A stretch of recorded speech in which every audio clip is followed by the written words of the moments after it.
the mic is working properly. Yes, it's already on, Right. Yeah, I think you need to put it a bit higher. Higher. Gotcha. Just do a test. You can sing or 1, 2, 1, 2. Blah, blah, blah. start singing like Celine. We're slaying. We're slaying.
Okay, welcome for the second day of B-side. So we have the first talk today about malware incident response, and let's warmly welcome Kuba Sendor.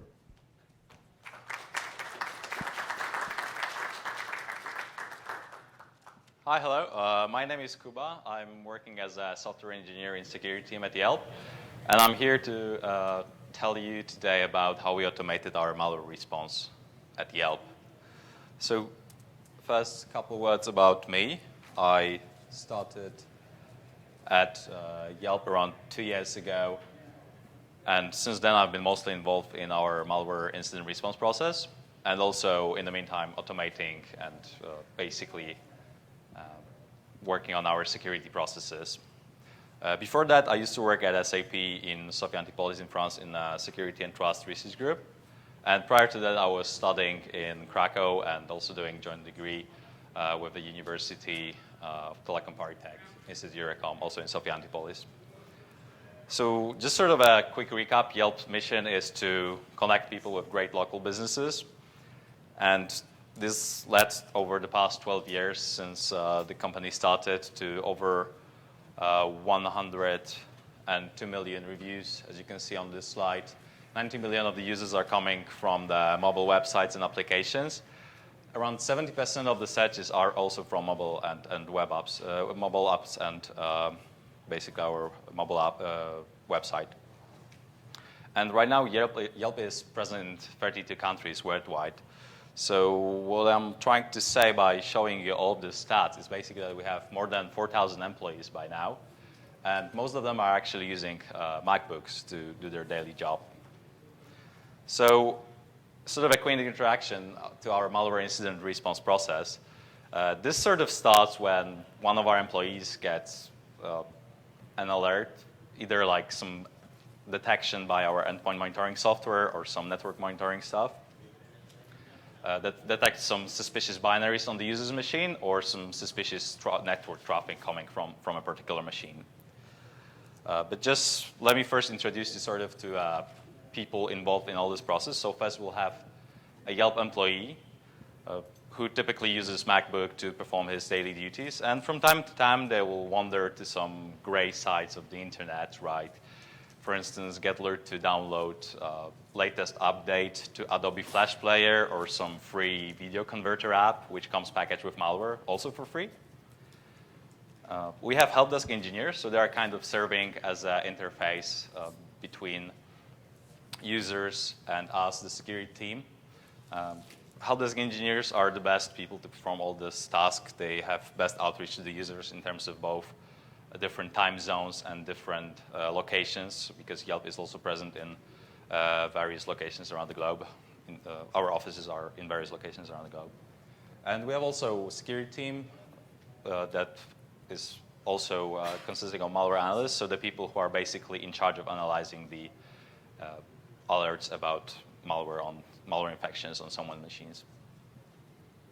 So job of malware analyst is typically to answer these three questions: how the malware got there in the first place, is the machine even infected or not, and how we can prevent and detect further infections to sort of stop spreading malware all over our company infrastructure.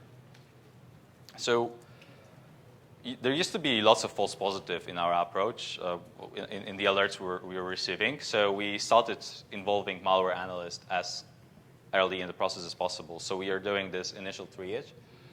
And this is basically to establish whether this is a real alert or a false positive, whether it's something like Windows threat on macOS machines that we don't really care about. And this is sort of to save us time from all these other tasks like forensics collection and forensics analysis. So we can filter out sort of as quickly as possible whether this is a real threat or not. This is always saving us some time. But our traditional sort of approach involved later on, after this initial triage, basically collecting forensics from the machine. I'll tell about this a bit more in the next slides. This task used to be performed by our help desk ninjas. So they're, like, as I mentioned, the best people to do it because they are really living close to the users. They can just go grab someone's machines, take it up the network, run the necessary collection scripts, get the output back, and then the malware analyst can start analyzing the output. So they can assess the risk related to the infection. So when it comes to different kind of tools we have available for digital forensics collection on macOS, there is OSXCollector. So this is a script that's more or less inactive for the past few months. It's open source on GitHub. It lets you collect different properties from macOS machines. There is OSQuery, which also is open source project, open source by Facebook. It allows you to query different system properties like you will be querying SQL database.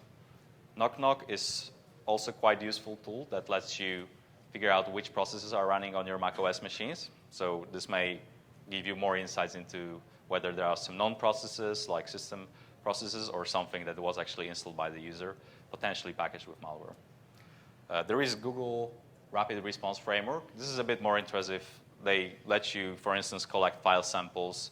So it also gives you more insights in terms of whether the machine is infected with something or not, because they give you possibility to collect the samples of the files from the machines as well.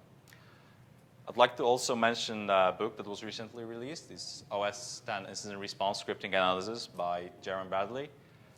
This book also comes with kind of ideas for scripts that you can basically have to collect various forensics from macOS machines, and also gives you some ideas about how to analyze them.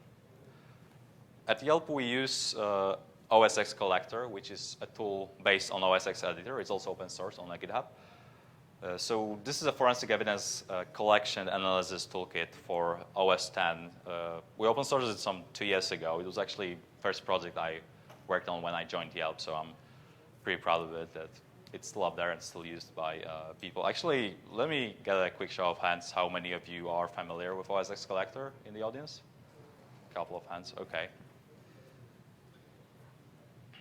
Cool, so basically what OSXCollector is a simple Python script that you run on potentially infected machine. It will collect various system properties. You see it here on this slide, and then output them as a JSON file so that analysts can take this file and try to figure out all these properties, whether machine is infected or not. So the way OSXCollector runs is it gathers all this different information from plist, which are kind of like, you would say, Windows registry things on macOS machines. various SQLite databases that also macOS uses to store system properties, as well as some other local file system information for instance, for applications installed in the system or browser history, browser extension, things like that. So here is an example of how such a JSON entry collected by OSXCollector looks like. It comes with some common keys like file paths, file hashes, timestamps. There are also signature chains, for instance, for binaries that might be useful to figure out whether this is something we expect on the system or not.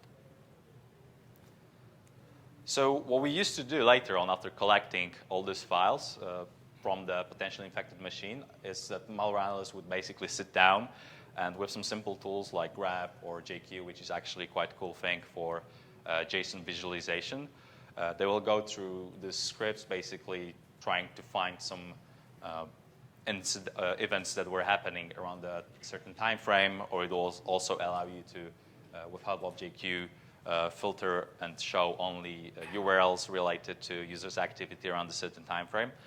And basically, based on that, analysts will try to figure out where, for instance, the file was downloaded from, or when the file was installed by the user, trying basically to figure out answers to these questions I mentioned earlier.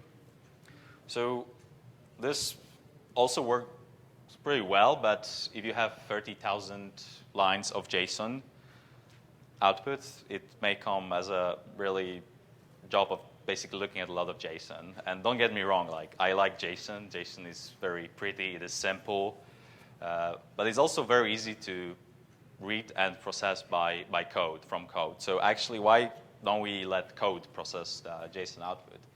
And this is what we sort of done as the next step. So early on, we automated the JSON analysis process with what we called OSXCollector output filters. And they basically, what they do is they augment the initial JSON with all different properties, for instance, the information from our internal blacklists or information from some external threat intelligence APIs. They will also try to construct the list of related files to files that are potentially infected, and then produce some sort of summary of findings. So this is really cool. It automates the whole kind of analysis process, but the tool itself, OSXCollector output filters, it was quite tedious to maintain because malware analysts had to basically get the installation of the tool on their machine. When they started the analysis, they had to also basically sit there, watch it running. If the machine went to sleep, or if they decided to close the machine, or for whatever reason they lost internet connections, all this sort of process will kind of halt, and then they'll have to restart it because it connects to various external threat intel APIs via HTTP. So basically, the tool was not written in a way that allowed them to kind of pause it and resume it at a certain point of time. Also, not to mention that basically whenever there was new version of this OSXCollector output filters, malware analysts were in charge of themselves updating the source code, getting all of the dependencies. So it was really, really tedious task, and not something we were looking to do with the process that we were actually trying to automate. So we thought we can do better, and we turned the OSXCollector output filters into a service. And we called this service Amira, Automated Malware Incident Response and Analysis.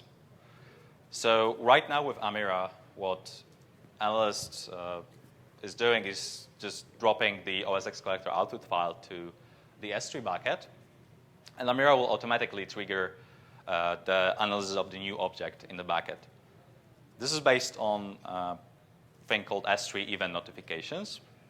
So we have configured this S3 bucket basically to send a notification to an SQ whenever there is new object in this bucket. This SQ is called here on the slide Amira S3 event notifications. So whenever there is a new object created, a notification will be sent to this queue. Amira will periodically check for the new messages in the SQ, and upon receiving a new one, it will fetch the related OSXCollector output file from the S3 bucket. And you can see actually the output of the OSXCollector is packaged in tar.gz file to save some space because it's lots of JSON, so we want to compress it as much as possible. So Amira will also extract first decompress the file and then extract the proper JSON file from the archive, and then it will execute all these different analysis filters on the OSXCollector output file. And after all this process, it will send the results of the analysis, for instance, to another S3 bucket, so the malware analyst can fetch the results from the bucket and see whether the machine was infected, basically read the whole summary of the analysis process. Here are the examples of the analysis results that Amira produces. So, for instance, we'll see some domains and hashes that were found from on the blacklist that we're curating. It will also give you an idea about information found by contacting the external threat intelligence APIs. And then it will also provide you suggestions. So basically, for the things that were found on the external threat intelligence APIs but are not listed on your blacklist, it will suggest you to add them to the blacklist. Amira doesn't require too much configuration to run. Basically, all you need to do is to figure out on your own this S3 event notifications thing. It is well documented on the AWS documentation, so it's not really something difficult. And then just to run it, you basically need to specify SQ name and AWS region where the queue was configured to run.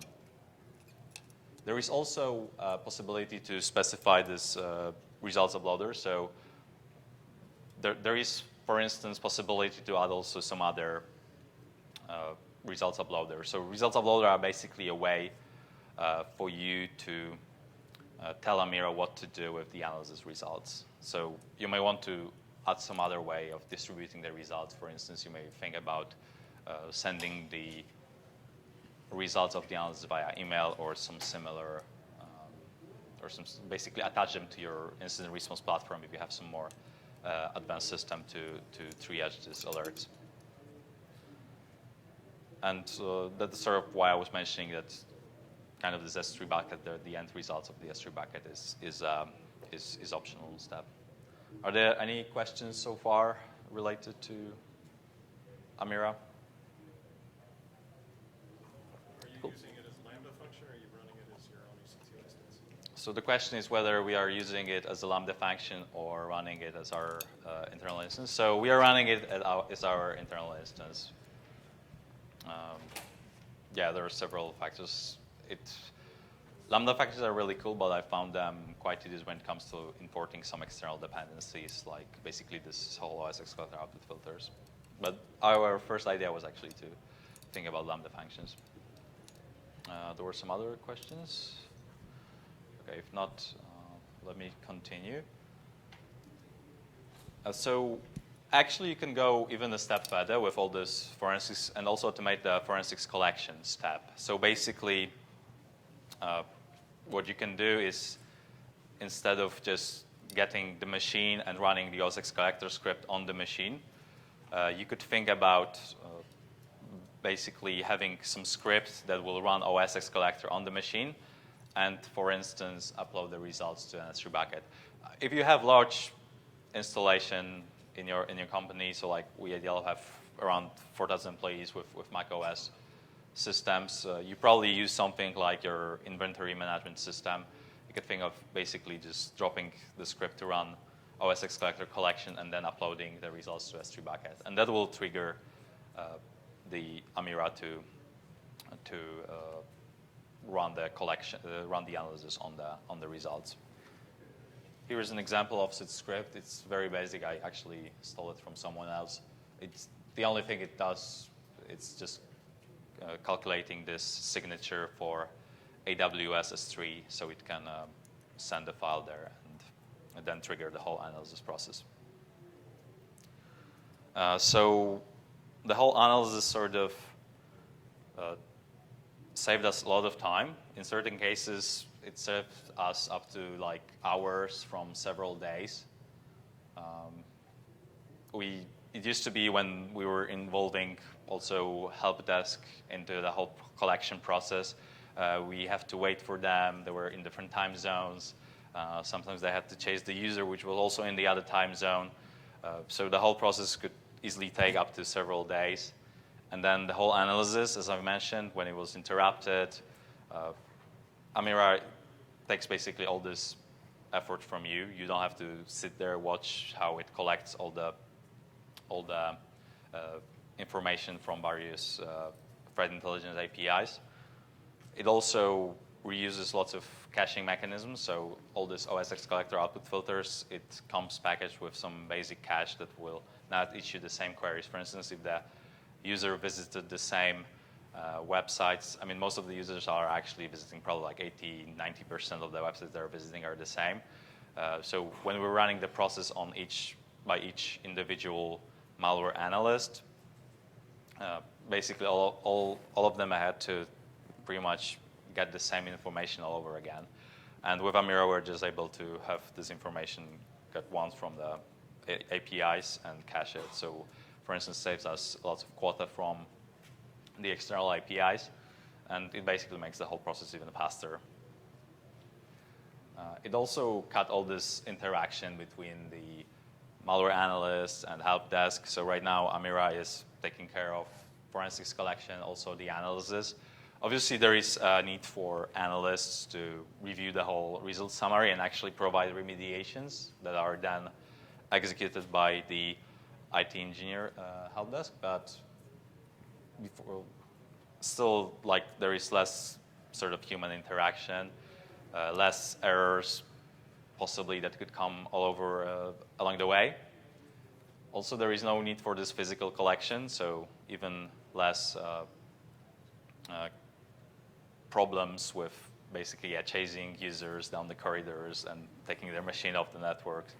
We can just remotely run the script, collect all the forensics, get the analysis done, and then basically malware analysts can sit down and look at the analysis and figure out whether there are any false positives or weaver down any sort of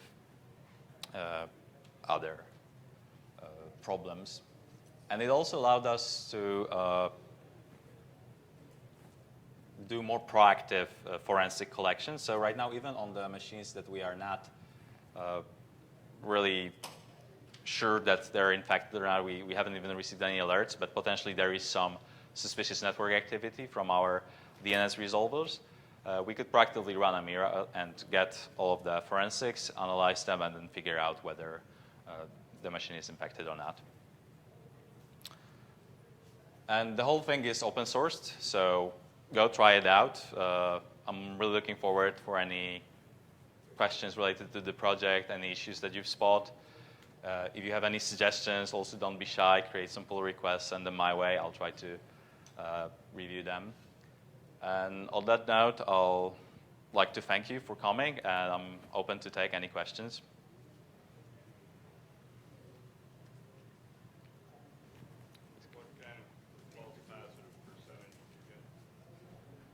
What kind of false positive positives percentage? I'd say it's probably way more than 80%. Like around this like 80-20% rule, right? So I guess some of them will be clearly false positive. Some of them will be like, oh, it is a threat, but it's not applicable for this particular machine.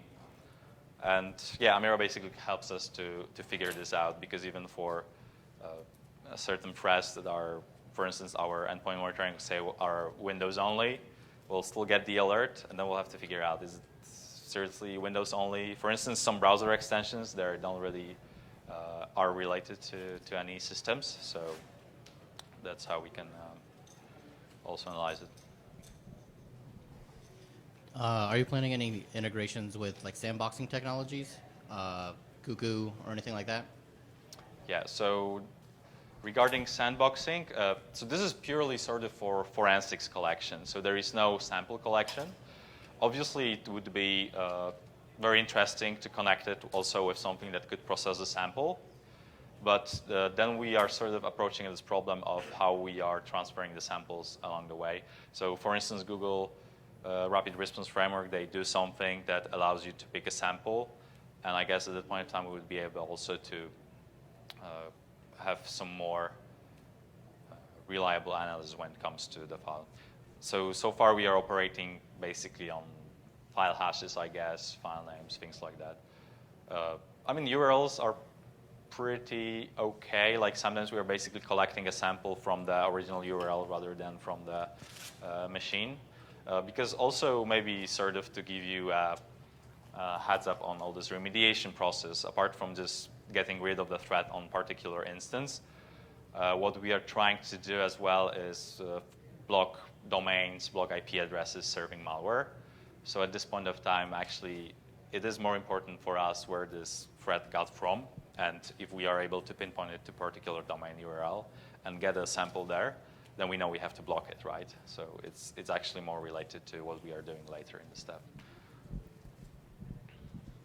So now that you're able to collect a lot more and analyze a lot more at scale, have you found particular things that you've particular indicators or particular types of data you've collected now that were not worth collecting before? That were not worth collecting weren't before worth collecting in before terms because they of were data. too expensive.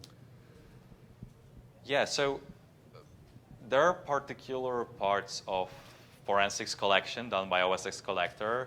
It tries to get as much information as possible. That's why there's 30K lines for a machine that was running, I guess, for several months. And then the whole analysis process is also longer because of that. Yeah, we decided, for instance, not to look too much into cookies collected in the browser. There were several issues actually with that. Also that collecting cookies value from someone's machines is a security issue in the first place because you're collecting lots of information that should not leave a machine, or there is assumption it's not leaving a machine. Sometimes we get some noise related to one of the filters. So there are filters that try to extract domains from particular URLs. There are also filters that try to create kind of a network graph of related files. So for instance, if you have some related files to the one that's infected, maybe it's potentially interesting to look at them as well. And these are most of the part too noisy to be actually taken seriously. We very seldom look at them. On the latest Mac hacks that are out there using GPU graphics attacks, are you looking at those? Not really. I'm not too familiar with them. I was wondering if you keep your OSXCollector files and periodically rerun them, you know, as your threat feed updates, and if that's proven of any value to you. Yeah, so far what we are doing, we are keeping the malware forensics that we collected from the machines. We are not, Amira yet is not too stateful. Apart from this cache that I've mentioned earlier, it's not creating any state. There was actually a project that was presented at SignCon in Utah last year where people were trying basically to also put all this information. I think it was MongoDB, but you may think of, okay, let's put it in something like Elasticsearch Cluster or Splunk, and let's query it. So these are potential next steps for this project, basically.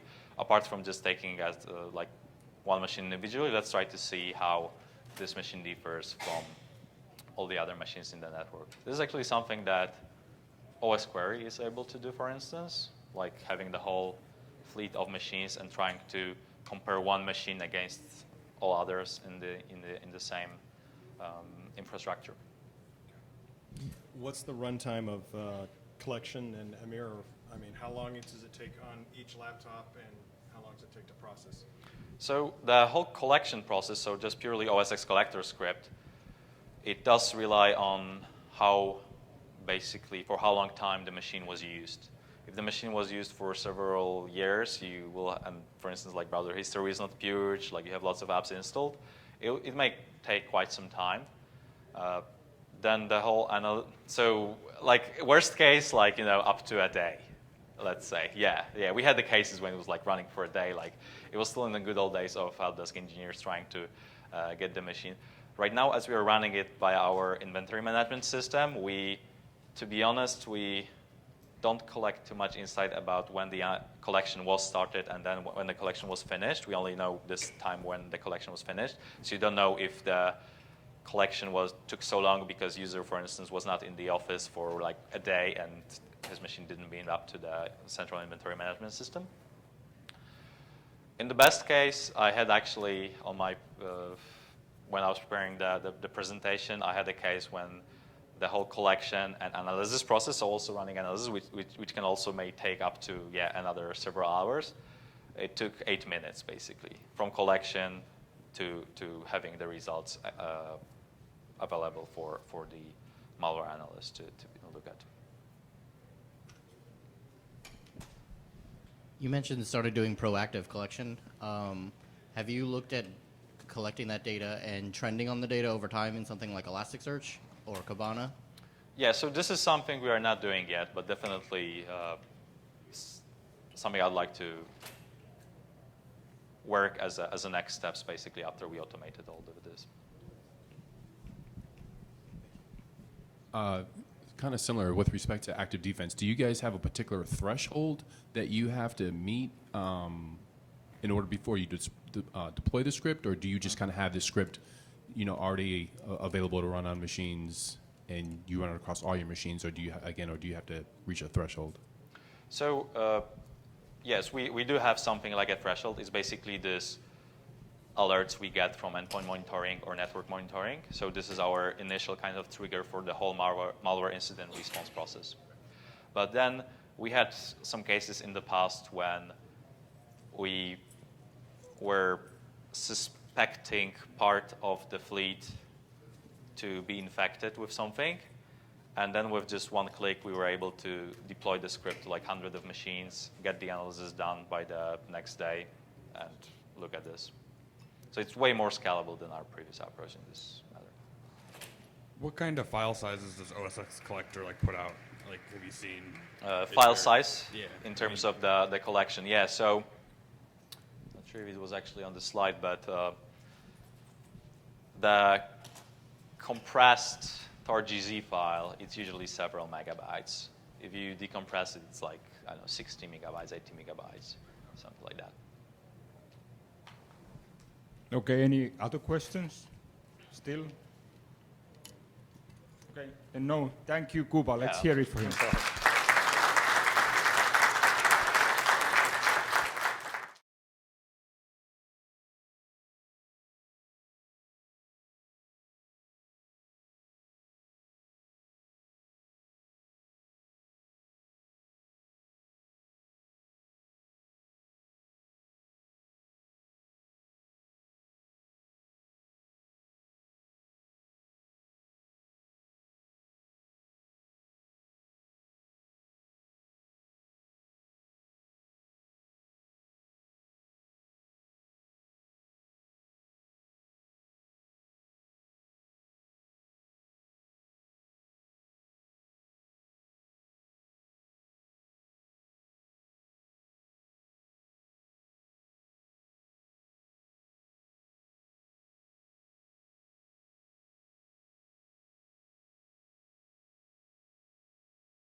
My name is Alan Friedman. I'm from the U.S. Department of Commerce, and I'm lucky in that I don't actually have to do much talking in this. I'm just going to tell you a little bit about what Commerce has been doing, and the answer is we've been having really smart people who are dedicated about the security community do a lot of hard work to make progress on a fairly old problem in InfoSec, vulnerability disclosure. So my corner of the Department of Commerce, the National Telecommunications and Information Administration, has convened an open and consensus-driven multi-stakeholder process focusing on vulnerability disclosure.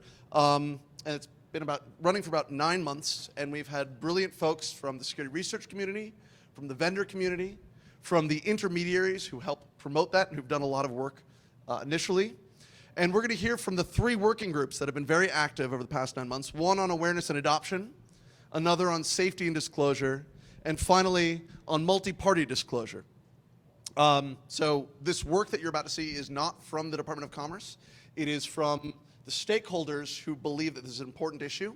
At the end of this talk, we're going to have a fairly brief talk, and the goal really is to have some discussion, to hear feedback, so that you can share your perspectives on what we're missing and what we can do better to bring about some positive change. So very briefly, the Department of Commerce likes it when markets work. Online trust is a huge priority for our secretary, because without trust in the systems that we use, there's not going to be innovation, there's not going to be adoption, markets will fail. And sometimes, to fix a market failure, you need active regulation. You need to weigh in with the big stick of government. We believe that there are actually often lighter touches.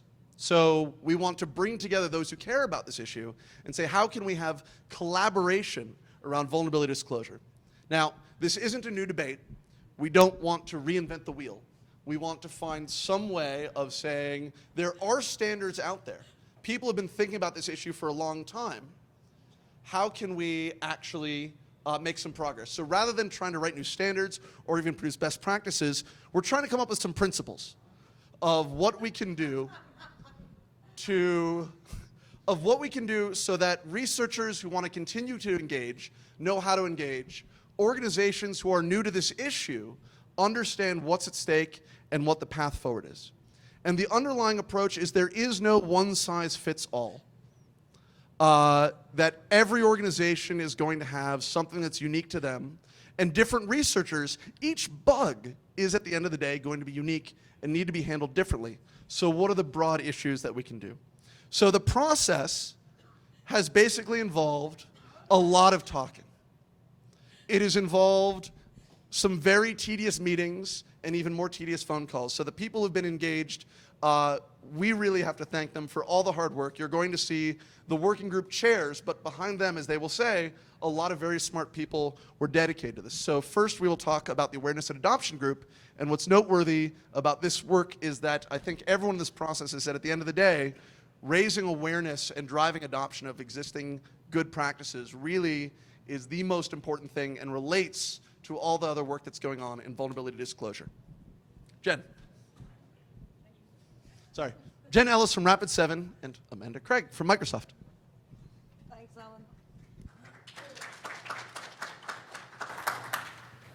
So the big learning there was that Alan does all the slides from now on. Okay, so as Alan said, I'm Jen Ellis. I run community and public affairs at Rapid7, so I head up public engagement and also think about how we can support the security community, you guys, a little more, which is where this falls in. I'm Amanda Craig from Microsoft, and I work on cybersecurity policy issues. Hey! Round of applause for Mr. Josh Coleman. Okay, so why this? Why did we do all of this? And is it just because we wanted to sit around and kumbaya? I think, ultimately, as Alan said, there's been a lot of work that's gone into talking about vulnerability disclosure and handling in the past 20 years. Lots of incredibly smart people have worked on this problem, and there are very well-established best practices for both sides of the equation, for researchers and for vendors. In fact, there are ISOs, there are 2 of them. However, there's not very much adoption. And so the reality is that the problem continues. And that if we can't solve adoption, everything else that we do is just academic. It's just a lot of sitting around talking to people to death, as Alan said. So for us, that was why we really wanted to focus on the adoption and awareness problem, is to make the theoretical applied and actually try and see some change occur. That was a big kind of focus for us. So what we're going to talk to you about today is surveys. Ooh, surveys. So sexy. There'd be even less of you in the room if you'd known that this is what we were talking about. So it's kind of funny. We were talking at the beginning, and there were lots of people in the rooms. Oh, you see, people are leaving. Surveys. So at the beginning we were talking, there were lots of different voices in the room from all different sort of sides of the conversation. And there were lots of people using the kind of dialogue you often hear in this discussion. Lots of assumptions being made. And we had this sort of like very side conversation, Amanda and I, one day about how, you know, if we're going to get meaningful about coming up with ideas for adoption, which is what we were focused on, then it would be really good if we could get to the bottom of what was really going on with the surveys and like really understand the truth behind it. And so the idea of the surveys initially was something that we were going to just basically put together in a week and get out, and it was going to be like a really quick thing. That's not really what happened. And so they became this like huge thing, and it ended up not being one survey, it was multiple surveys. We're going to talk about who we surveyed and why. Yeah, so, you know, Jen has mentioned one of the reasons why we initially came upon this idea of a survey was to challenge our assumptions and sort of, you know, challenge everyone that's been part of this conversation for a decade or more to rethink, you know, have the norms changed? But there are also, you know, new players in this space. There are the IoT folks that are newly technology providers, automakers, aviation companies, medical device manufacturers, and so on, that are newly dealing with this issue of vulnerability disclosure. And so we wanted to also capture, you know, what's going on in their world. And we did. We were hoping that we would get some real data from these surveys that would help us identify ways to drive greater awareness and adoption. And so, you know, we thought about different communities that we would survey. Very obvious to survey the technology providers and operators and the security researchers, as they're 2 very central players to this. We also did consider doing a consumer survey. And the reasoning behind that was that, you know, if consumers care about security, that of course helps to drive adoption of security practices, like having a vulnerability disclosure policy in place for vendors. So we were interested in knowing, you know, to what extent this is a consumer issue or a user issue. We ultimately decided to not do a user survey. Jen's going to talk in a few minutes about all of the sort of methodology issues that we faced and disseminating the survey and the bias that we likely captured in surveying the internet the way that we did. But all of those issues were really, really exacerbated in the case of a user survey. Because it was just going to be really difficult. This survey and the dissemination of the surveys was just done by the Awareness and Adoption Working Group as part of this NTIA process. We didn't really have any funding or any expertise in surveying, and so, you know, we were just going to be doing what we could to promote the surveys, and so we felt that the responses that we would get would just have incredible bias. It would either be totally random from users, or it would be people that were already really, really interested in this topic, and that would be the reason why they would notice this and respond to the survey. So we ultimately didn't do that. What did we do, Amanda? We did do the technology provider and operator or vendor and the security researcher survey. We tried to make these surveys really short, really simple. I think they were both like 9 questions. You can see, you know, in general, we were just looking to figure out what are you doing and why? What is your general expectation? What is your behavior? What is your rationale for that behavior? In the process of researching, in the process of disclosing or receiving and handling a vulnerability. Just want to highlight that, you know, these questions, the fact that they were so simple, we think helped us gather a lot of responses. But the flip side of that is that, you know, there were some limitations in the questions. So for instance, you know, if we were trying to understand that there would be a vast array of experiences that researchers would have, and we want to capture all of them. A lot of times we enabled multiple responses to any single question, which then made the data hard to interpret. For instance, we asked a question about how interaction with a vendor was, and we had like 55% of researchers say that they had really frustrating experiences in communicating with a vendor, and we had 60% say that they had a really productive conversation with a vendor. So you can see those numbers don't quite work out, but we took what we could from the responses that we received. So, as Amanda said, we surveyed the internet, and we have been mocked for it a huge amount. The nice thing is when you survey the entire internet mocks you for surveying the internet. And they also helpfully provide feedback on your survey after it's already out in the public domain. And it's fine because data scientists tell me that there is no validity to the survey anyway, so we could have just started changing it. But we chose not to do that because it seemed kind of skeezy. So we had a lot of learnings in the process. The reality is, like as Amanda said, we were kind of highly limited. You are all playing Spot the Meme now, aren't you? Shit.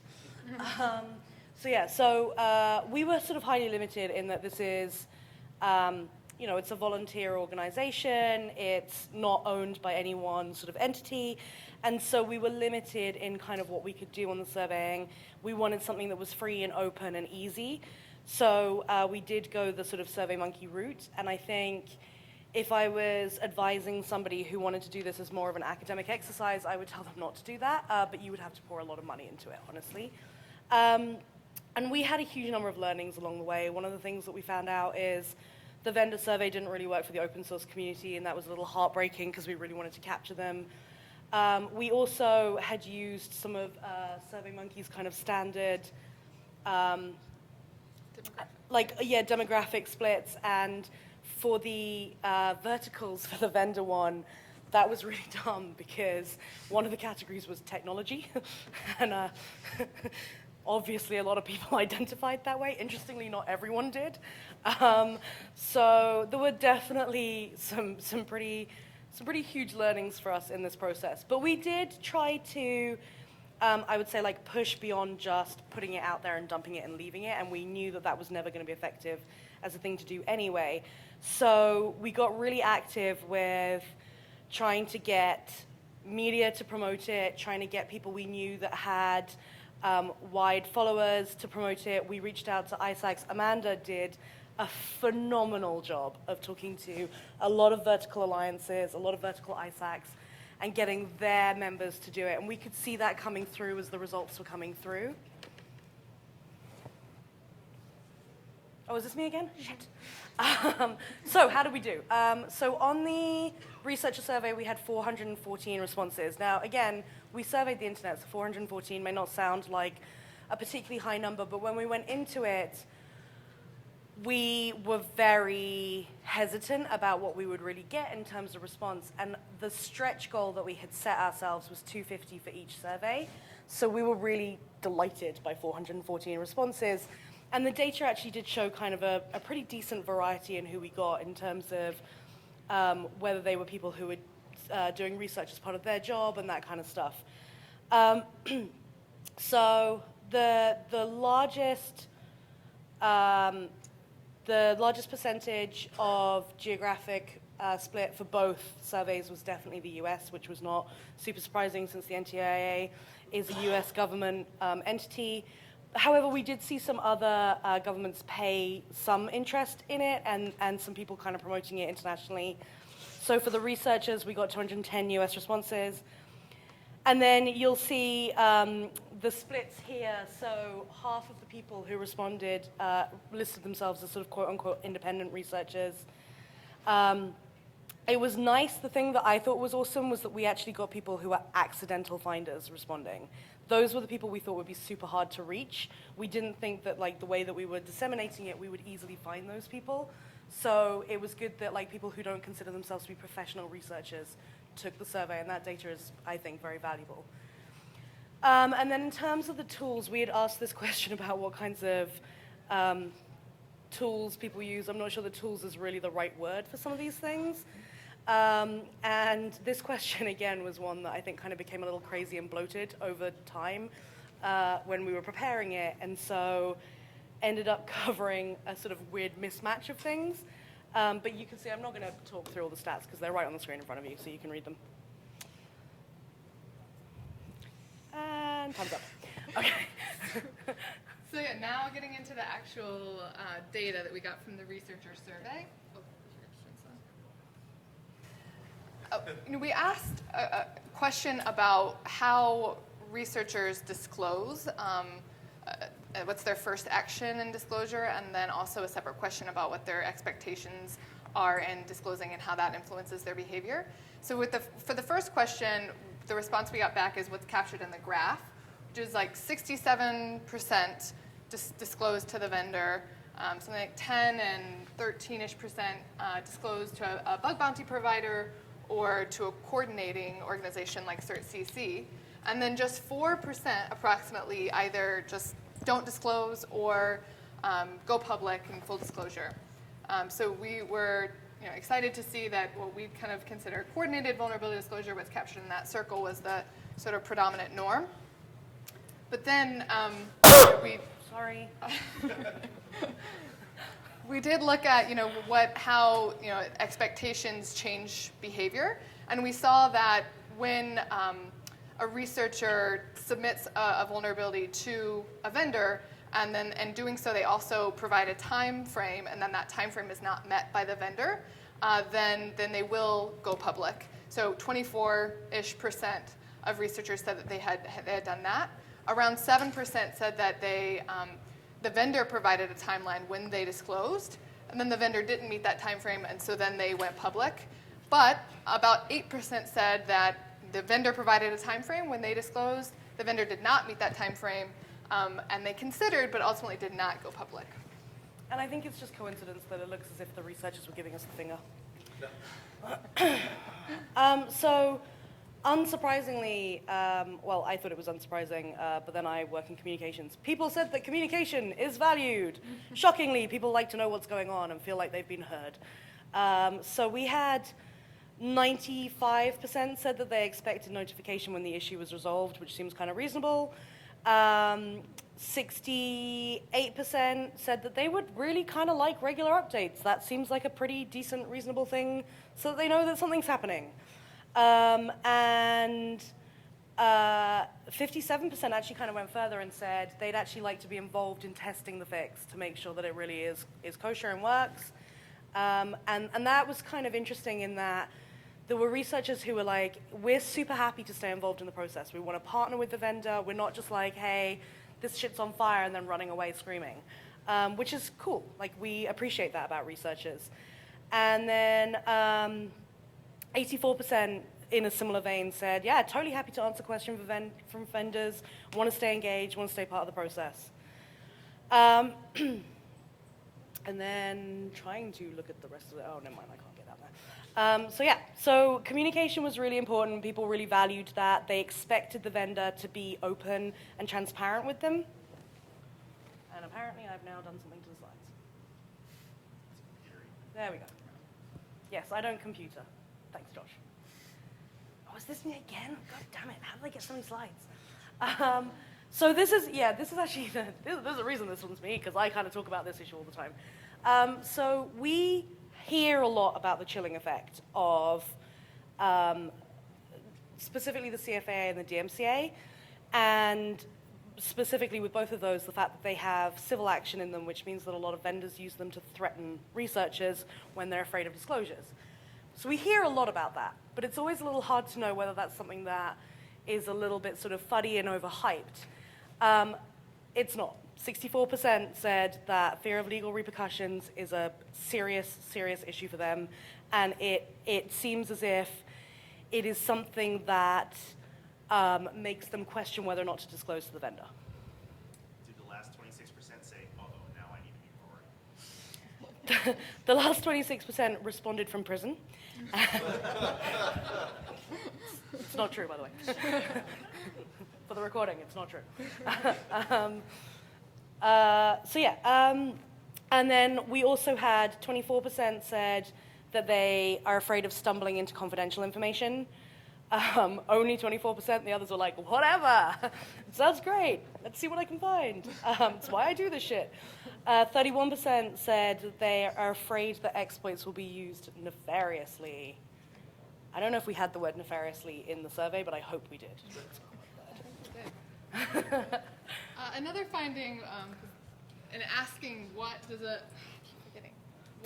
a researcher expects in return for disclosing a vulnerability was that it's not just about the money. Consistent with what Jen was saying about communication, we had 70% say that they expected to hear from the vendor after they submitted a report. 53% said that they expected to have some recognition. Only, I think, 20% said they expected nothing. And then 15% said they expected a monetary reward. And you can kind of see by those numbers and how they add up that this was one of the answers that you could check many boxes. So you weren't limited in saying, if you wanted one thing, you couldn't want another. And still only 15% said they expected a monetary reward. Wanted is a different story probably, but expected. Just out of interest, how many people are surprised by that? Show of hands. This was one of the biggest surprises for me. I was really surprised that, because we hear so much dialogue in the community about, how people are selling vulnerabilities because there's a market for it now, and if we don't have bug bounties, then we're not going to be comparable and all that kind of stuff. And the reality is only 15% care about that, which is kind of awesome, by the way. That means that this community is doing this stuff for much higher purpose, and that is fantastic. I love you guys. You are amazing. Fortunately, Amanda's talking through the next one. So we're now moving to the survey of the technology providers and operators, or the vendors. This is a demographic. Are we? No, it's good. Okay. Demographic information, as you can see, there was the issue of the survey monkey self-populated and technology being a huge Fancy that. percentage of our respondents. So that may be slightly skewed because we did try to reach these newer kind of technology providers in the. But I will say a quick anecdote on this. One of the meetings that we had, I asked a question about technology providers in the room, and they're asked you on something and asked for a show of hands, as I am wont to do. And there were a whole bunch of people who didn't put their hands up. And I knew that they were from what I would count as technology providers. And so, doing the thing that Alan tells us not to do, I put them on the spot. And I was like, did you not answer that because you can't publicly answer it, or do you just not identify as a technology provider? And they said, we don't identify as technology providers. And that was, to me, super interesting. These were automakers. And they totally had that we're car makers, that's what we do. That's how we've self-identified for a long time. So even though now we're dealing with things that have millions of lines of code in them, we don't consider ourselves to be quote-unquote technology providers. So this actually, as much as it seems kind of really obvious we would get this result, it was also slightly surprising to us. So just like the researcher survey, predominantly our responses were coming from the US. We did get some 10 to 15-ish responses from UK, Germany, Japan, Canada, I think. And then the other thing to highlight here is the divide between large and small organizations. We had, if you can imagine, 1,000 employees as the dividing mark. There are, I think, 160 respondents were smaller than that, 125 were larger.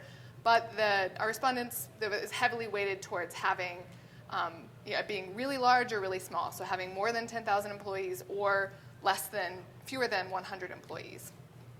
And Alan? Sure. Just very briefly on the math side of things, one of the ways broke down the respondents using clustering analysis, due to the wonderful Bob Rudis, is to say, hey, listen, we noticed that roughly half of the participants seem to be mature. They've thought about vulnerability disclosure and have implemented a number of different practices for different reasons. And then roughly half were not mature. They didn't have many practices. So we can learn something about what does a mature organization look like versus an immature organization when it comes to vulnerability disclosure. Thank you, Alan. And one other thing to highlight there is that we didn't necessarily, in the respondents to our survey, see a split among large or small organizations being overwhelmingly mature or immature. Recognizing that likely outside of the context of our survey and what we captured, there might be more of a difference, but there were a lot of small organizations that still kind of met this maturity model criteria. So one of the things that we captured is what are mature organizations doing. So we had a kind of a bar of 75% or higher for what we were wanting to highlight. Having a dedicated monitored path for investigating, triaging, and resolving vulnerabilities. Having a process for providing end users with alerts. Providing researchers recognition. And having vulnerability reports inform your security development lifecycle were all really lots of organizations were acted consistent with those best practices versus for the immature organizations or the less mature organizations, for each of these, they were between 8 to 12% following these behaviors. Okay, so why are they doing this stuff, the ones that are mature? Why? Excuse me, sorry. So basically, the biggest thing is always going to be that your customers tell you to. People vote with their feet, and if you feel like your customers are not going to buy, you are going to change your behavior. So in the more mature bucket, we had 79% say that their customers cared about this issue, whereas in the less mature, 9%. They were kind of like, whatevs. And we could, theorize who falls into which bucket, but we won't. That's for in the bar later. The other big ones were, certainly like corporate social responsibility. It was a little woollier on that, but not super low. So the more mature was 65%, and I actually can't see the number for the lower one. And for it reduced the cost, which we thought would be a really big thing. The more mature, it was just a little over half, 54%. So we asked them which best practices they were looking at, and we gave them 3 options. So 1, they were deriving their best practices internally. 2, we actually gave them multiple options, but these were the top ones. So 1, they were deriving them internally. 2, they were looking at the ISOs. And 3, they were looking at what other companies are doing. Does anyone want to guess which stat goes with which thing? So other companies? Anyone want to shout out a stat? 49. Wow. No, the one that none of you guessed. 59% said they were looking at other companies. ISOs. 49, absolutely. Which was a little surprising to us, honestly, and says a lot about the availability and the awareness around the ISOs. And then 76% were deriving their practices just looking internally at what made sense for their business, which is actually kind of awesome. And I always have an Archer slide. So we have this. It's actually, we're going to be doing this bit after you've heard from the others, but this is where you kind of are going to help us brainstorm ideas for driving adoption. Thank you very much. Sorry, this was a little... And thank you, Amanda and Jen. And now Josh Corman, who shouldn't be a stranger to many of you, has offered us, that slide's coming later, the work that's been going on the Safety and Disclosure Working Group. And thank you, Josh, for coming and running an entire track on your own, but still coming up here to share what your working group has been focusing on. Okay, so I'm going to go fast, but that is not to discourage feedback, which I'll probably have to get later. One of the things that was very clear to me as well, disclosure is not new to us. Well, I think one of the missing pieces and a lot of the fear and trepidation of a public, coordinated vulnerability disclosure, multi-stakeholder, consensus-based process was that we didn't want to relitigate the whole old vulnerability disclosure wars. We didn't want to reopen old wounds. We didn't want to get into responsible disclosure fights. So there was a lot of polarization coming in. But one of the things that I realized through the work we've been doing with I Am the Cavalry is that a lot of these safety-critical industries, they're at year 0 of their journey. And 15, 16, 17 years ago, Microsoft was sending cease and desist letters to our friends. And now they're giving them 6-figure cash prizes and celebrating them at Blue Hat. And it's a vitally necessary part of their research and development and their product and their customer satisfaction and whatnot. So I call that mean time to enlightenment about 12 to 15 years.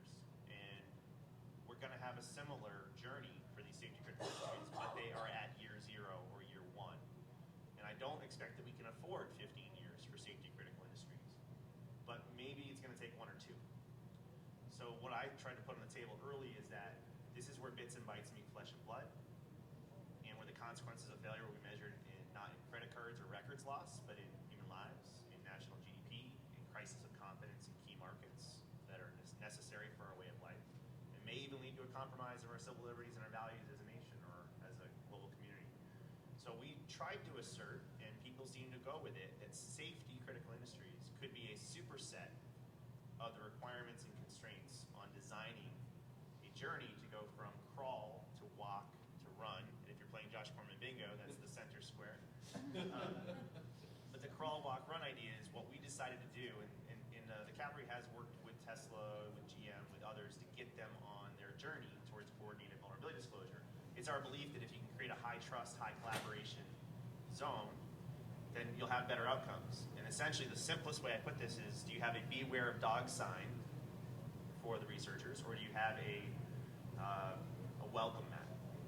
And the crawl idea was, what's a minimum viable product that fits on one page that can be used as a template so you can sell it to your general counsel without a whole lot of attached surface and redlining and entropy, such that maybe you could get started on your journey. And one of the things we've learned from these folks is if you can never retract. You can always expand, but you can't ever retract. So if you offer cash, you can't get rid of it.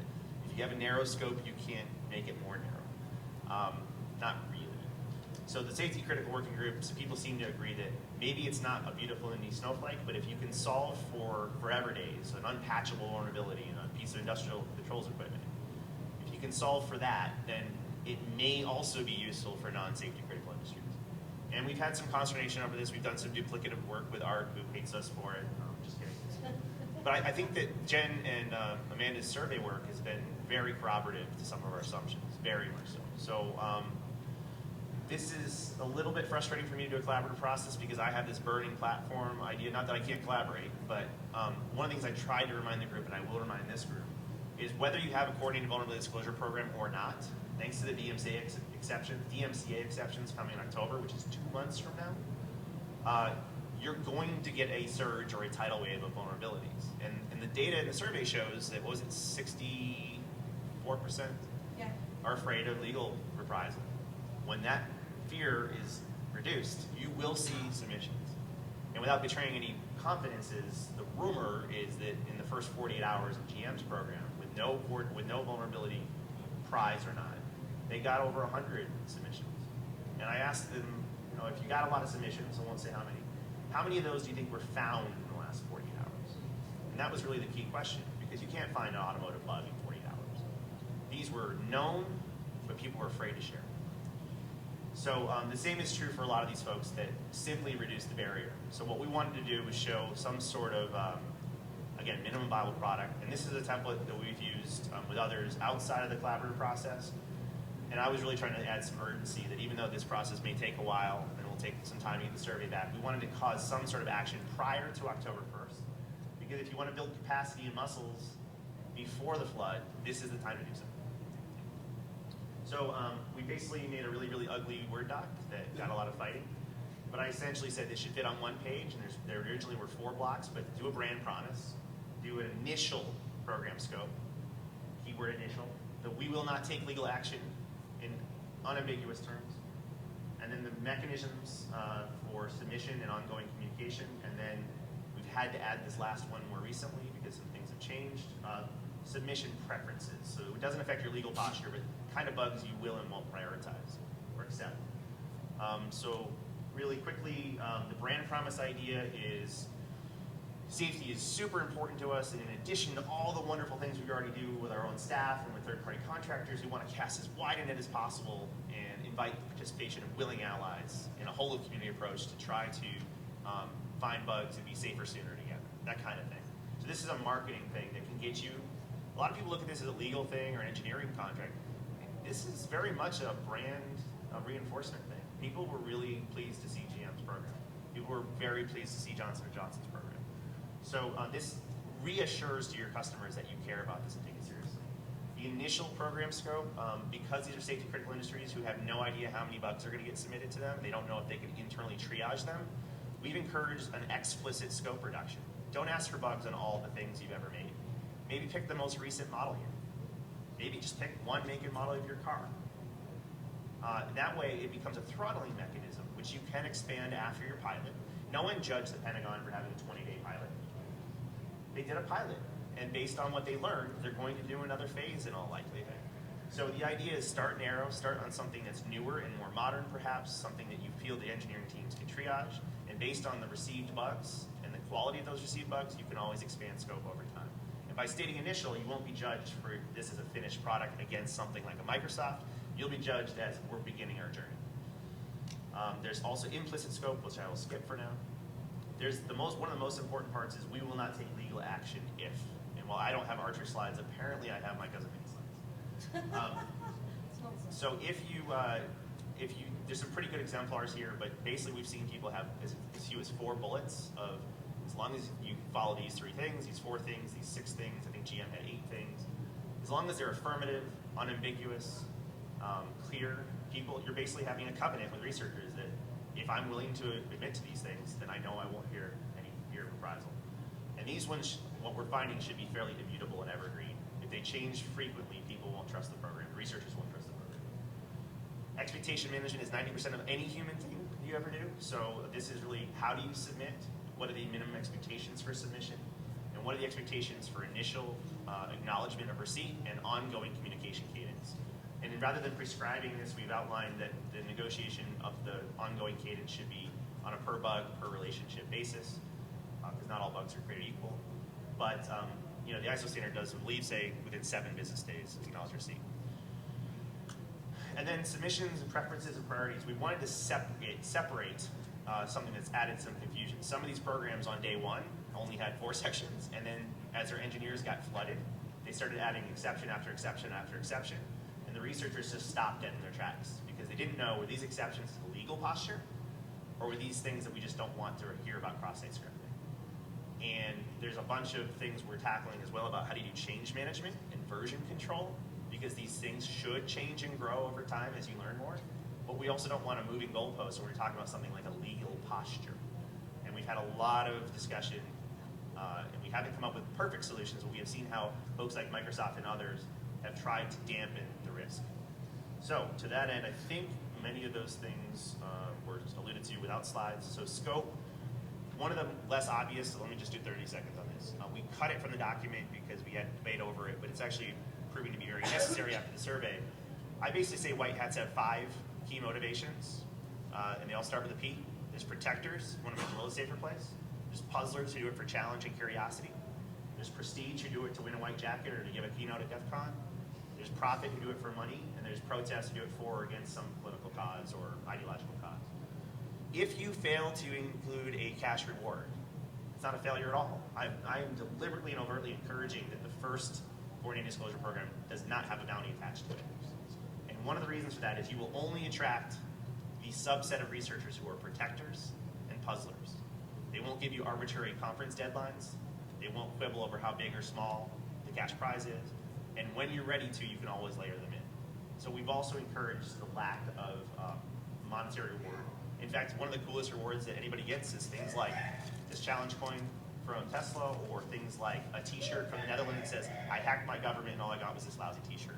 People prize that t-shirt more than they would prize a small cash reward that's well below their day rate for the kind of work they put into it. So at least for these safety critical industries, we've considered, we've strongly encouraged the lack of one. And you'll notice that GM was not criticized for not having a bug bounty program, but FCA did get a little bit of criticism for having too small of one. And we're in this learning curve together, and we're trying to figure it out. But I think this working group has been very intense, very candid, and the data you're seeing from Jen and Amanda's work is corroborative. So with that, I'm going to run away right now. But if what we really want is more feedback. We've had some researcher feedback, we've had some safety critical industry feedback, and we've actually had people already publish theirs, even though it's not done.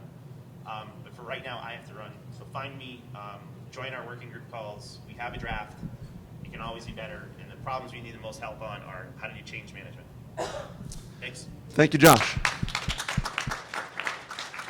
And now, we'll hear from Art Mannion from CERT, who has literally been at the center of this debate for 15 years now? Personally, 15 years. Organizationally, 28, I think. We count? It's a hard problem. I mean, come on. The problem is it's a people problem, not a technology problem. So you can't solve it with a technology or a protocol. So, Art Mannion Cert Coordination Center, I'm going to represent the work of a bunch of people who are part of the multi-party disclosure subgroup of the NTIA process. This got merged with first form of incident response and whatever it says up here. Form of incident response and security teams has a special interest group with a very similar bit of work going on. A lot of the same people doing two things. People were not happy with that. Merged, reduced duplication, increased efficiency. The work continues under the special interest group within FIRST. We get some nice administrative support from FIRST, like WebExy stuff, and we actually have a person taking notes, so that's very nice. Why look at coordinated vulnerability disclosure for multi-party? Why coordinated disclosure at all? Vulnerabilities exist. Attackers attack with them, against them. We're kind of, sort of sure, think we're sure that disclosure is a good idea and is an effective defense. That's something we might be challenging coming up. There's some general agreement on the model. You find a bug, you report it, you wait, and the vendor fixes it, and you disclose. And after that, people disagree pretty quickly on how long do you wait, do you disclose, when do you disclose, how much information. So framework might be 4 boxes, but the details go all over the place. So why coordinated disclosure? Why multi-party disclosure? More vendors means more complexity. I asked my more math-informed colleagues. They said it was not exponential growth, but it is greater than linear growth when you add people to the mix. Keeping secrets gets very hard after the second person finds out about something. When it's the 73rd or 125th vendor, that just gets harder and harder.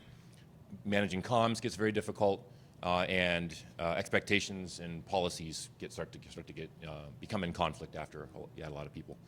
We're seeing a lot more shared code format protocols these days. Different supply chain relationships than Unix and Windows used to have years back. Josh was up talking about safety industries. The way cars are made in the U.S. is a supply chain, well, it was new to me and does not fit existing models of how software gets into things. So that's interesting.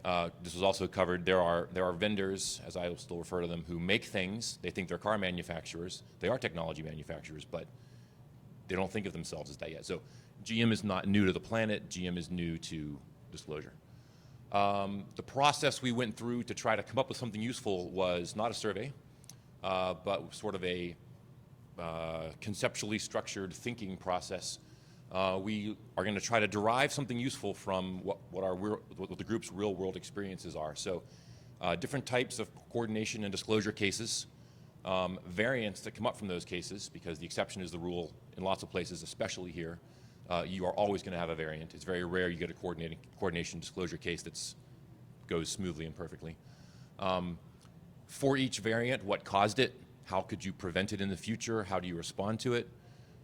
Lists and lists of things. Cluster those lists, see what sort of things rise to the top, and that from there you get your practices, and potentially further from there we're going to get principles out of this thing. Here's a very simple example. So a relatively clean case, multi-party coordinated disclosure is going on. Variant 4, a vendor leaks early. What's the cause? They send something in plain text. Prevention is encryption. Response is cat's out of the bag, everybody run. So guess what? Josh just said this, right? This is a human sort of organizational problem. Missed expectations, huge, huge thing. Publish and follow your policy, at least tell other people what's going on. Doesn't mean you agree, it means other people know what to expect from you or what you expect from them, which is at least a starting point. Some common terms or common reference might help, but we're not asking everyone to agree necessarily on one CVD policy that works. We're getting an interesting example coming out here, an emerging thing. OpenSSL is a good example of this. It is so difficult to pick who to tell first. They basically have an announcement saying there's something coming next week, and then on next week, on whatever day, everyone finds out at the same time, I think. Communication is huge. Frequent is probably better. People feeling they know they're being talked to, they're part of the thing, keeps them involved and happy, less likely to leak something. If the finder does not reach the vendor, you have no coordination going on. If the fix information does not reach the users, you have no fixing going on, and the whole thing is a waste of time if those things don't happen. So comms is clear. You can get help. Coordination centers can help sometimes. We actually don't want to be involved if we're not needed because we have other things to do. But multi-party is a case where often having a neutral, somewhat more objective third party who's actually paid to do all that communications mess can be useful.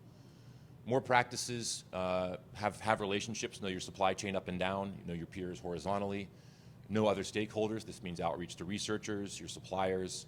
You want to know when somebody upstream put a new version of libpng in the thing that's in your dashboard.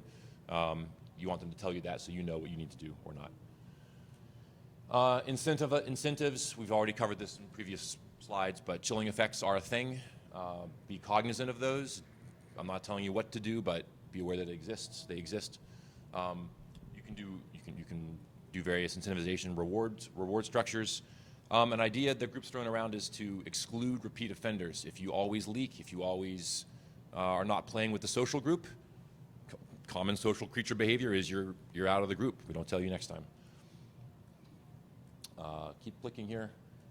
Whatever you do during a multi-party thing is going to be multiplied. Be careful with what you do, especially disclosing sorts of things.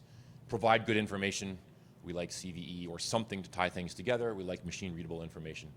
And lastly, I'm going to throw up, we have, the group has not worked through these principles slides, so take them with they're very, very much in draft state, but harm reduction, being prepared, you have some responsibility to inform others. If you buy into this whole defensive disclosure is a good thing in the first place, you may not agree in the first place, in which case these principles won't apply, but if you follow that, these are the kinds of things we think are sort of overarching sort of human goals that you might want to consider.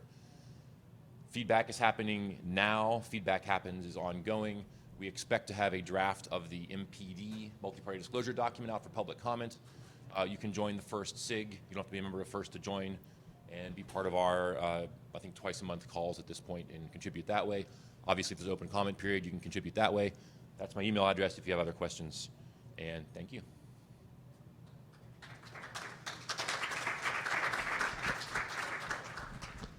So I want to thank Art, and you can stay up here because now is the time where there were some questions earlier, but we can do some quick takeaways from the survey earlier and the awareness and adoption group.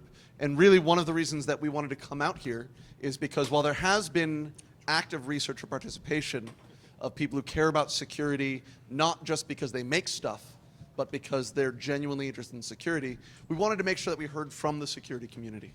And so there are the 3 working groups that you've heard from, and here's a refresher of the takeaways on the awareness and adoption group of what they found. It's behind us.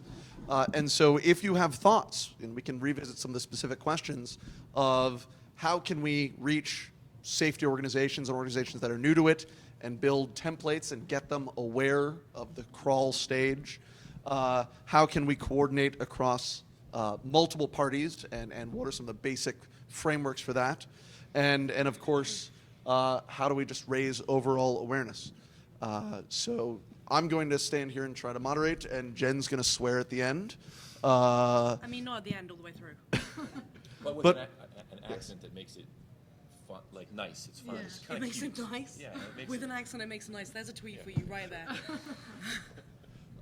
So please, so I know there was a question earlier, but I'm going to return the mic I was going to say, out here. You've got that mic. Okay. Alan. So first of all, I have to do the legal disclaimer. My opinion's not my company's, mostly because my regulator is sitting 2 seats down from me. So I work for a very large pharma company that I am trying to convince to get involved in this. So I have some feedback and I have a challenge for Alan and I think for Jen as well. So Is it not swearing? Because that's fucking impossible. yeah.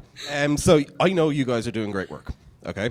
So I've been following what you're doing and it's fantastic and amazing.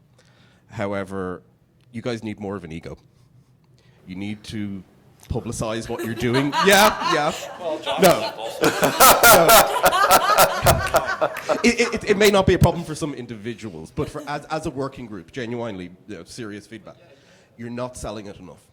Okay, You guys need a website, you need to do more engagement. I know that NTIA doesn't have money to put behind it, but you need to find some way for me to be able to go to my VPs and my business side people and say, I want us as a very large corporation that could support this to get involved in this. So, the challenge for you, particularly, I do a lot of work with ICANN as well, which is also an NTIA thing. You know my boss then. Yeah, I'm good friends with Larry. So they do amazing stuff on multi-stakeholder engagement. And I think there's really learnings that could come from that side over into what you guys are doing.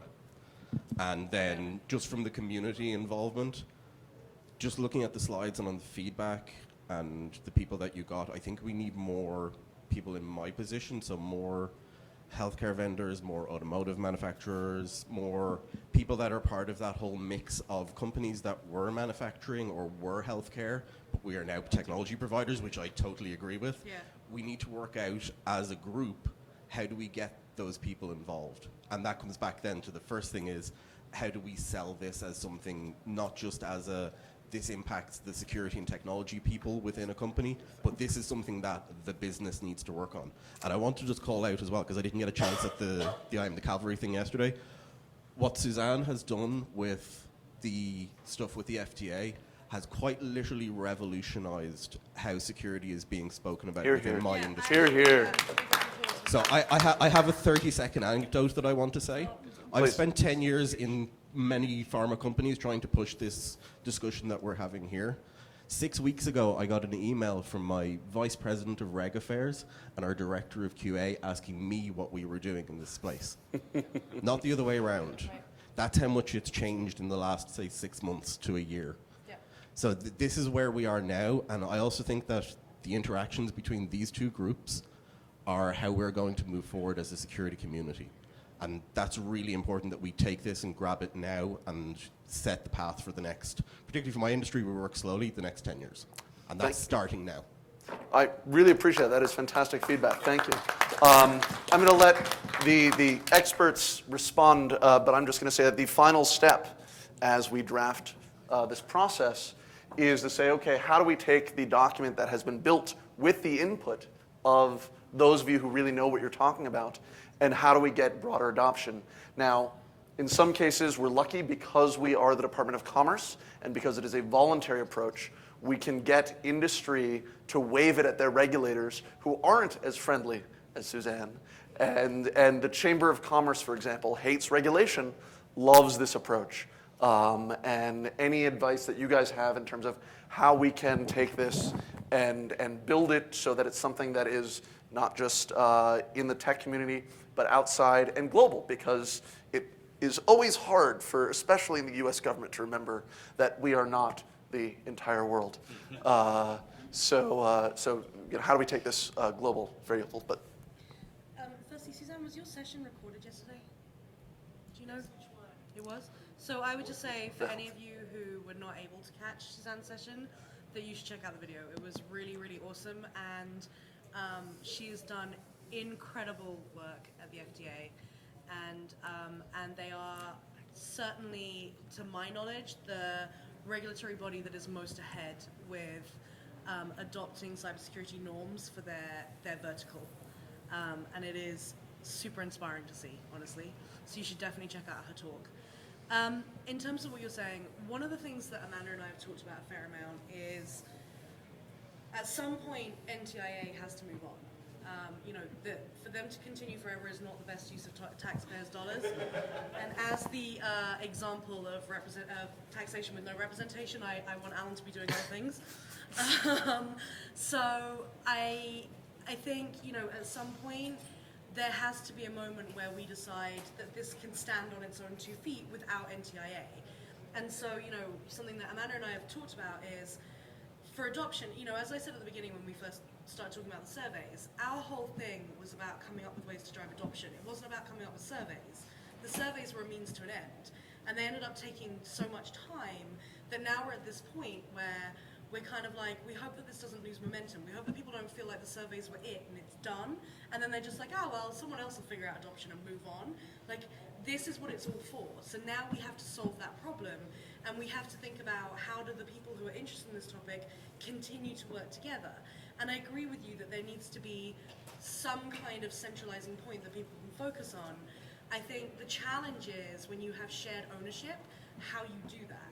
And how you pull that together, particularly when you don't have a lot of resources behind it. So it's definitely something that we have to think about. I agree with you completely on that front, but it is going to be a challenge. And I have a question back. You know, in a way, I'm guessing that it's probably all of the above.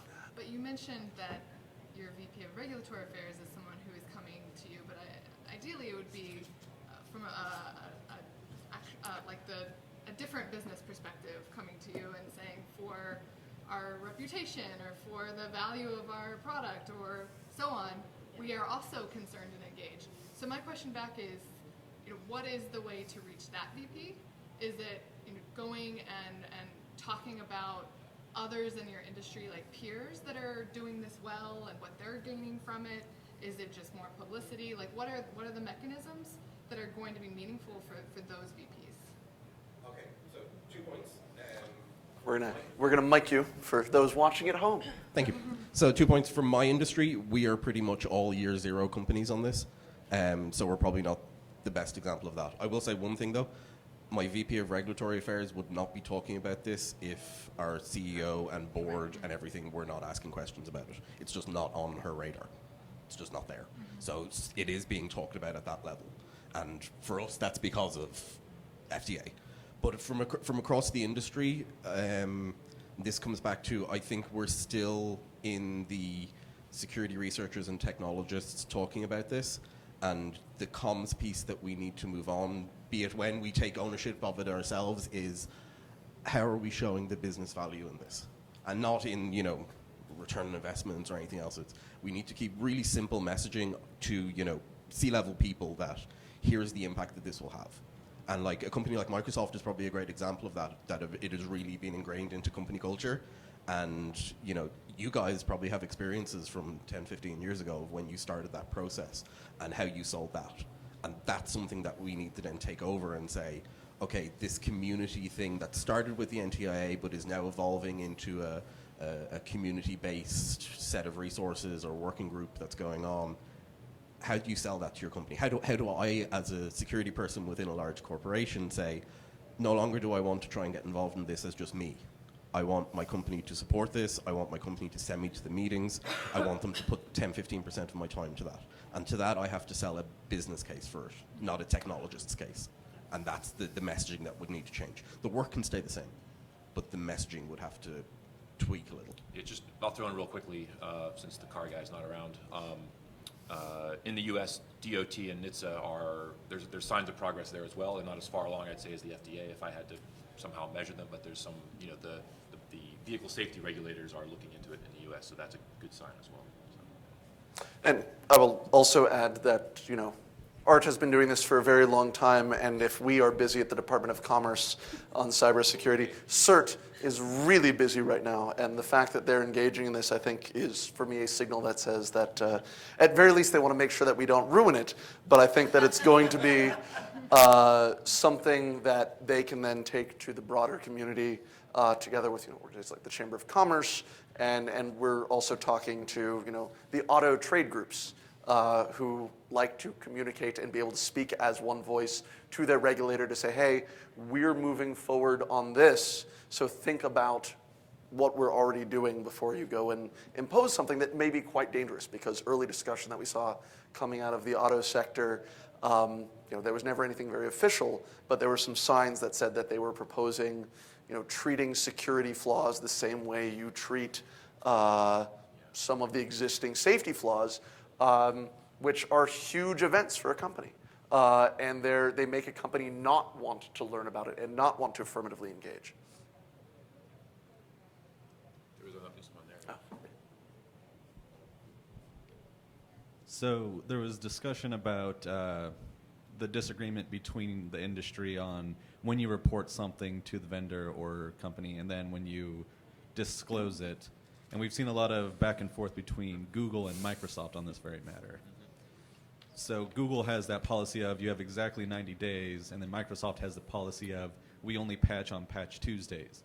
Do you think there should be more give between one or the other, such as Microsoft shouldn't be so specific on patching, or Google shouldn't be so stringent on 90 days? Or do you think that they need to find some sort of better middle ground? What's CERT's policy on this, Alan? So it's a fun debate, certainly. In a sense, I don't know how super useful it is. So here's actually, to take your example, I'm pretty sure if I remember, after that whole thing happened, Google modified their policy, so they now have an extra, they get a 2-week kick at the end. So that's an example of, we have a policy, you each knew what it was, we disagreed, a premature disclosure happened, and then somebody adjusted their policy. So things shifted to work a little better together. There are so many people in organizations with so many ideas, different business practices, different release cycles. We're not going to get agreement. I'm not even going to try to get, what's the exact number of days. We surveyed a little bit, and the average was in the 60 department, but that's just what's actually happening, and that's not, that's not a good number. Yeah, cert right. We write 45 days. We almost never do 45 days. That's our. We couldn't get back. We didn't hear from the vendor in 45, so we'll drop 45 on you instead of 0. So it's a fun debate. I'm not sure how super useful it is to try to figure out what that embargo period should be. I think you're not going to get agreement. There's a lot of vulnerabilities. There are too many to have to really almost care about individual ones. It's very fun too. Don't get me wrong. I love it, sort of, but. There are so many, we need to just, it needs to be all this in part of a process, not, hey, that specific thing that Tavis was yelling at Microsoft about on this day, it was like, everybody stop and pay attention to that. There's more scale than that, I think, so. Yeah, I'll just add that I think,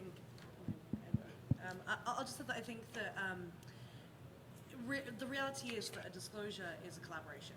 And in any collaboration, there has to be some give and take. There has to be willingness to find common ground.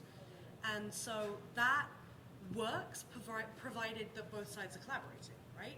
So I think the reason that you set a timeline is exactly as Art said, for the situations where people are not collaborating, when you're not getting a response and nothing's happening. But I think if you are getting a response, if you are finding that there is engagement, then the reality is to hold on to a deadline for just like, because this is what our deadline is and we're going to do it, is actually not putting the users first. It's not really sort of thinking about it's not really thinking about the risk model in the big picture sense. And it also is not going to create the trust and the benefit of the doubt between the parties that is going to lead to the best possible outcome. So I'll just give you ours, and we work very closely with CERT. We push all our disclosures through CERT. We do a lot of disclosure, either for our own research or for members of the Metasploit community. So our published policy is we go to the vendor, we give them 15 days, and then we go to CERT, and we follow CERT's 45 days. So they get 60 days in total.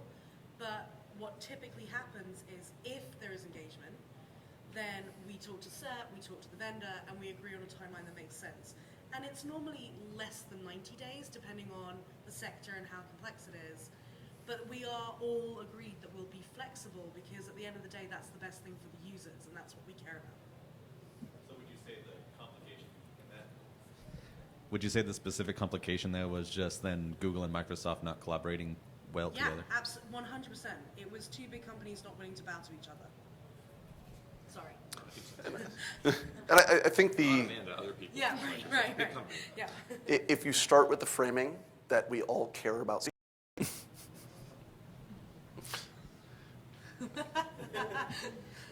You're going to go back to it now. So who here? Oh, go ahead. No. I don't actually particularly have a question. I wanted to get Jen to expand a little bit more on the, because it does, Archer, obviously, that goes without saying, but the sort of change that the researcher side needs to be cognizant of, because when you're talking about automobiles and installations in oil refineries, those are not things that fit a hard and fast 90-day. Completely agree. And even once you've gotten past the disclosure, you look at car, I mean, I can go buy a car today that has not had its airbag replaced or does not have all the modern safety stuff. So from the researcher side, we're in a totally new Yeah. area where we can inadvertently put people at risk Yeah. while following all the ethical rules. I agree. Like, I think it's the Wild West all over again. And I think what's interesting is that we've entered a sort of new point in the culture of the community. I kind of think of it as like sort of the security community 2.0, which is terrible, but it's almost like, you know, we had our generation alpha, and now we're in the sort of next generation, and we've evolved, or we've matured out from being from skiddies who were just curious and wanted to know how shit worked and test limits, to suddenly being like people who are buying cars and putting our kids in them and going, holy shit, like there's actual implications with this stuff. And so I think, you know, a lot of the researchers I talk to feel the weight of that. They actually, you know, going back to that 15% caring about the money, a lot of the researchers I talk to are doing this because they want to save the world. Like, that's what it comes down to. They actually really care about the impact for consumers. Yeah. And so, oh, thanks, Alan. Krieger is not a good example of this. He does not want to save the world. And so I think that, you know, that is difficult. Like, we are sort of making it up as we go. As Josh said, like, we have to find the new paradigms of what that looks like. And even at Rapid 7, that's a process we're going through right now, is, as I said, we have this disclosure policy. It's been our disclosure policy for the 5 years I've worked at the company. And right now, we are internally looking at that going, we need to now have a category of this is this, except when it comes to things that affect human life. And then it's going to be like, what does that look like? How do we set timelines when you're dealing with cars, right? It's a totally different paradigm. We have no clue what that looks like. But I think the only way to get there is to work together. And when I say work together, I don't just mean within the research community, although that for sure, but we have to work with the automakers. We have to get to understand what their process is. We know what software development looks like. A lot of us have worked in software development. We don't know what automaking looks like. No clue. So, and the same for medical devices, you know, we need to understand what that involves, and the only way to do that is to work with them and have empathy for what they're going through. And if you approach that as, you know, you're the bad guys and I'm the good guys, you're never going to achieve anything. I said that the right way around, right? Yeah. Sometimes I'm self-hating when I say it the other way around. Yeah, so we really need to find that common ground. I think that's the first step.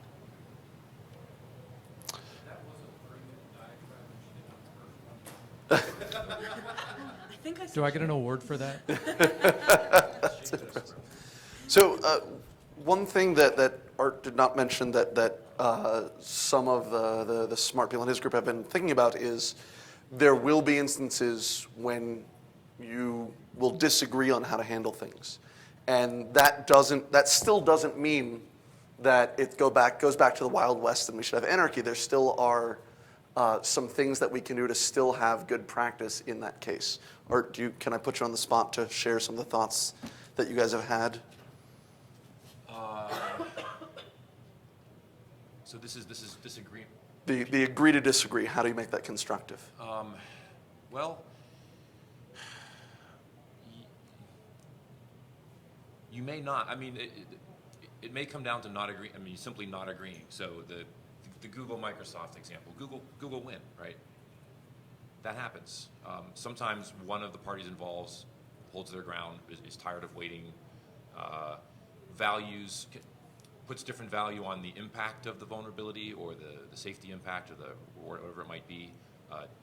Chances of it being actually attacked in the wild, chances of an attack being successful, time to deploy fixes. Are attackers going to bother with a very complicated attack when phishing emails are still working?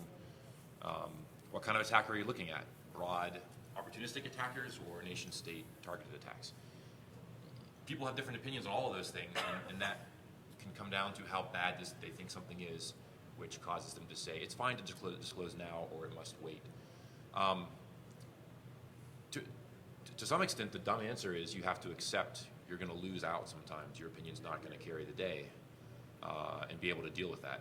You know, it's largely, if you have the information about the vulnerability, you generally legally have the ability to publish it, at least in the US. I'm not sure that's quite the same thing in the EU, but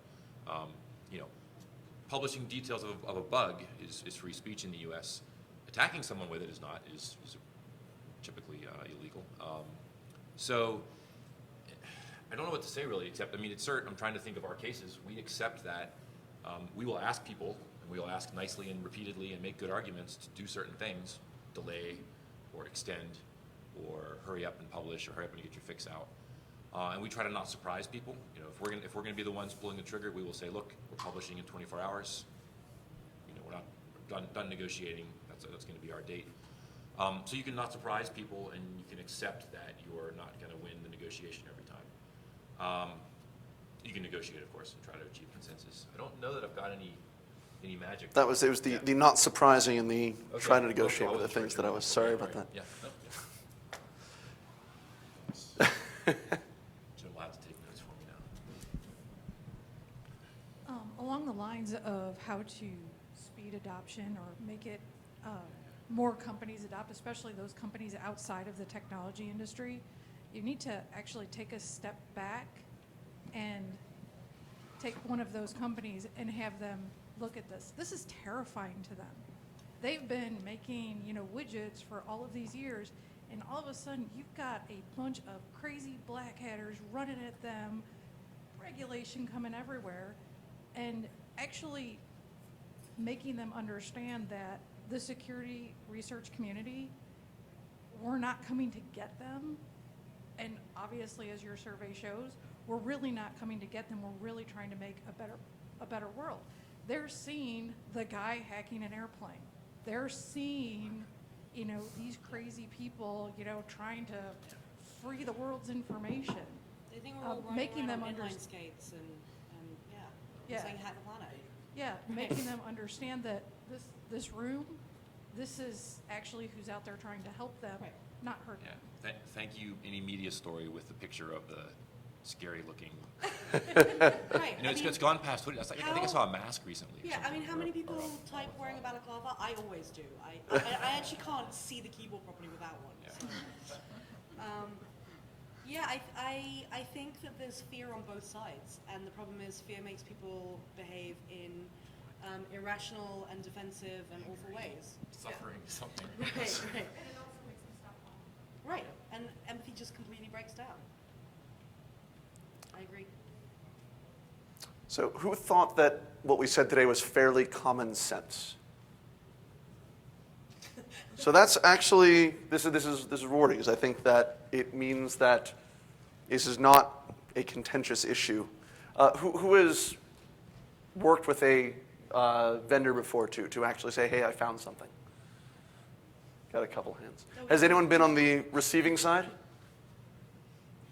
More people. I won't put anyone on the spot, but is there anyone who's been on the receiving side who wants to share some experiences or react to what we said today?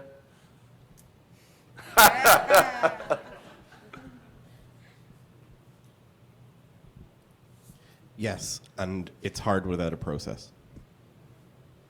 At the simplest level, because there are people out there that want to do things, and there are so many industries, not just my own, but others as well, that if there's not a process there, when you get a vulnerability and report into your customer service email address or something, and you have no idea what to do with it, and the company has no idea what to do with it. I worked in a company a number of years ago where I got an email about it because in my internal company profile thing, I had interested in vulnerability disclosure on it. And somebody had literally Googled on our internal portal and it came to me. So that's where so many companies are. So without the work that you guys are doing, it's hard. Yeah. And we need to make it easier. Well, Because then it becomes easier for everybody. I mean, the reality is that, people are super busy. They have processes of how they like to do things. Generally, people are not bad people. They have things that they've been told, these are your priorities, these are your goals. And you're happily working away as an engineer, and you've got a delivery deadline, and you know that if that delivery deadline slips, then that has a high impact for the business, and that's a problem, and it has a high impact for the customer as well. And so when somebody comes to you and says, hey, we're going to blow up your schedule, we're going to divert you onto this other task and this thing that you thought you had dealt with ages ago, and it's going to completely impact all your other work, that's frustrating at best. And at worst, it makes people insecure, it makes them anxious. It's difficult. There are no people doing this stuff, or typically there are not a lot of people doing this stuff who are just meh about it. And we're the same. We get vulnerability disclosures, and there are times when I have to have a conversation with the software guys where I'm like, okay, you've done the patch. Have we put it out yet? And they're kind of like, oh, we have a release going out in a week, and I'm like, you get that we're a security company, right? And it's not like they don't care, they do. It's just that people have this whole thing of this is the process that we go through. We always do a release on a specific date. Microsoft Patch Tuesday, it's the same mentality. And so you just, that's how you think. And people don't like change very much. So when you're like, hey, we're gonna do this completely different thing that you've not normally done, they kind of sit there scratching their heads. So for those of you who would like to engage further, there's still a lot of work to be done. Please talk with Art, talk with Amanda and Jen, talk to me. Tomorrow, the EFF is hosting an event to continue this discussion. I'm particularly proud of the fact that the EFF and the Department of Commerce have said, listen, this is something that we need to actually work together on. And find some solutions that work well for all involved. And I'm going to give a very quick plug. If you really like the idea of talking with other security people about processes, our Assistant Secretary just announced our newest multi-stakeholder process on IoT security, and it's closely related to this. So the challenge is there's all sorts of smart consumer stuff out there. And not all of it is built for security. So how do we promote consumer awareness of security, and how to reward manufacturer attention to security? We're going to be starting with aftermarket security, taking a page from our colleagues at the FDA, and saying, listen, patchability is important, but there's no real understanding of what it means for something to be patchable. So let's have a discussion around the technical definitions of patchability, and then figure out a way to condense that into a way that it can be easily communicated to the consumer. The consumer has something quickly to look for. Here are some small words that I can understand and look for in a package, but they are supported by a well-defined technical description that can be used to build standards or built to spec on. So trying to derive it from both the demand side and the supply side. And if you're interested in that, I'm very happy to talk further. So please engage. Thank you for your time and attention. I'm guessing that you have a last word, because you always do. I know. I'm sorry. I wanted to not in this case, but I just want to thank everyone who's participated in the process. Thank you very much. Here, here. And I want to thank the three people up here who have given a lot of work. They have, their day jobs are far beyond what they already have time for, and this is something that is on top of that. And it works because people who care passionate about these issues get engaged. So please, I invite you to also get engaged. Thank you.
thank our sponsors, especially Versprite, Protivity, Tenable, Amazon, Source of Knowledge, who, amongst other things they do to keep the make the conference work, have donated us a number of books on DevOps, Sec, and Docker security, which we will be happy to give out to people who ask excellent questions. If you enjoyed today's panel or want to leave comments, you can leave speaker feedback on the sked.org site. And with that, please welcome our panel.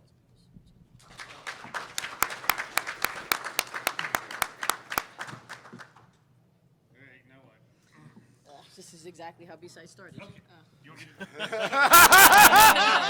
that's the way every meeting starts. And then I don't give anybody a chance to do it. Let me introduce folks. We are the board of directors of B-Sides Global. It's sort of the parent corp. B-Sides events are run by the people that run the events. We don't run them from the board. But you have that's right. We need the mic so the stream works. Oh no. I'm already freaked out because I got a wireless mic. I need wires. I was just in a Focus. No, cat. Squirrel. This is what our meetings are actually like. It is. Except we don't have eye contact, so it's even worse. Here. So the board consists of Mike Don, David Mortman, Michelle Klinger, and myself. I'm Jack Daniel. You guys want to say a couple of words, and then I'll kick into my bit. So why don't you guys say a little bit, and then we'll roll. Good. Me? Yeah, always me. So is this on? Is this thing on? Okay. Yeah, so Michelle Klinger. My role, I'm, I think, the second to last person to start to join. Dave, you were the last. And my role is actually the event coordinator liaison. So I'm the one that manages, for the most part, the info at email address. And then when you reach out to us, I'm the one that you speak to. I coordinate. I'm the person you first contact for conflict resolution. And then these guys, we just manage the bigger picture. But that's my role. I'm David Mortman. I'm the newest member of the board. I've been here with the board about 2 years. There's a mythical fifth member of the board who mostly has an autoresponder in his email saying he'll get back to us eventually. I was mostly added to make sure there was an odd number of people on the board, and I'm really odd, so it works out well. My name is Mike Don. So a long time ago, there was a Twitter conversation that went on about putting on events, and someone said, "Hey, you should put on an event." I said, like, putting on an event to hear yourself speak is ridiculous. So over the weekend, we got together an idea of putting together a framework for security conferences following kind of the bar camp style approach. And originally it was called Security Fringe, based on the Fringe Festival in Edinburgh, Scotland. But apparently many people are not aware of this, and someone slapped me and said people know music more so than obscure, although not so obscure, massive events that occur in the world. And then so that was Saturday, and then Sunday we rewrote everything as Security B-Sides, and got things going. Got things going from there. So I'm Jack, and I get way too much credit for what happens in B-Sides because it takes thousands of people, including every one of you here, to make B-Sides happen, particularly these folks. And so what we're going to do is, those of us on the board are going to chat a bit, talk about what we do, a little bit of history, and then we have a couple of organizers of large events that are going to join us. And we want this to be a conversation with the B-Sides community, particularly those of you who organize events or want to organize events, but we want to hear from everybody because we're trying to figure out the direction. A couple of years ago, 3-4 years ago now, we had a big discussion about whether the organization should have a big role or a small role.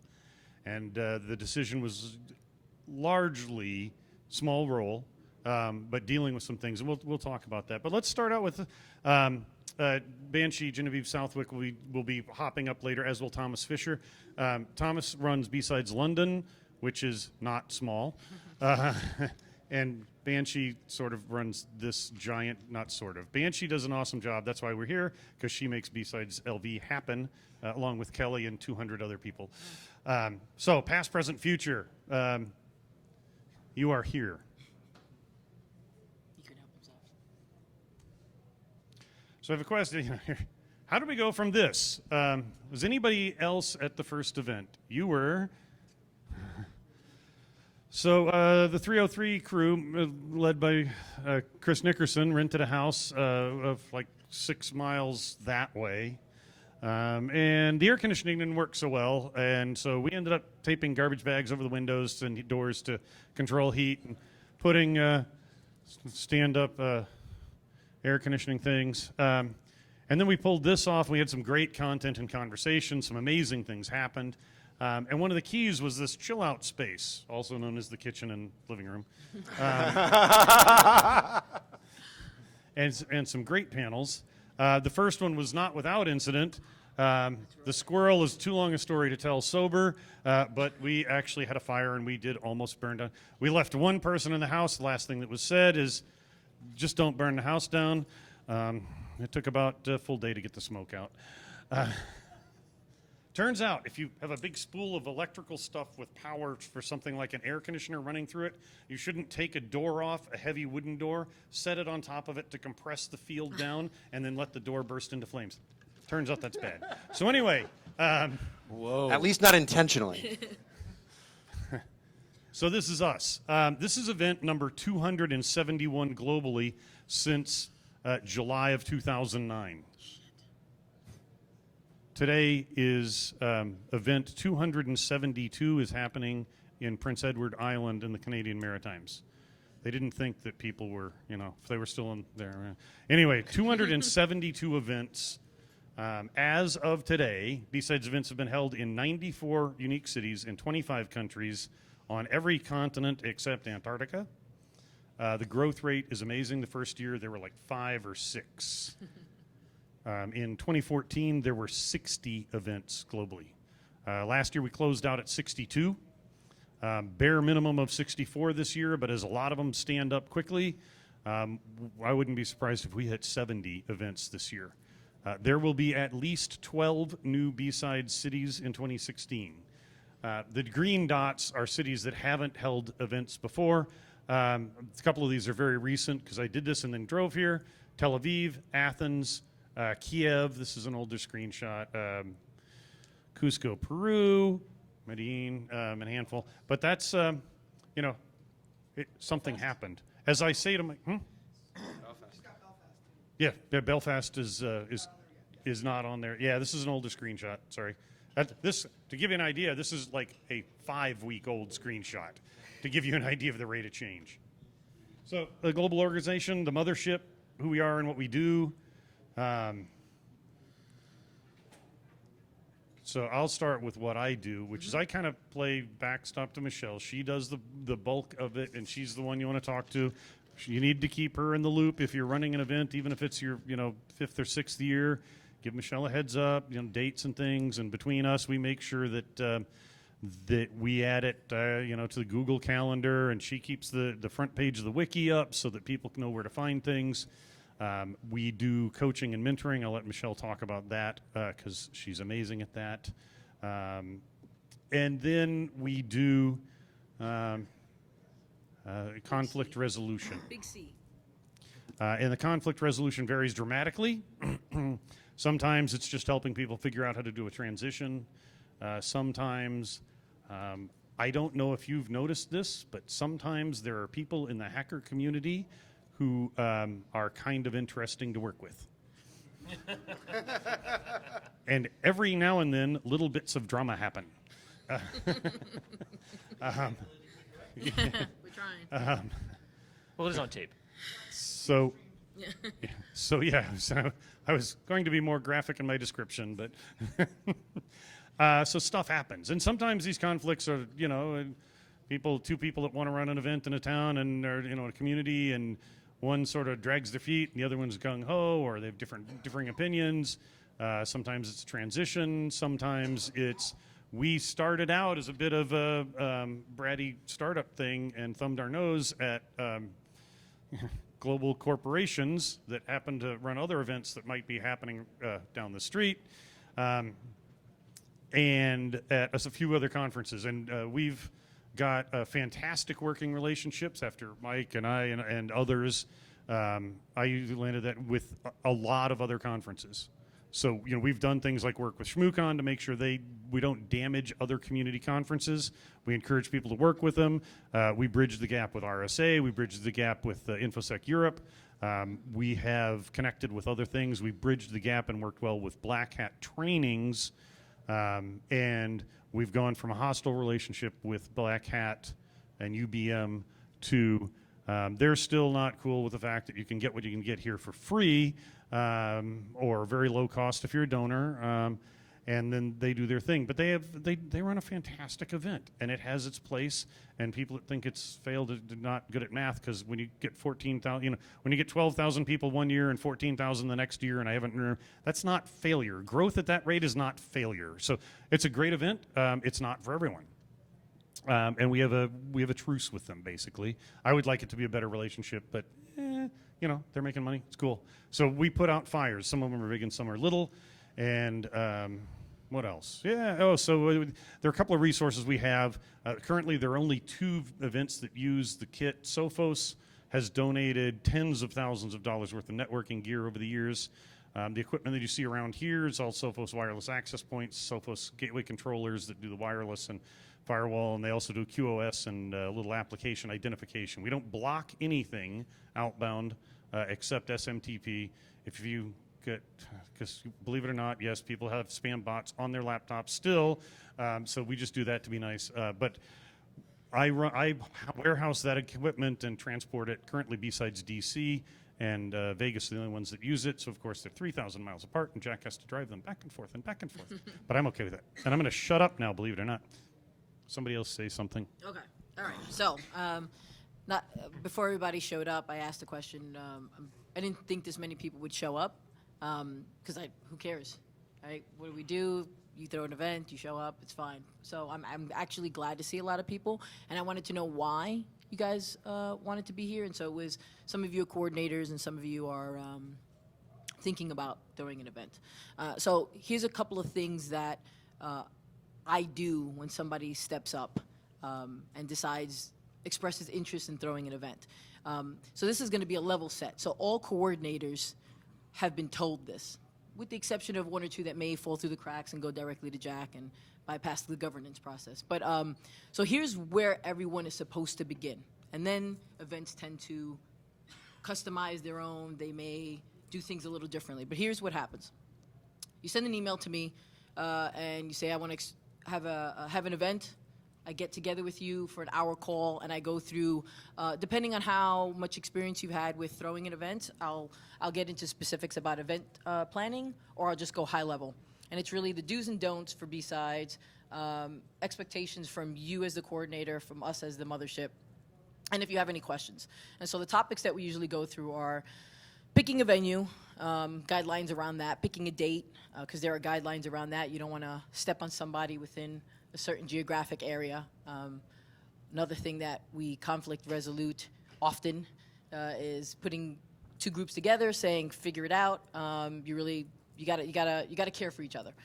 So it's the venue, it's picking a date, whether to charge, what are the guidelines for charging, and if you have any questions about that, just throw that up.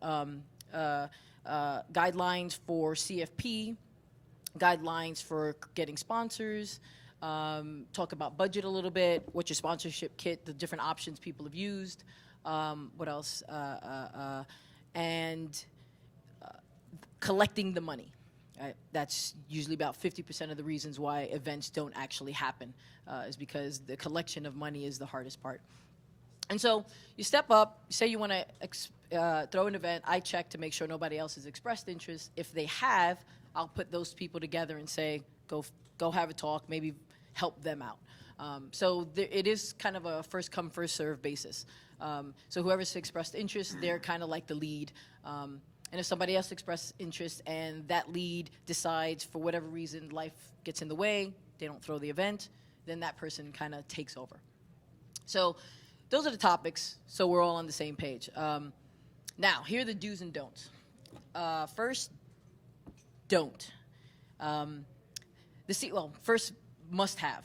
The CFP process, the call for papers, must be open. Right? So that's the first beginning. You should not invite your entire speaker lineup. The whole intent initially of B-Sides was first-time speakers, people who can't fly out to other conferences to submit, right? So this is really was to help the local community have a voice. So that's the first requirement. If you want to, invite a keynote, that's fine, but the CFP process should be open. How you vote for it is a different process. We don't care. Online, SurveyMonkey, me, I was a dictator in B-Sides DFW. If I wanted to pick everything, that was up to you. That part's, and again, it can be gamed, of course, but that's the first rule. Second rule is sponsors. Sponsors cannot be guaranteed a speaking spot. That is an absolute no-no. So they can submit to the process, the CFP process, but they should not be guaranteed as being a sponsor. So that's another item. Third item, and the most egregious offense you could do is provide the registration or the participant list to the speakers. That is absolutely not allowed. Sponsors, sorry. Yeah, we do not give them that information. We should not be giving them that information. And if we find out, then we kind of have to, again, big C, conflict resolution, find out why that's being done. Because again, everybody is on the same page when they start. Go ahead. Yep.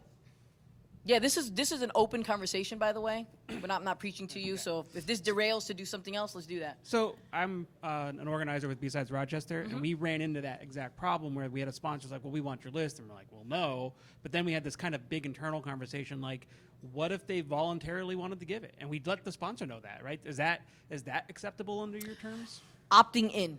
Opting in. Yep, okay, as long as right. it's clear. And that's what we figured, and we didn't actually go the whole route anyways, because we ended up telling the sponsor no, but we wondered if that was actually... Yeah, as long as it's very clear, absolutely. There's nothing wrong with that. There's, depending on the level of organization too, for those of us that are in organizations that are 501c3s or registered charities or the equivalent in your country, you run into a set of regulations where I would be hard-pressed to defend effectively selling an email list of our participants under unrelated business income tax. So, but that's a whole nother conversation. Yes. Let me let Thomas.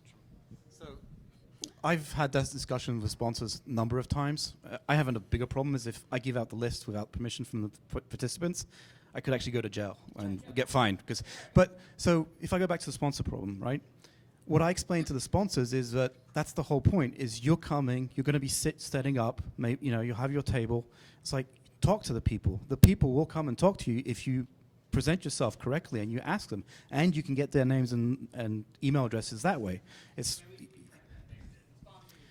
There's a lot Some of other sponsors don't get it. There's a lot of one of the things that's worth pointing out with the sponsors is if they're not familiar with B-Sides, they don't always understand this. One of the things that sometimes helps is to point out that it's not like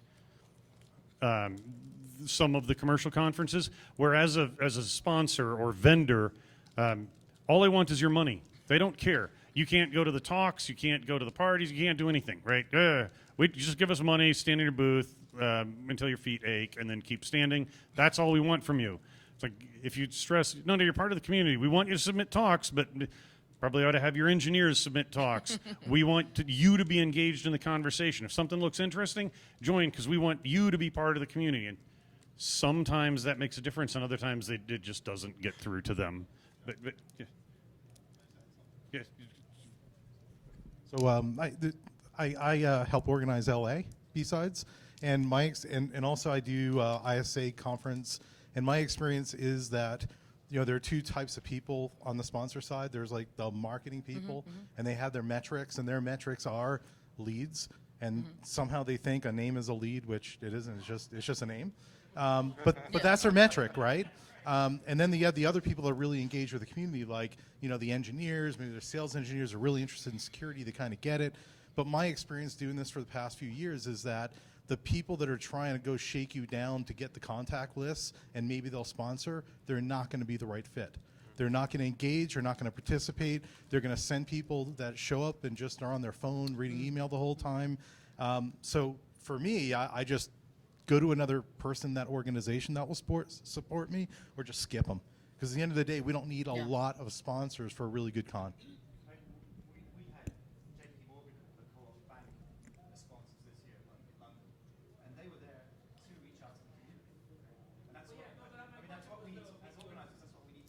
He just wanted to find out if it was allowed. Yes. Yeah. Let's get Genevieve's perspective. Oh, okay. Yeah, so one of the things that we do here in Vegas is we go after the recruiting budgets instead of the marketing budgets. If we have a contact in marketing, we'll say, this really isn't a kind of marketing kind of conference because you're not going to be allowed to sell anything. You're not even allowed to present that way because we're a 501c3. Think of it as a CPR or an NPR or a PBS ad, right? You can say what your mission is, but you can't talk about your product or your sales. Yeah, So put us, what? Yeah. Yeah, we get the HR budget or the recruiting budget because they want to come meet the engineers that are looking for work and maybe poach somebody from Tenable because they know that Jack's the best at what he does. Yeah. I mean, but they can't poach Jack, obviously. But we found that that's a better approach than going to, say, some of the other companies that say, well, so when do I get your email list? Which is almost anybody that we deal with in marketing. So, just consider going after HR and recruiting budget instead. That has been super successful the past 2 years. Going after the tech systems and XYZ, name the list. That is, I can't believe how they just want to throw money at you just to be there. I You're doing want their you job to for keep them. going because you're doing. I just want to point. Yep. If you're not aware of this, there's a 2-day track here, Higher Ground, which is a career development track. It's not just about recruiting. Pop your head in. It's over there, right, straight across, and see how much activity is driven and the companies' names that are in there that are interested in spending money here for recruiting, and think about that for your event. Yeah. And it does depend on your community, right? It's easy to target San Francisco or here when everybody comes here. That's not going to work in every community, but it's worth an angle. It's absolutely. We couldn't do what we do if it weren't for recruiters. I'll point out that at least one of the vendors here on the floor, at least one of the sponsors on the floor over here has stopped recruiting at the other large conferences here in town this week, and they're recruiting here only. Because this is where they're finding the talent. So word is getting out at least about some of the B-Sides events that if you want to recruit, you come to B-Sides, not the local other events that it's often paired with, because the people who they want are coming here. How does that change the dynamic of who shows up from the sponsor and what they might get or experience? Do you set them up differently? What do you mean? So usually in a table, but do you find that it's not really like you might get sales or engineers? Do they send recruiters, and do they want you to help facilitate people that are available? To speak to the recruiting and make it personal for the people that give me a paycheck twice a month, our vice president of HR was here yesterday. Our director of talent acquisition was here yesterday. We've had 4 recruiters here, including our lead recruiter. We also have had some of our developer team come in, but they're not working the event. We've had a couple of our sales engineers come through, one of our strategists, and so it depends. Like a lot of other companies that are here that you've seen the names at B-Sides all over the place, I work someplace that gets it. But yeah, you do see recruiters, and if they understand what's going on and you tell them you actually want them to be part of something, and if there's a talk they want to hear, go see it. It's the conversation you have to have with them. Right. I mean, just look around the floor out there, and you'll see there's a bunch of folks out there who don't sell security products. Right. I mean, they are here purely to recruit, and they have HR folks, they have hiring managers, they have recruiters out there, because that's what they're. Yeah. Right. To vet. The culture. Yeah. So if you want to consider working there, it's like, but what's it like working as an engineer? So they can explain to you what the culture is like. So you get very different people than even are showing up down So, the street. so this is a good segue into setting expectations. So for those that don't know or expressing interest, know nothing about how B-Side starts, the mothership does not determine what events take place. So we don't look at the map and say, hey, we're missing an event here. It's whoever decides to step up and say, I'm crazy and I'm going to plan this event. That's literally what it is. Though we have said we need to have one in Antarctica. So yeah, if we there's a have volunteer, said that. please. So some people email the mothership and say, hey, actually, we just got one yesterday and says, hey, there's not an event here. Maybe you guys can consider it. And I'm like, no, that's not how it works. If somebody steps up to do it, then it will be done. And Michelle, what was that city? I don't fucking know. Wait. The response, wait, which is, there's- that's a great idea. You should go do that. So now to that point, because everyone with that base guideline I gave earlier, everyone sets up their event their way, right? So they should know what the local community needs, who to reach out to. We don't mandate any of that. We don't vet somebody to determine if they're good enough to throw an event, right? They don't need to have security, experience. They're just the group or the people or the person that have decided to take on the initiative to throw the event. So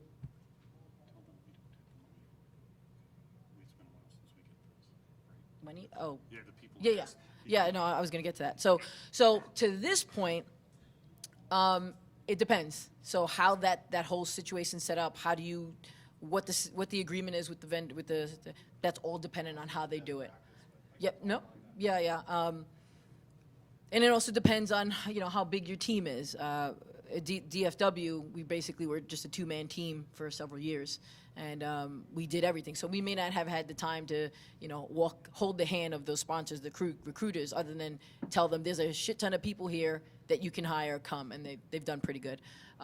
So the mothership really does nothing.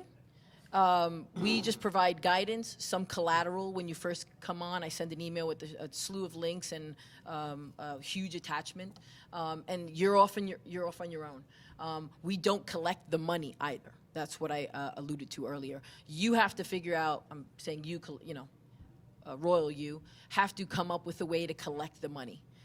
Bank account. They either give the money to you directly. There's tax implications, and I go through all that in that first hour talk. But that is all on the people who step up to do the event. Yeah. That's it. Yeah, the only thing we provide is the wiki. The wiki. Oh, and you know what?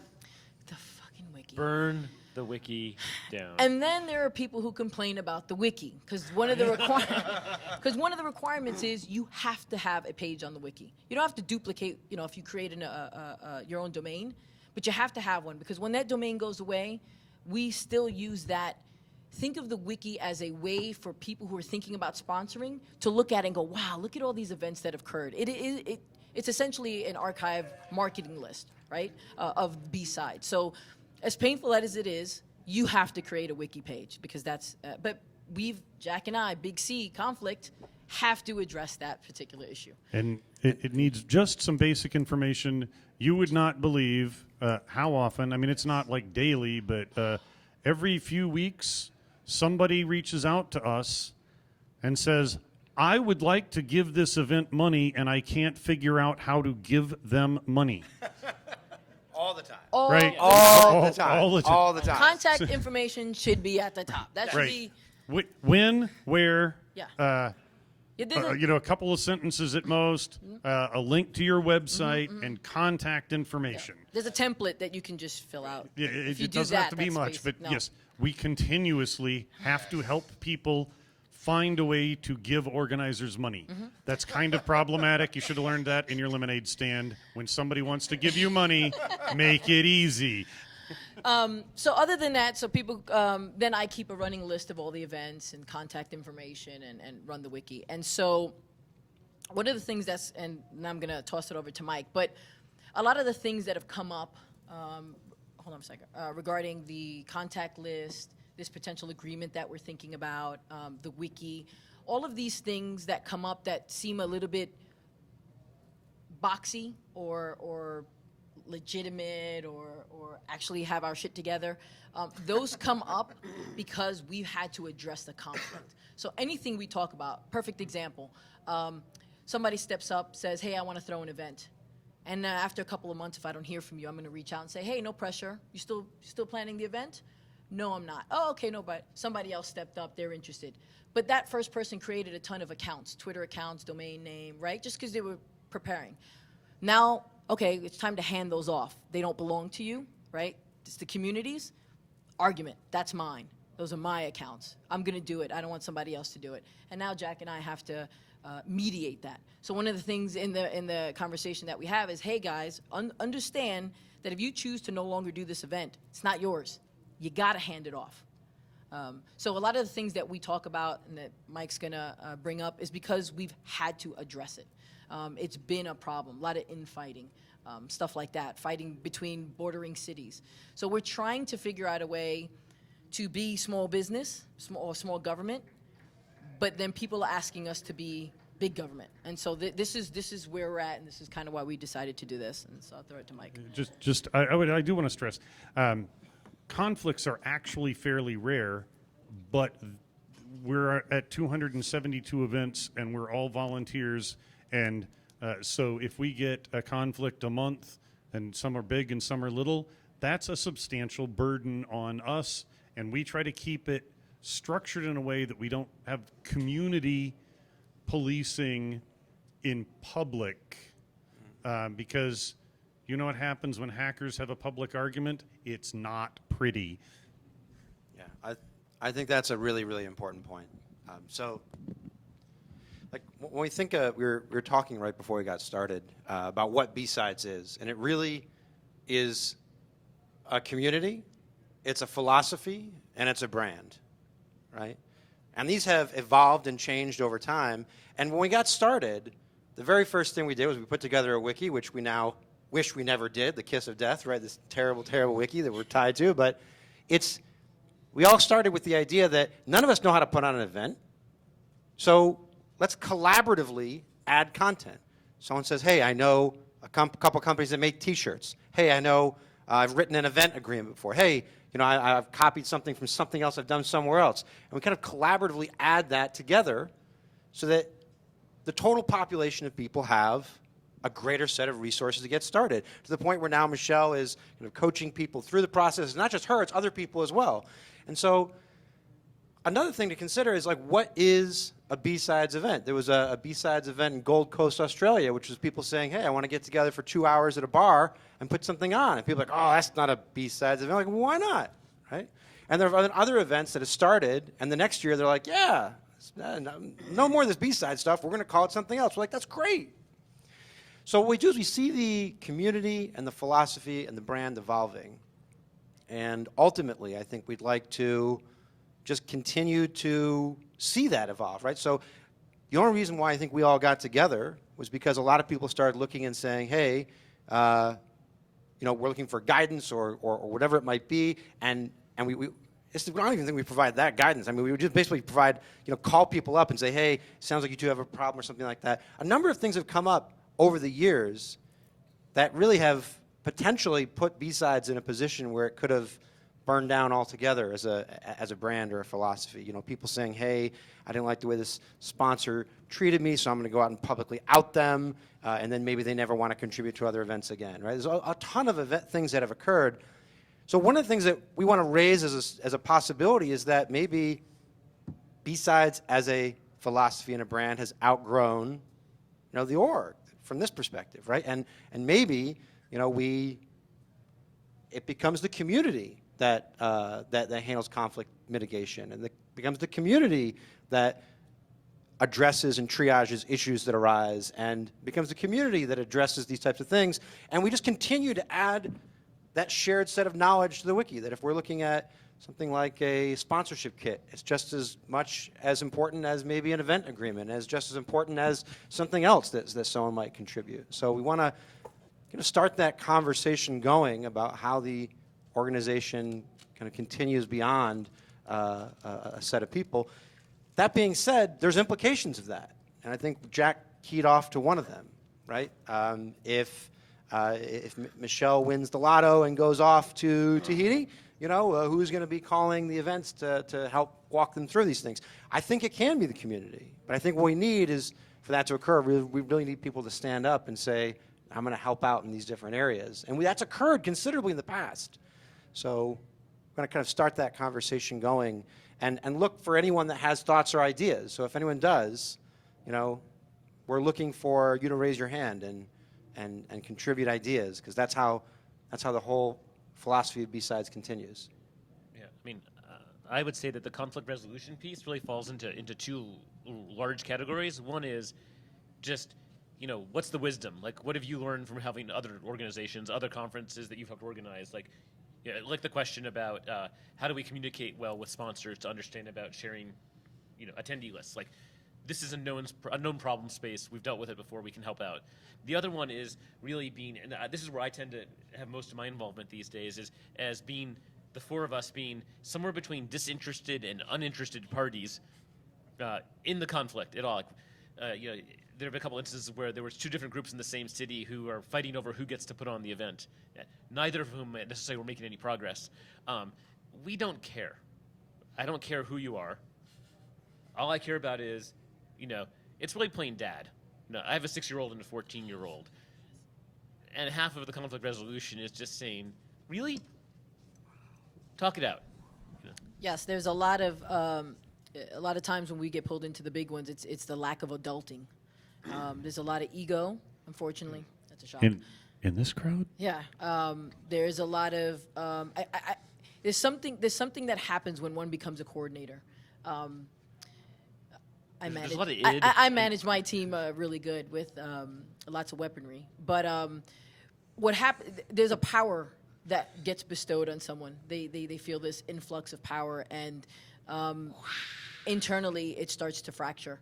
And that's, again, something I bring up. Be aware that you may not agree, so put a good team together or don't put a team at all.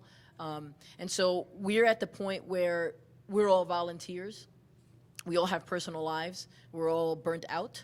And the idea of trying to become more structured, we're not going to please everybody. There's always going to be a set of coordinators or people who have what they think B-Side should be. It's going to get ugly as we try to, quote unquote, fix things. So we're looking to walk away and let the community commute. Yeah. One thing I have to say is that even when we've gotten pulled into these, adulting situations, it is because the people are really excited and passionate about doing an event. And it really turns into, they just want someone else to help them, reach the resolution. And then they walk like adults. I mean, that's the great thing. I want to stress one of the reasons that we try to solve these problems quietly. It is because thousands, at this point, it's safe to say tens of thousands of people around the planet are part of this community, and bad press travels a whole lot better. We have built communities. We have built friendships. We have brands. People that are close. My B-Sides family is closer than my real family, except for my wife and kids. Right, and that's not bullshit. That's absolutely true. Now, when something gets a little ugly and starts to get uglier and goes public, that damages the work of thousands and thousands of organizers and volunteers. It makes it harder to get sponsors, makes it harder to get speakers. And so we've been walking this tightrope of how we control this without being too controlling. And, one of the things we've done trademark. Mike has gone through the trademark thing, and that's contentious. That means lawyers. The draft, for those of you who've seen the draft, that's with us working for, 7 months, taking the lawyer words out, and it's still a lawyer document. So, that's the real challenge. We can throw it to the community. For those that have been part of this for long enough, you might remember a couple of incidents that happened where the community policed things. Over 124 emails in 24 hours on one of the mail lists. So we're kind of hoping, and there might have been a few raised tempers, as I recall. I was measured the entire time. Yes. Well, you always are. I want to go back to the first question over here. I was wondering if anyone on the panel could contrast and compare with the organizational structure of Fight Club. I'm sorry, First we can't rule. talk about No. it. Yeah, rules number 1 and 2. Cannot emphasize what Jack said is this idea that that in the early days it was dark, and maybe now we've evolved past the early days, but it's really important that whatever path goes forward, we all learn a bit, we all adopt a greater sense of empathy and humility and collaborate on helping solve problems internally. I really want. No, Gilly. Yeah, I really want to. He's been asking for like the half hour. I really want to reiterate that. I mean, the reason a lot of these conflicts come up is because everyone involved is so passionate about doing this well.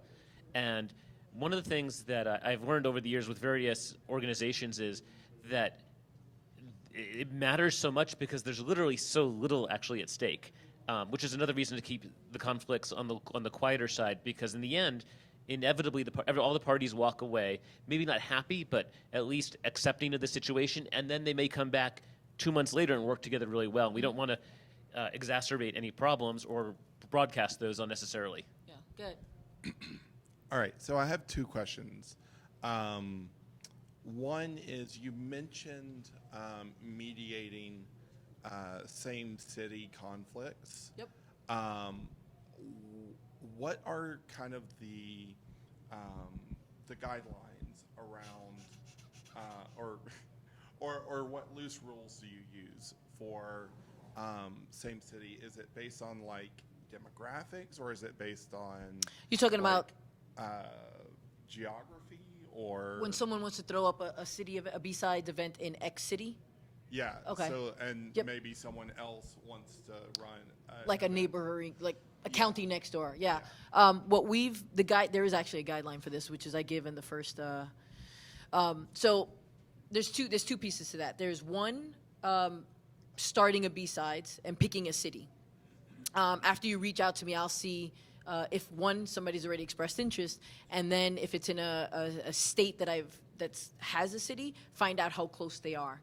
And unless it's several hours away, we recommend that they don't do the event, because or explain to me why the new city that you're looking to do, like a town over, why that would be beneficial. What is wrong with the first one that's not providing the value that you need another one maybe 30 minutes away? Or adjusted by 6 months. Or adjusted polar opposites of the calendar. So that's guidelines. Again, we really don't have enforcement, so we're not going to say no. We're just going to say, here are the guidelines, work it out. Then the other piece is when you hold the event. So like he said, polar opposites of the calendar, and you don't want to pick a date where a surrounding state, not just city, state, is throwing an event. That's basically the loose guideline. Well, there's or the other issue that comes up a fair amount is someone says, I want to run B-sides Podunk, and then 3 months, and they say I'm going to do it in April, and then someone else comes along and says, well, I want to run a B-sides Podunk in April. And how do we resolve that issue of who gets to do the event? And the general rule is that it's first come, first serve. Mm-hmm. And occasionally it's been interesting with some larger cities. Actually, this comes up this is a bigger problem in the really large cities. It's really hard in a San Francisco, Chicago, New York, Boston to find a facility that is not stupidly expensive. And so we have people show up and say, I want to run an event, and it can take them 2 years to get an event together.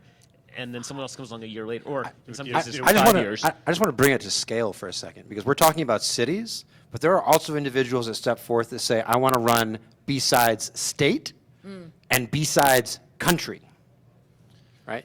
And there are guidelines around that as well.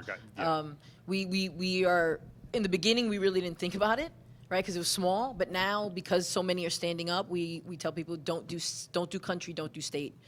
Stick to city or county or what that town is known for.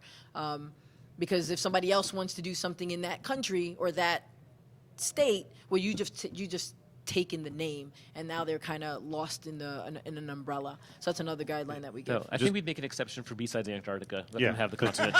But it's worth noting again. This is why we get very wound up about not keeping that wiki page and not telling us as soon as you have a date for the next year, because you've been working on this event for 8 months and you don't tell us, and somebody says, oh, I want to do one, and it's 150 miles away, and they pick a date, and you're like, oh, haven't heard from the guys in wherever, haven't heard from the woman that runs this one. And So we say, yeah, cool. That sounds Have fun. good. Good luck. Good luck. We haven't heard from. And so you shift yours 2 months from when it has been the past 2 years, and then you're like, hey, what do you let people tromp on our date for? It's like, because we're not psychic. Or your parents. So I'm curious. I think that a lot of people here represent people that have put on events or are interested in putting on events, and there's hundreds more that really reflect that as well. And I think it'd be good to get the word out. But who here is interested in participating with Jack and Michelle and others in triaging these things? Exactly.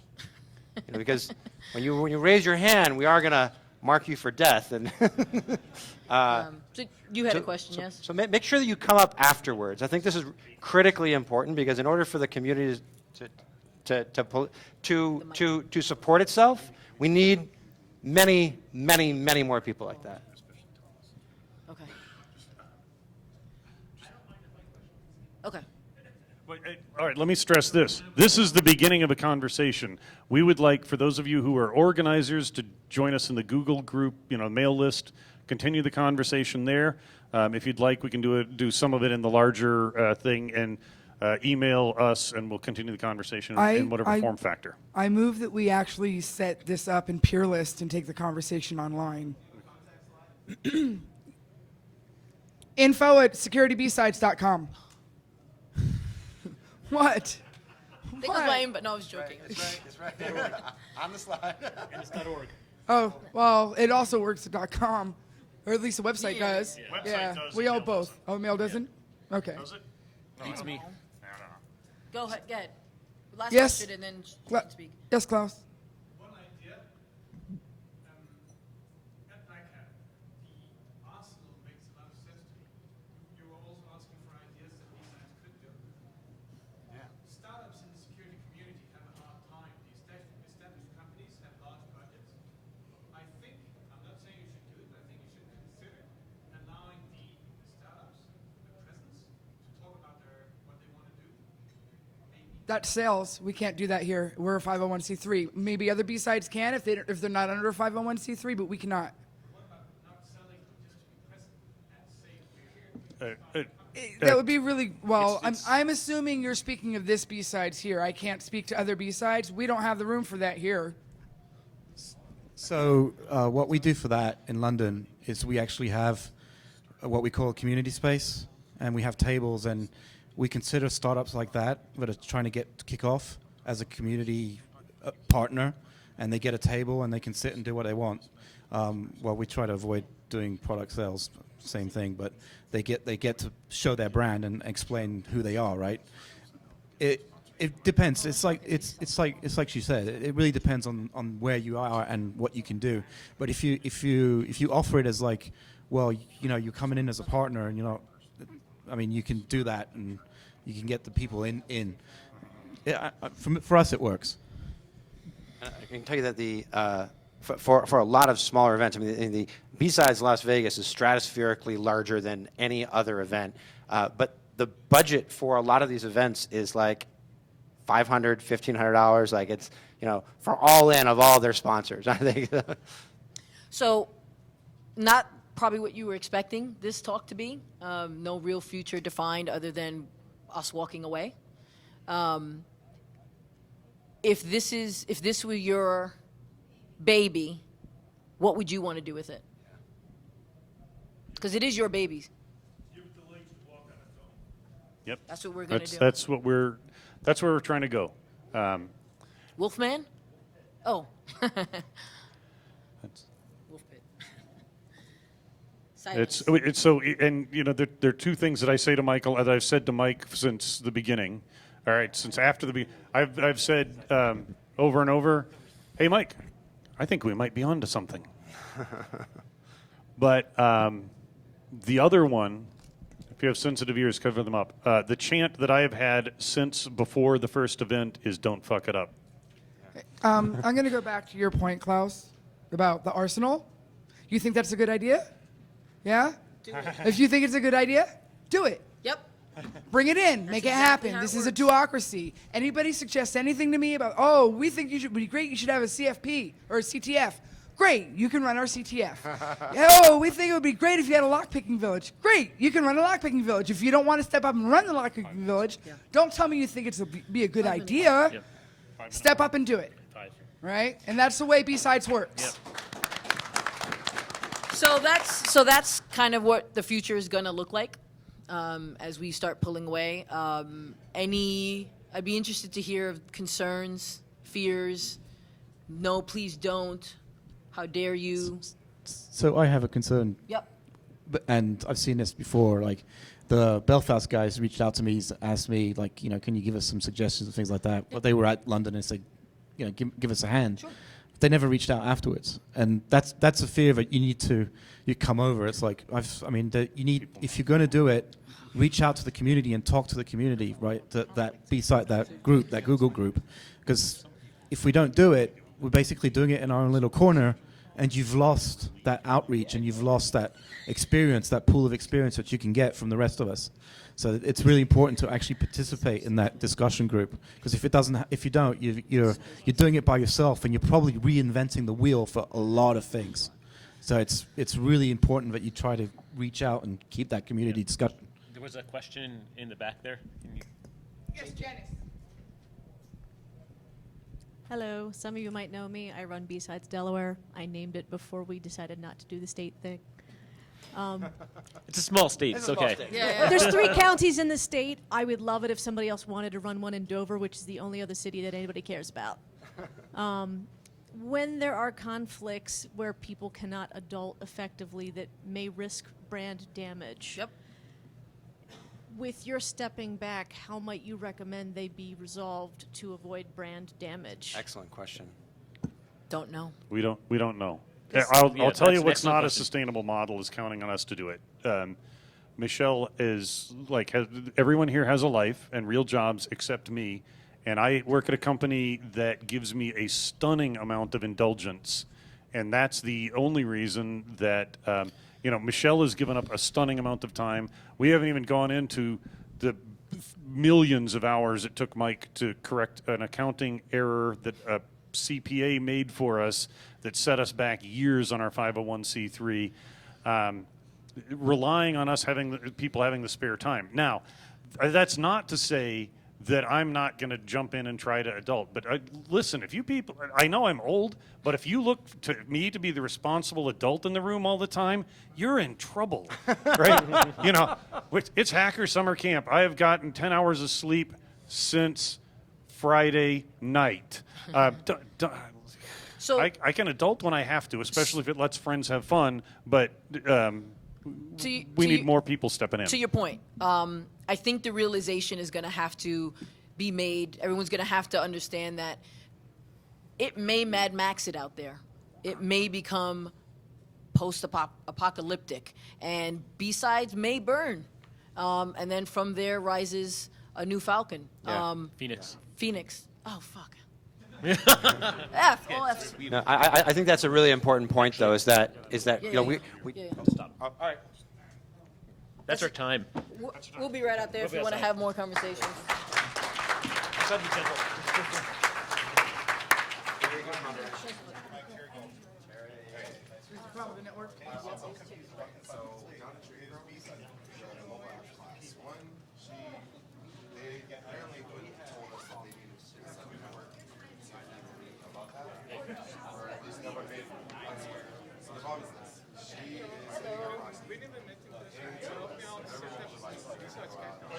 Oh, okay. Nice to meet you. Yeah. You coming along? Welcome. Yeah. Oh, that's right. Yes. Perfect. Sir? Tim. Yes. Yep.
bar top video game cabinets. Actually, just curiosity of me, I want to know how many of you know what that is. Awesome.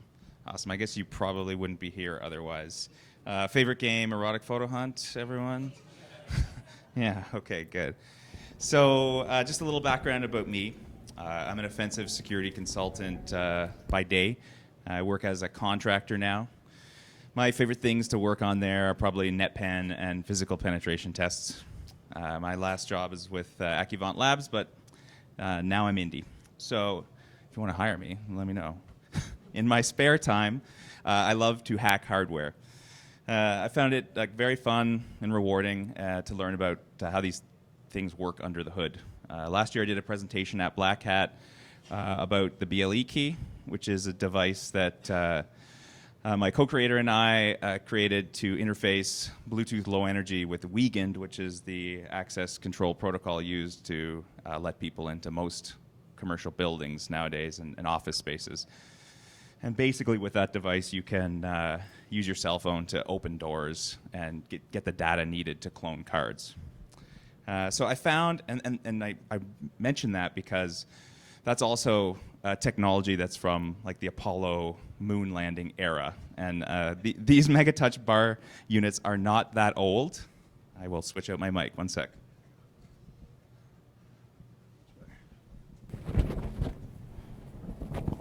Okay, can you hear me okay? Great.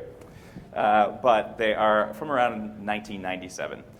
I found that this kind of stuff, I really like hacking on it because it's a lot simpler than the technology today, less complex. So the core concepts are the same.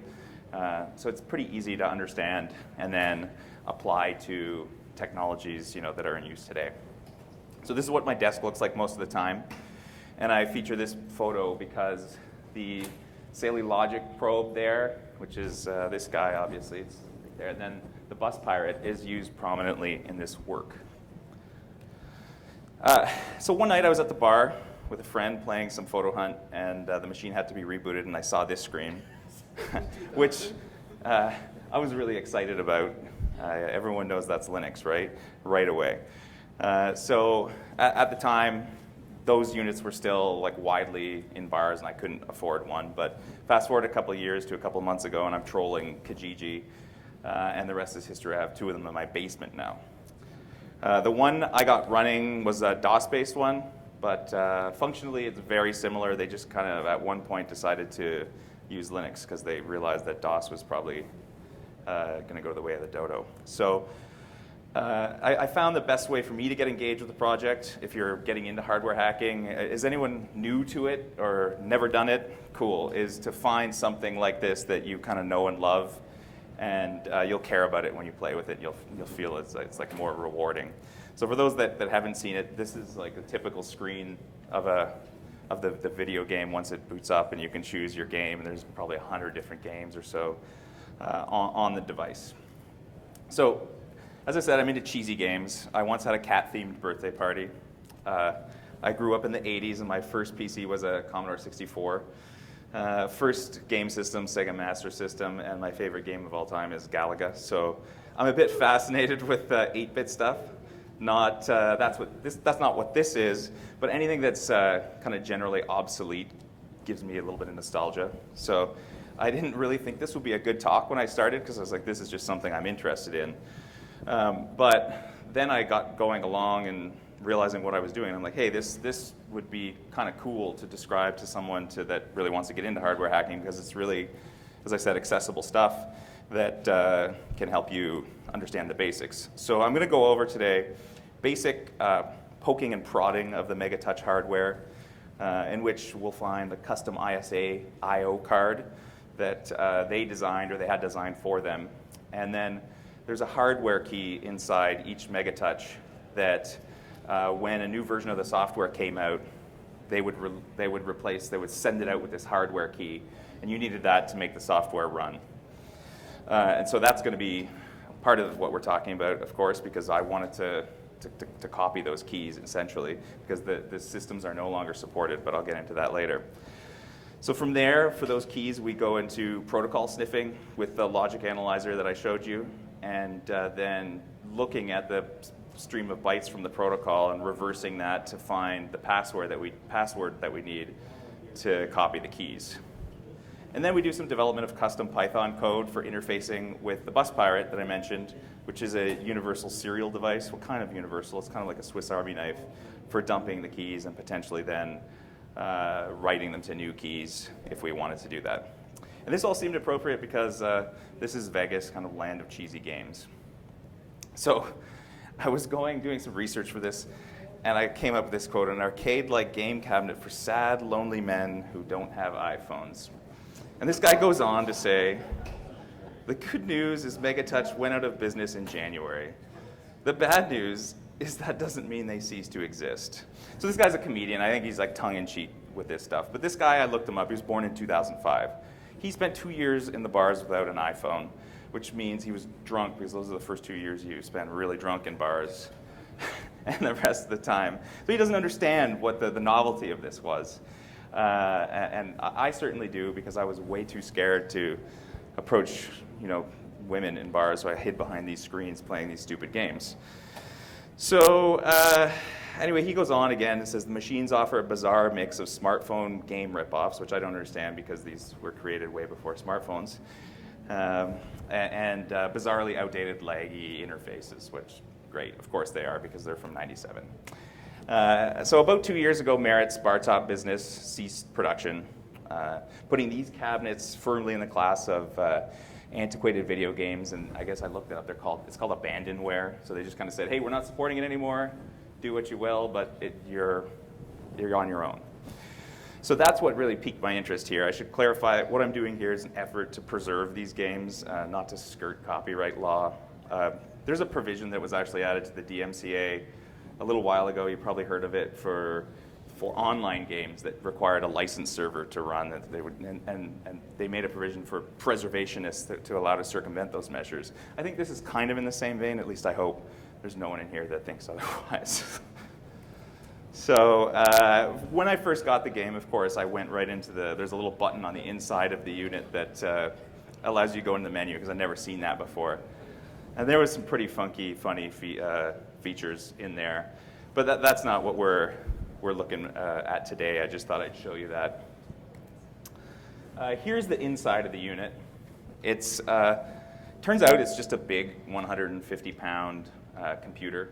Maybe more. I didn't actually weigh it, but I carried it up the stairs from where I bought it, and I almost killed myself. As you can see, it's pretty thick, heavy gauge metal. So most of the space is taken up by the old CRT, so be careful if you try to probe around these things, high voltage in those old CRTs. But the rest of it is run-of-the-mill Pentium, along with proprietary ISA card that I mentioned that handles the I/O. And there's some funky connectors and stuff, like this Centronics connector, I believe that's what it's called, that was used for updates, so you can plug in the CD-ROM easier. And the iMac came out a year after this, which makes this thing look pretty funny, if you think about that.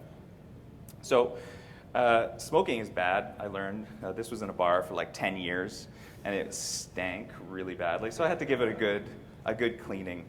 I had some acetone lying around for when I thought I was going to etch PCBs on my own, and it came in handy for cleaning the crap from like the contacts from the edge connectors and stuff on this unit.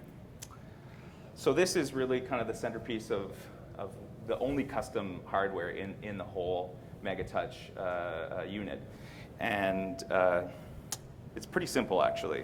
How did I figure out this was an I/O card? Well, first the internet told me because I Googled it, but then I also took a closer look myself at the components on the board to see what they were.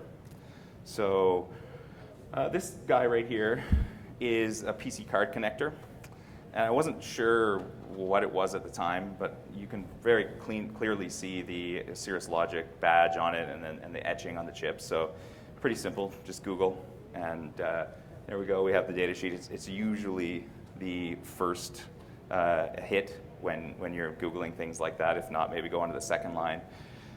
These parts are very commonly used. They're not going to invent their own parts, so chances are it's on the internet already. And pretty easy to understand given its age. So next, found a sound blaster on board by doing the same thing. And next to it, a little amplifier because the speaker was built in, so they didn't want to have an external amp, so they put an amp on board as well. Cool. We're getting through this board pretty quickly. I was confused by this one at first because I didn't know where all this was going. I thought maybe it was expansion, but this is actually just a ISA bus debug from the old Pentium days, and I found out about that by turning the board right over, and you can see all the traces go to the PCB edge connector, which it's just common sense from there. The board looks like it was probably used in like all of their machines. These guys do more than just bar top gaming. There's so many unpopulated headers and whatnot on this board that it could have been used for all kinds of things. Okay, and this is the I button key. The focus on most of this research and what was required, as I said, to make each version of the software work.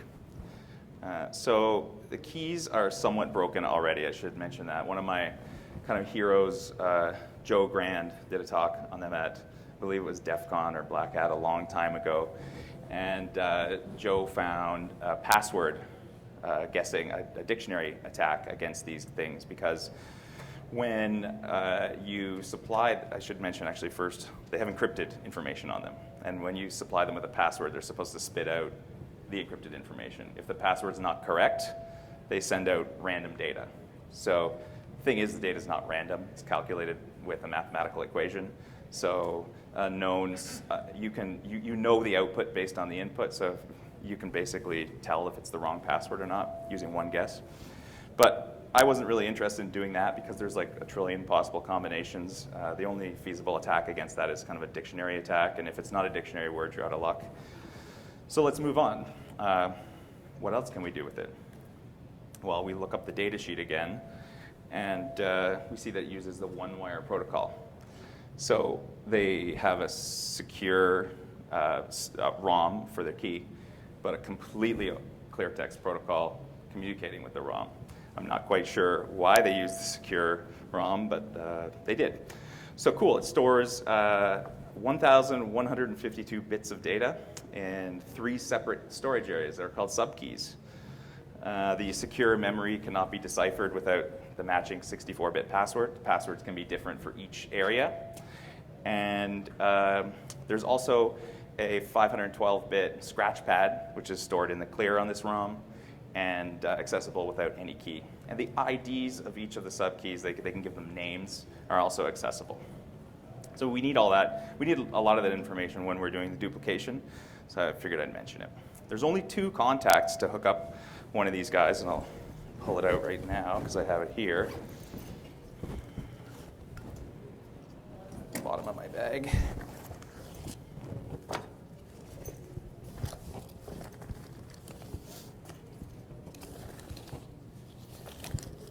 Sorry about that. So it's pretty simple. You've probably seen these things before. They're used for other purposes as well. But yeah, 2 contacts, parasitically powered, which means that there's ground and power and data in the same line. So when we boot up, we see some information about the key. The MegaTouch iBot had intermittent problems reading the key.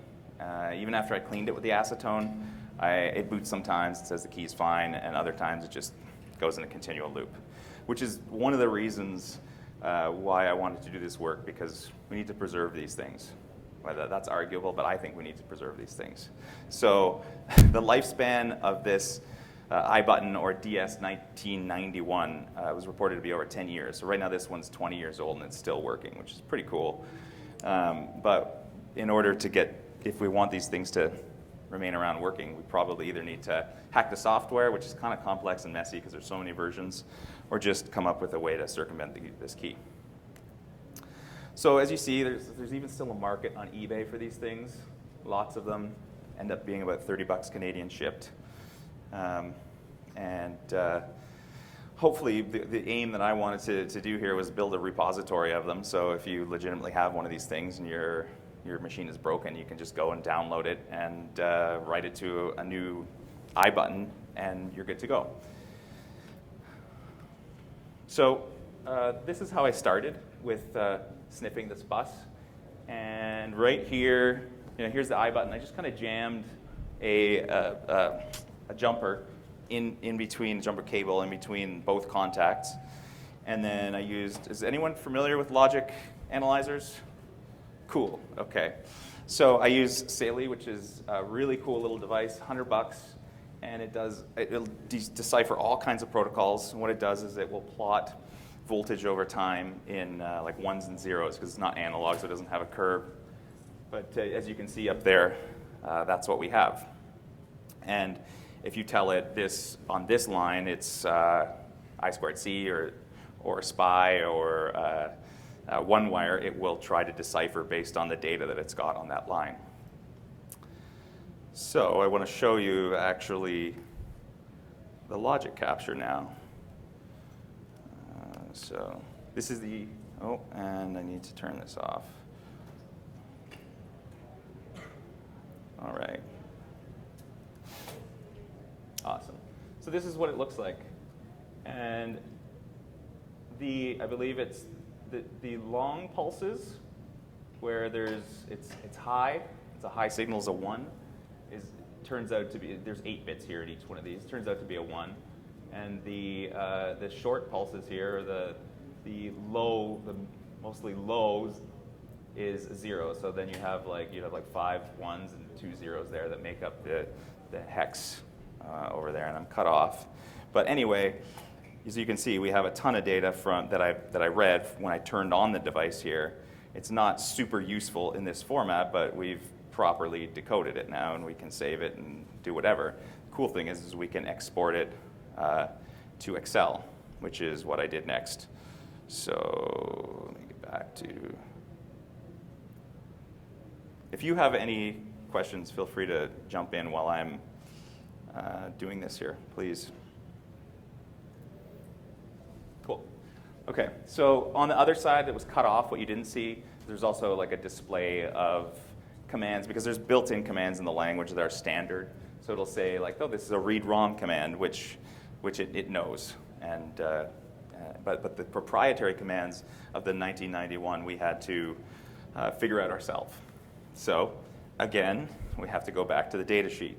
And that's what a lot of this hardware hacking stuff I found is. It's just like pretty common sense. Go to the internet, read the data sheet a lot, read the data sheet again because it's confusing, and so on, and repeat. So here's the memory map. I said it has 3 regions in the DS 1991. Obviously, there's a password, ID, and unsecured data. They call that the scratch. This data sheet is actually quite easy to read. It's a pleasure. Most of them kind of suck, and for the more modern technologies are really difficult to understand. I'm not an engineer, so I have to lean on my friends who are. This is a walk in the park by comparison. So what? Now we have a visual representation. We know we want to dump those areas. We have the data. Now let's get familiar with the command set. So, because we need to know that in order to decipher the data. So they've provided a really detailed flowchart for how to use this thing. And let's look at the first example Megatouch does in the command capture that I took. If you were paying close attention when I showed you the logic dump, you saw that the first real commands that were sent to the I button from the machine was hex 33, which is up there, 33H. That's what that means. You send, there's a master and a slave. The Megatouch acts as the master. This little guy acts as the slave. So the master sends the read rob command. The DS 1991 sends the family code back, and then 6 bytes for the serial number, and then it sends a CRC. Okay, so I wanted to go through the Excel, first of all, to make sure that things were sane. I got a good data capture, and that I understood this properly. And turns out I actually did. So here on the left, you see the data sheet. On the right, you can see my Excel that I was just marking up. So we've got a TX, transmit from the master, and then we've got the RX, so we know that the serial number is that. We know that the family code is correct. And they probably do this on the Megatouch side because they want to make sure that things are sane on the bus, and they want to see that you're using a ROM with the correct serial number. So what's next? We know the comms are captured correctly.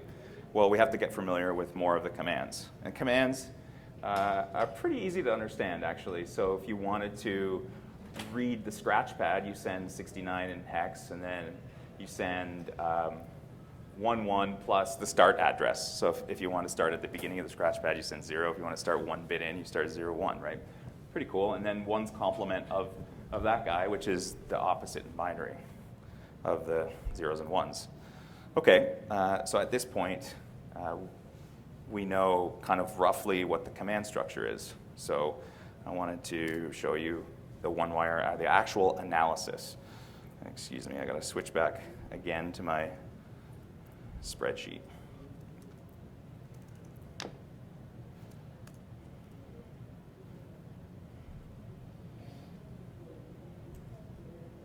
Awesome. Okay.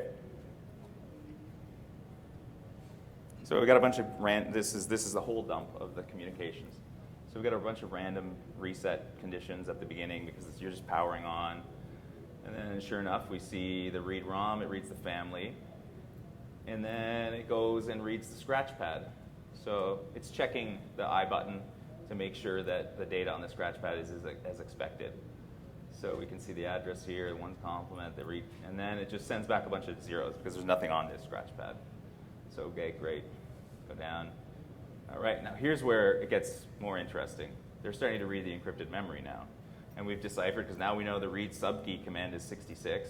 They start with the first subkey, do the 1's complement, and then the slave, the I button, sends back the subkey's ID, which is actually the software version.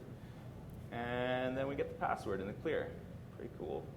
So that's the password right there that we need to read the whole thing. We just sniffed it right off the bus.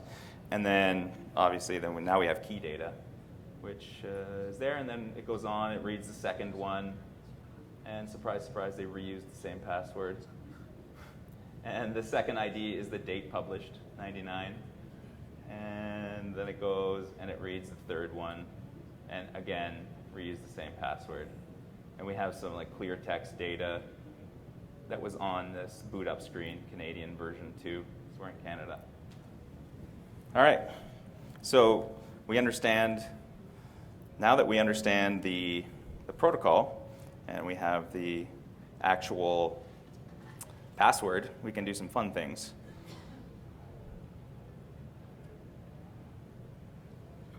Awesome. So I have all this information, and I'm like, where do I go next? I obviously can't do this with Excel every time, and you can't send this out to the world and make it easy for people with Excel. So I have a ton of tools around my house.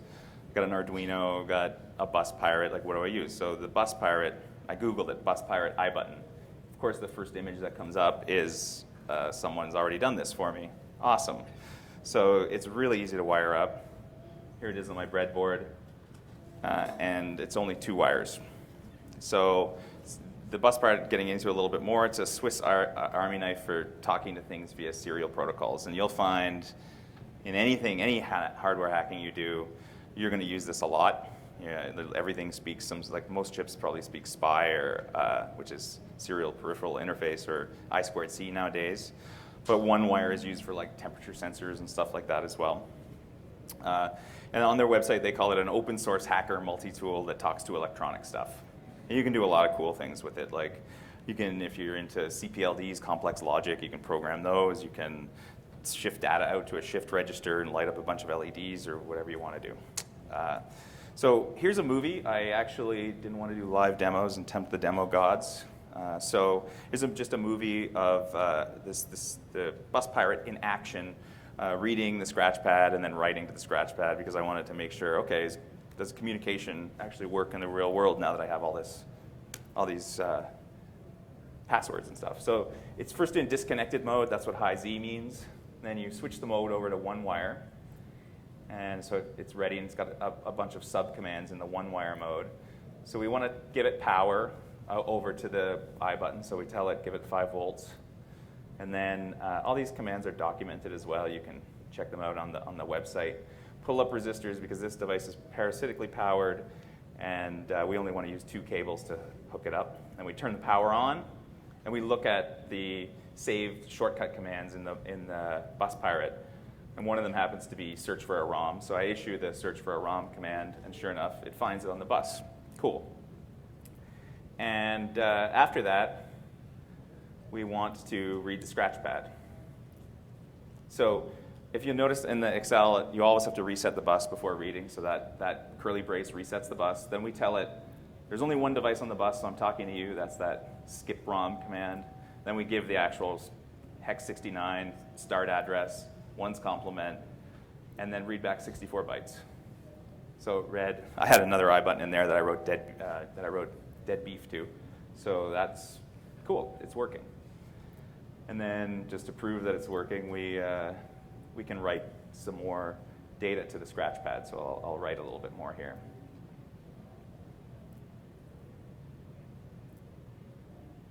Just change the command to 96. And we change the start address that we want to write to the end of the dead beef. And then we put in the data.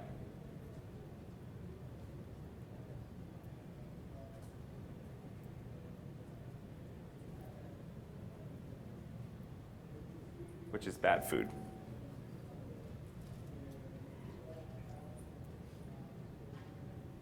Everything looks okay, but we go recheck, and sure enough, it's written properly. All right, we're making real progress now, and well, in my mind anyway, I'm really excited by this time because everything's working. I'm able to communicate with these I buttons. I know the password. Cool. So the next step is to make it even easier. We put the bus pirate into bitbang mode, which then we can write a Python script. And instead of doing all of this with by typing in commands, we can make it reproducible, use PySerial, and just, there's all these commands here. You want to do a search macro, you send these bytes. You want to send data, you send these bytes preceded by the number of bytes of data you want to send, and so on and so forth. So it makes it a lot easier.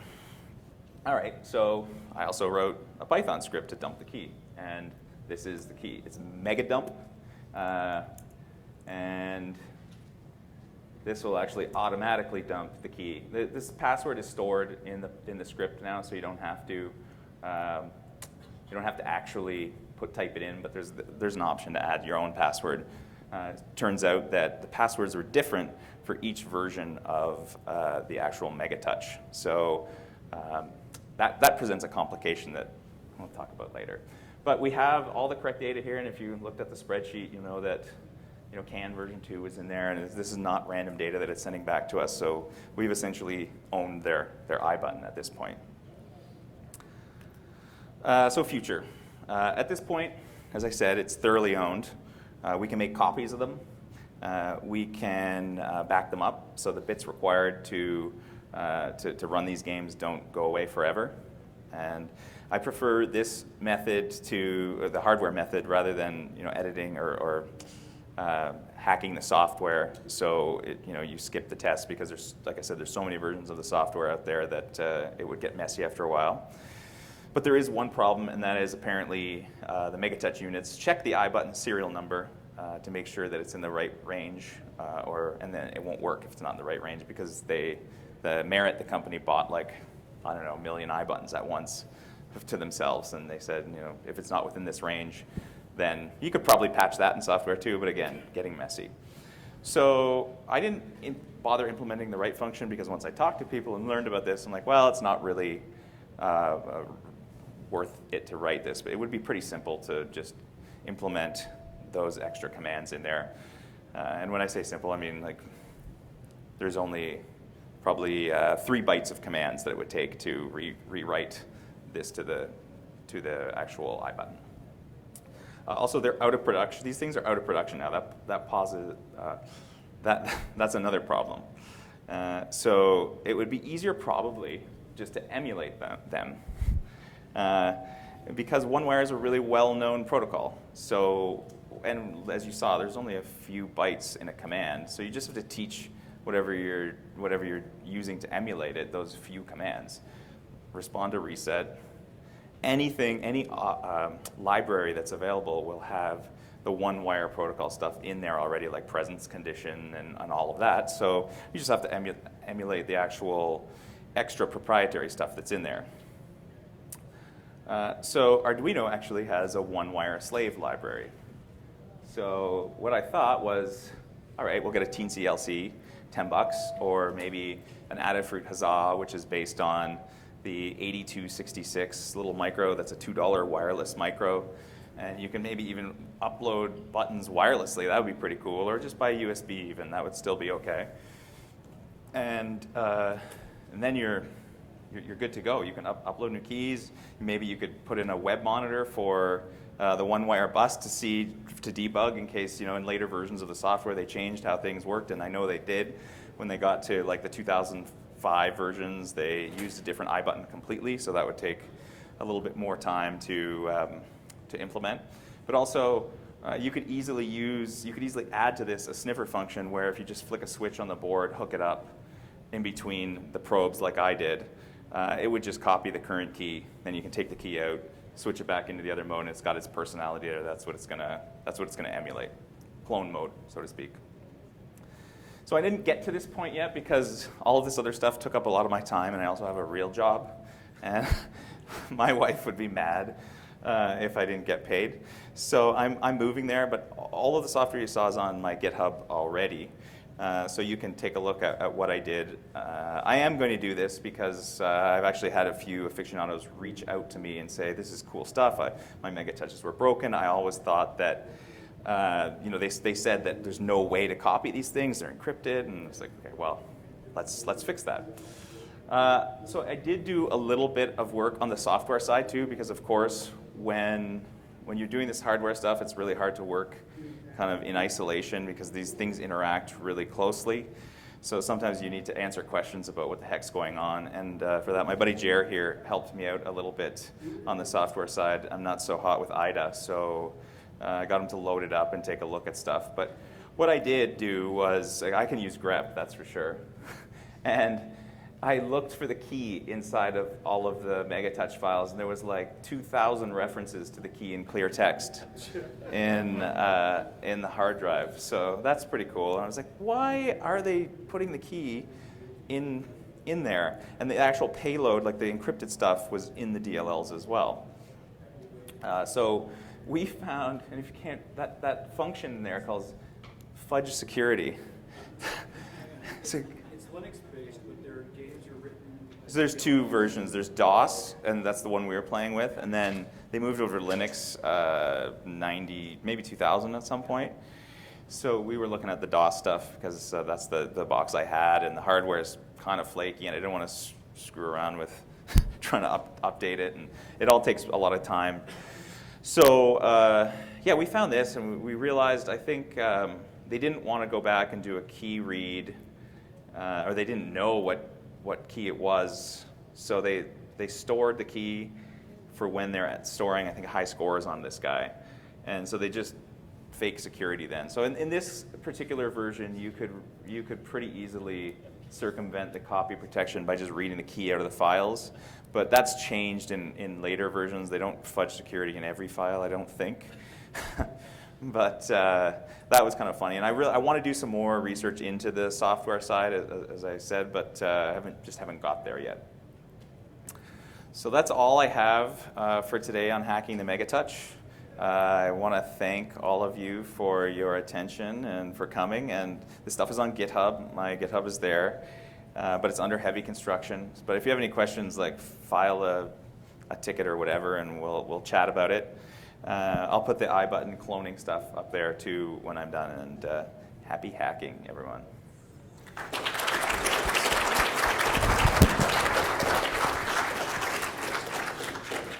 Does anyone have any questions?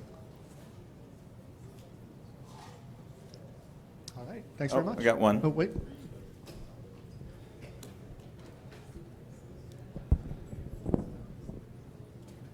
Thanks for the talk. Did you do, like with your own device that you'd bought, did you have a look at any sort of hardware bypasses for the coin mechanism so you don't have to constantly drop in coins in your own machine? I didn't play around with that. I think it was broke, actually. So yeah, I was really hoping they had a bill collector on it so I could take a look at the bill collectors too and how that thing worked, but yeah, I haven't got there yet. Yep. So to respond to that, they're just contact closures, so you just put a button in. But at least the later firmware can have a setting for free play in the menu, so no hacking required. Yeah, so you know them pretty well, eh? Yeah. Nice. Anything else? All right, thanks again, everyone. It was a blast.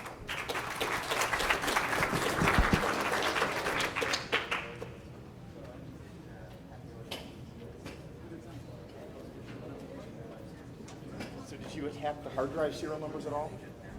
Did they limit it to hard drive serial numbers? The older firmwares did. The units you're looking at, I think all did. So there's actually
phones and just be respectful in general. And fill out the feedback forms. They're all on Shed. Scared. Okay, our speaker this evening is Andrea Scarfo, security analyst at OpenDNS. 12 years ago, she cut her teeth as a sysadmin, and now she is a malware hunter. So please give a warm welcome to Andrea.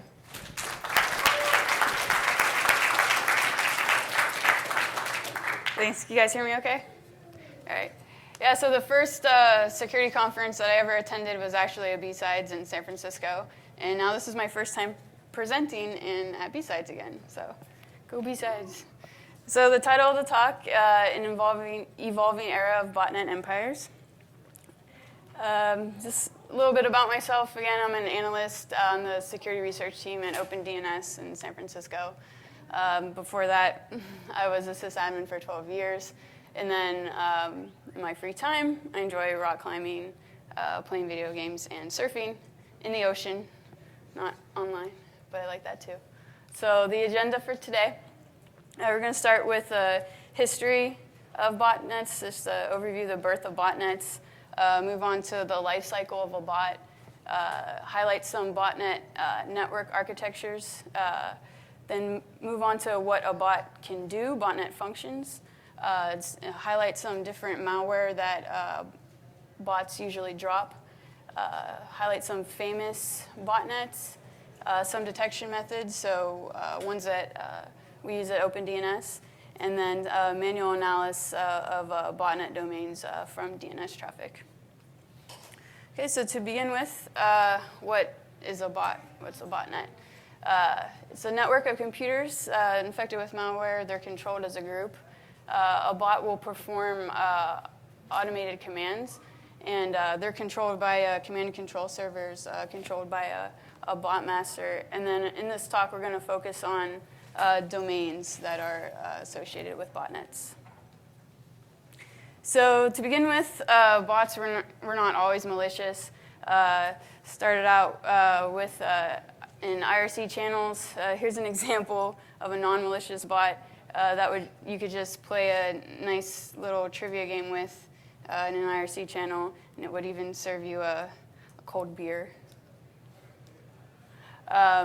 So when bots first started to move around in IRC in 1999, a notable one is called Egg Drop. This one was designed to control user ban lists and help prevent channel floods from happening. And it actually had a feature that was called botnet, and it would, which linked the bots together between the rooms. And we see that features evolve today with linking bots together. Pretty Park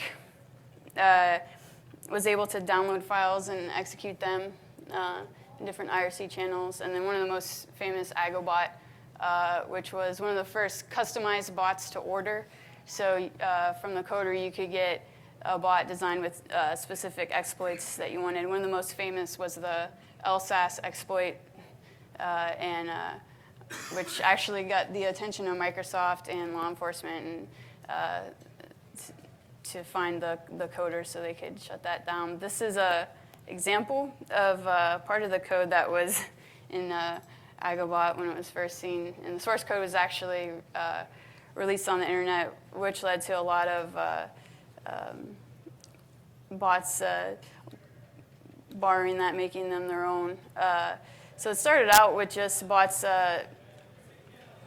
participating in targeted IRC attacks, so denial of service attacks and channel floods. In 2003, 2004, there was a boost in malicious bots on the net, and they started to move away from just communicating through IRC to HTTP, just because with firewalls, you could just block the IRC traffic, but with HTTP, it's usually always allowed through a firewall. So the life cycle of a bot, it'll start with the infection and then spreading. So an infection, what they use for infection, they use spam. So they'll initiate a spam campaign and send malicious attachments to to lead to the download of the bot, or through injected code on a compromised website, which would lead to an exploit kit, and also through malvertising, so with malicious ads.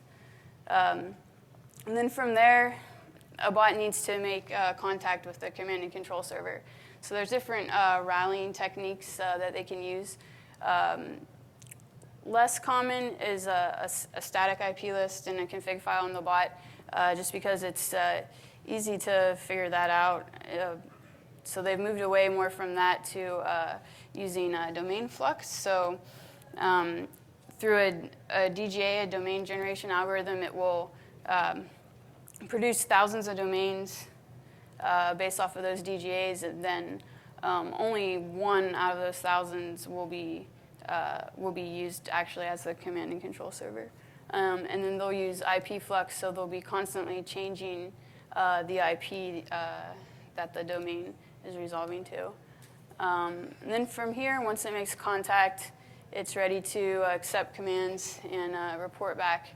So from here, it can be used as part of a DDoS attempt. It can be used to spread as a spam bot to spread more spam, to further the infection and make the botnet grow larger. Or it can just become an info stealer to steal from information from the machine. And then the goal is to maintain that bot, keep it there, evade detection, and they'll use the same rallying techniques with the domain flux and the IP flux. Some of the network architectures that are used, the first was a centralized command and control topology here. So also through IRC or HTTP, there's just one command and control server controlled by the bot master.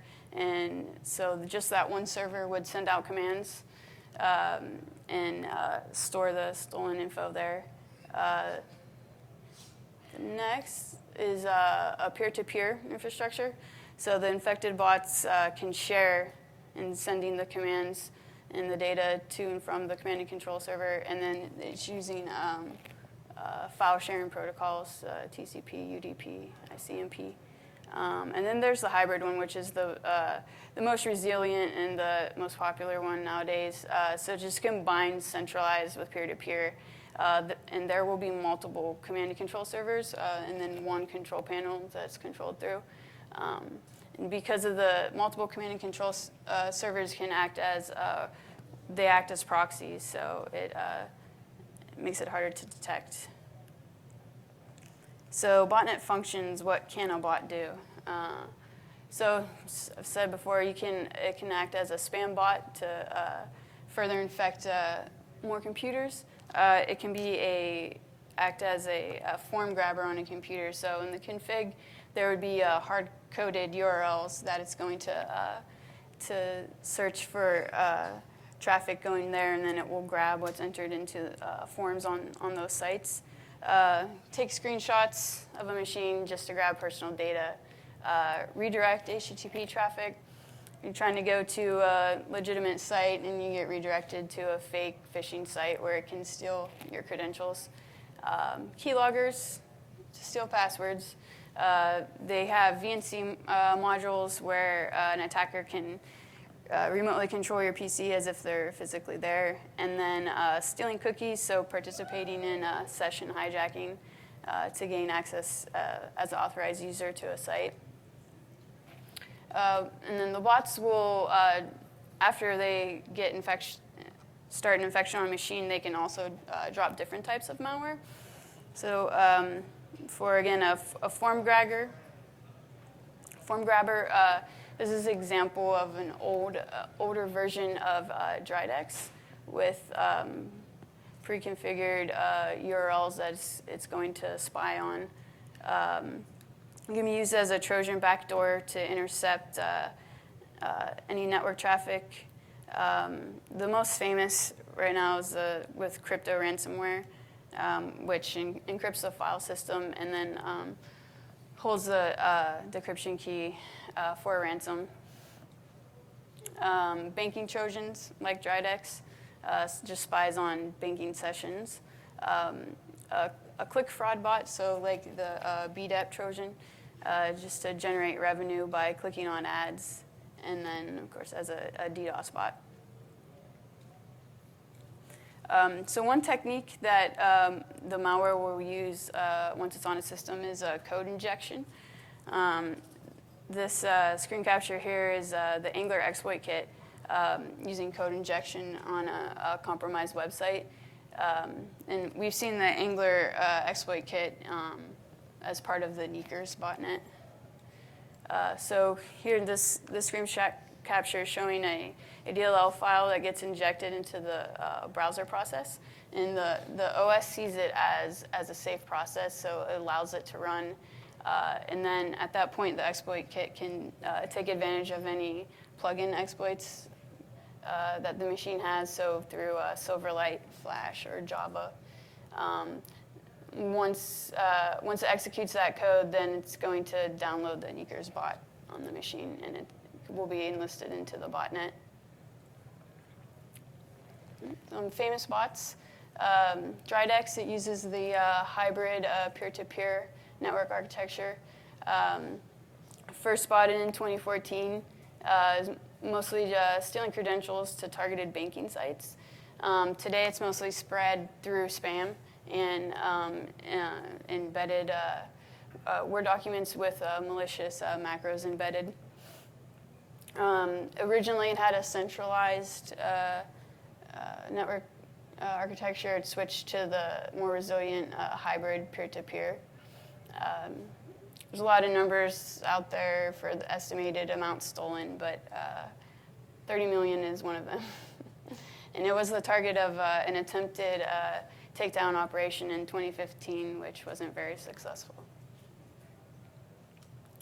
So here's an example of the different layers that are seen in the hybrid peer-to-peer layout here. The first layer is comprised of infected users' computers. So this is where they'll accept and carry out the commands.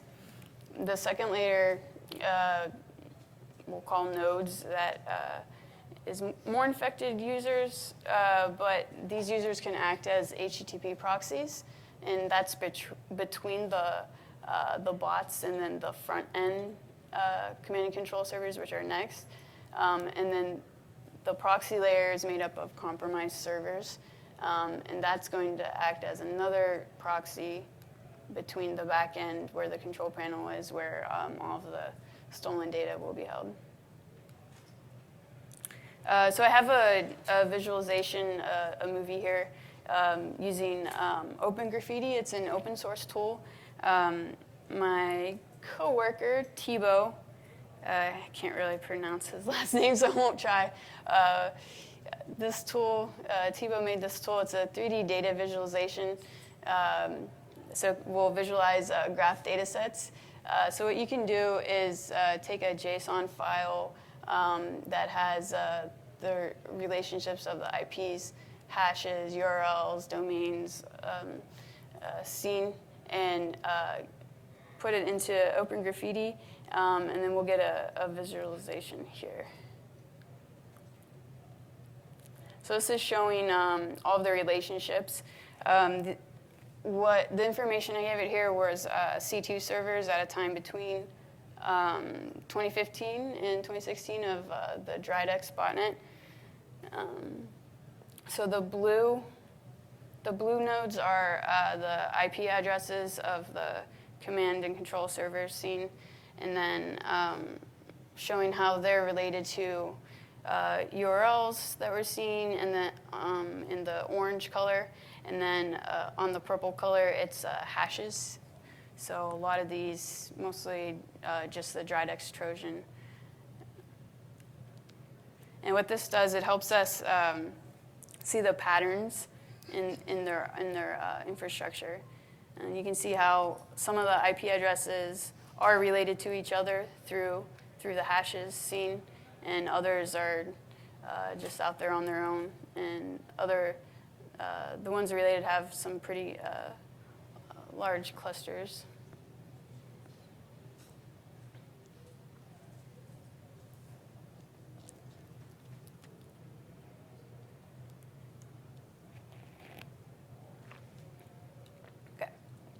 Another famous botnet, Sneakers. It's also a hybrid peer-to-peer botnet. So they also will use DGAs that they can push update through the peer-to-peer network, so they can have the DGAs assign different CNC servers out through the botnet. And they'll generate a lot of these just to create noise. So there'll be thousands of domains out there, and they'll only register actually one of the domains. The rest of them will just be NX. Sneakers has been seen spreading Locky and Dramatis through spam. It's also been related to the Angler exploit kit. And just recently, it's been seen as part of hosting the Lurk command and control servers. This is a new banking Trojan. Is estimated to have stolen $45 million already. So here's another visualization using Open Graffiti of the Sneakers botnet. So these are the command and control servers that we saw, and how they're related to the hashes. The hashes I got from VirusTotal, and these particular ones here are showing that they were seen associated with Lurk, Cerber, and BDEP.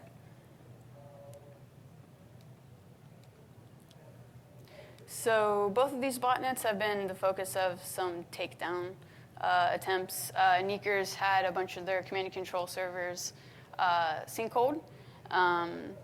On June 1st, they actually went completely silent for about 24 hours. And during that period, 1 million hosts were seen trying to attempt to connect to the command and control servers. They've resumed full activity already by the end of June and are taking part in more spam campaigns. With Dramatis, so their takedown attempt happened in October 2015. Really, they resumed activity a week later. And this is due to its hybrid network there. So it's still spreading the Dramatis Trojan, and it's actually been doing something new lately where it's participating in spreading the Locky ransomware through spam, and it's usually through JavaScript exploits in the email. So some detection methods. These are through analyzing DNS traffic. So at OpenDNS, we see 80+ billion DNS requests a day from the customers that are using our DNS resolvers. So then, since we get all of those requests, we're able to see the traffic patterns of queries going to the domains. And then we have the history of a domain. So we'll be able to see the history of the IPs the domain's been associated to, the name servers, the ASNs. And we have a tool that I use, and it's called Investigate. So we'll use it when we're investigating domains to see the DNS requests and then pivot off of the different data that we have. That's a screen capture of it. So one detection method is through detecting domain generation algorithms. So again, that's where it will use random characters and combine it with some type of dynamic component to generate just random domain names. It might be a number combined with the current time and just symbols. It makes a new domain each iteration, and then the purpose is so that the bot has a way to contact the command and control server. So very few of the domains are actually registered out of the thousands that it will generate. It just creates noise, makes it hard for the analyst to know which one's actually being used. But it's easy to detect a DJ domain name just by using lexical filters. Here's an example of some Angler exploit kit DJs. So here, I guess what they're doing, there's a letter, a number, and then an animal name in these. And they're all registered on the .top TLD. These are an example of the TINBA banking Trojan DGAs. So it is possible to reverse engineer the algorithm to find out what the next domain is going to be that's registered, and then we can pre-block all of the domains. And then this is an example of some BDEP DGAs. So another way is by detecting traffic spikes in the DNS requests that we get. So if there's a sudden surge of queries from the clients, we'll see that sudden surge in query requests. But since a sudden surge in traffic, it doesn't always mean that something malicious is happening. We'll also run that through other filters. So looking at the domain history of it, so the IP history, like if there's been abrupt changes, the domain has changed IPs just numerous times. The query volumes that are actually coming in, and then the geolocation, like the distribution of the queries, and then if this spike has happened before, like is it a normal thing for this domain to suddenly have a spike in traffic or not? So this will lead us to domains that are associated with exploit kits, phishing campaigns, and then helps us find the DGAs that are associated with the botnets. So once these automated tasks run, then the analysts, we can do a manual analysis on the domains, and then we can find additional bad domains off of the IPs associated, or the name servers, or the hashes, the malicious hashes that I've seen making a call out to those domains. And then we're able to give them categorization by using all of these different indicators. This is an example from Investigate of just showing just a sudden spike in traffic, whereas there was no traffic before, and it's a sudden spike in the queries. So manual analysis. So here is this domain spotted on July 18th. So all of this data here is what was seen on July 18th. I think it's since been sinkholed after that date. So we see a sudden spike in traffic here. And it also hit the DGA filter just because the lexical filter on the domain there. And then in Investigate, I can also see that this domain has been associated to these malicious hashes through a threat grid integration. And then these hashes are seen to be Locky ransomware. And then I can go even further and see the different domains that, domain callouts that the hash actually made, different network connections it attempted to make. So here's an example of some more network connections that the Locky sample was seen making some DNS callouts to. And you can see they also, some of them look like more DGAs. This is just an example of querying the Investigate API. So it's querying just a given domain and getting back the hashes that have been seen associated to that domain, and then showing all of the associated network callouts that get made off of that malicious hash. And also more DGAs seen there. Another way is we can pivot off of the domain email registrants. So we have a registrant here that's seen just registering a lot of domains that are DGAs, all from the same email address. And they're also, it'll show me that they're associated to other malware attacks. And then if I go through and click on those different DGAs that the registrant has registered, I can see some odd traffic spikes on those DGA domains. So if they have a similar pattern of spikes, I can see if they're related. Another way is by the co-occurrences off of those domains that are all under the same registrant.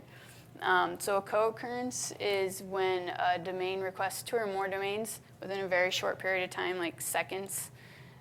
So here's this DGA domain that's registered through this email address. It also has co-occurrences that are more DGAs. And then using some more sources, I can look on VirusTotal, get some PCAPs of network traffic that's showing more malicious activity that's seen off of these domains. So I can figure out what the attack is.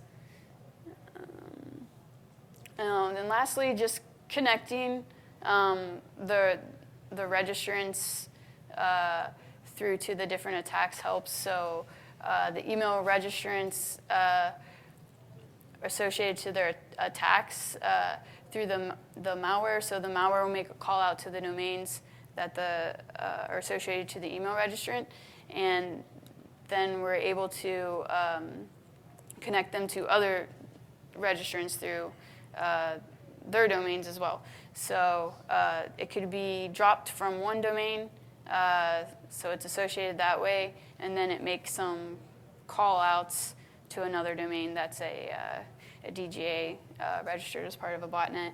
So here we've got the Neeker's botnet connected through a registrant that's also spreading Angler on their domains. And that's it. Does anybody have any questions?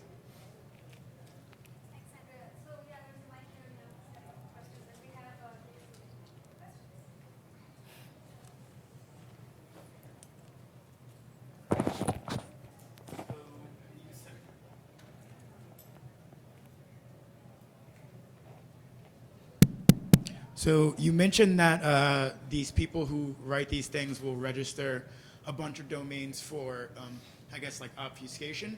Are they actually, what are they doing with these domains that actually get in the way of malware analyzers? So most of them won't actually be registered. It'll be generated the bot will try to make a call out to it, but it's just an NX domain. It doesn't exist anywhere. So you'll see it in the DNS traffic that it's trying to connect to it, but it's not actually registered. So only 1 out of thousands or tens of thousands.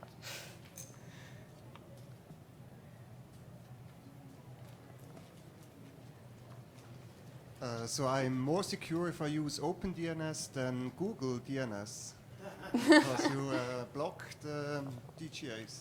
Yes, good point. All right, thanks, guys.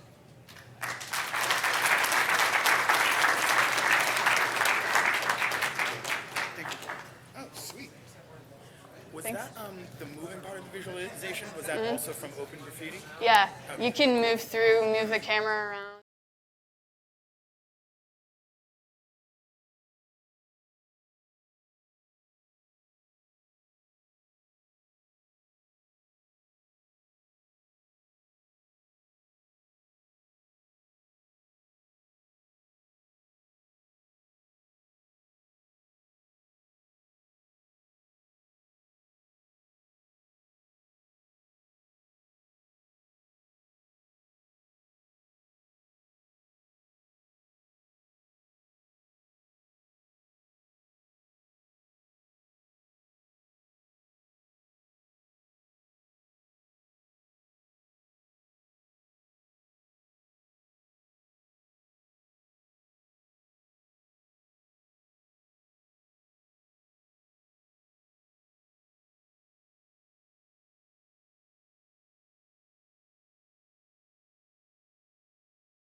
During the talk, please, if you could mute your cell phones or turn them down and be respectful.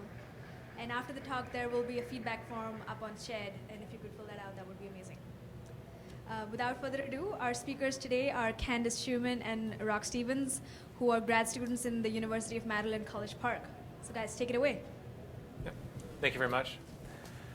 Sincerely want to thank everyone for coming out to the last talk of the day. It means a lot. I know there's a lot of drinking between now and the pool party and dinner and whatnot, so really appreciate it.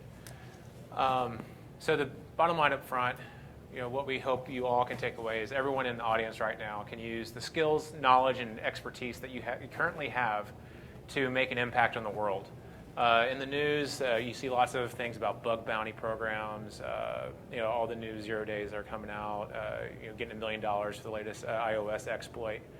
But at the end of the day, as a security practitioner, what if you can use your skills to save someone's life?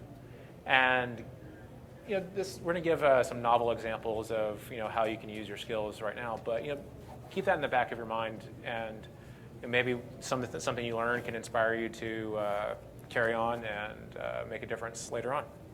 So.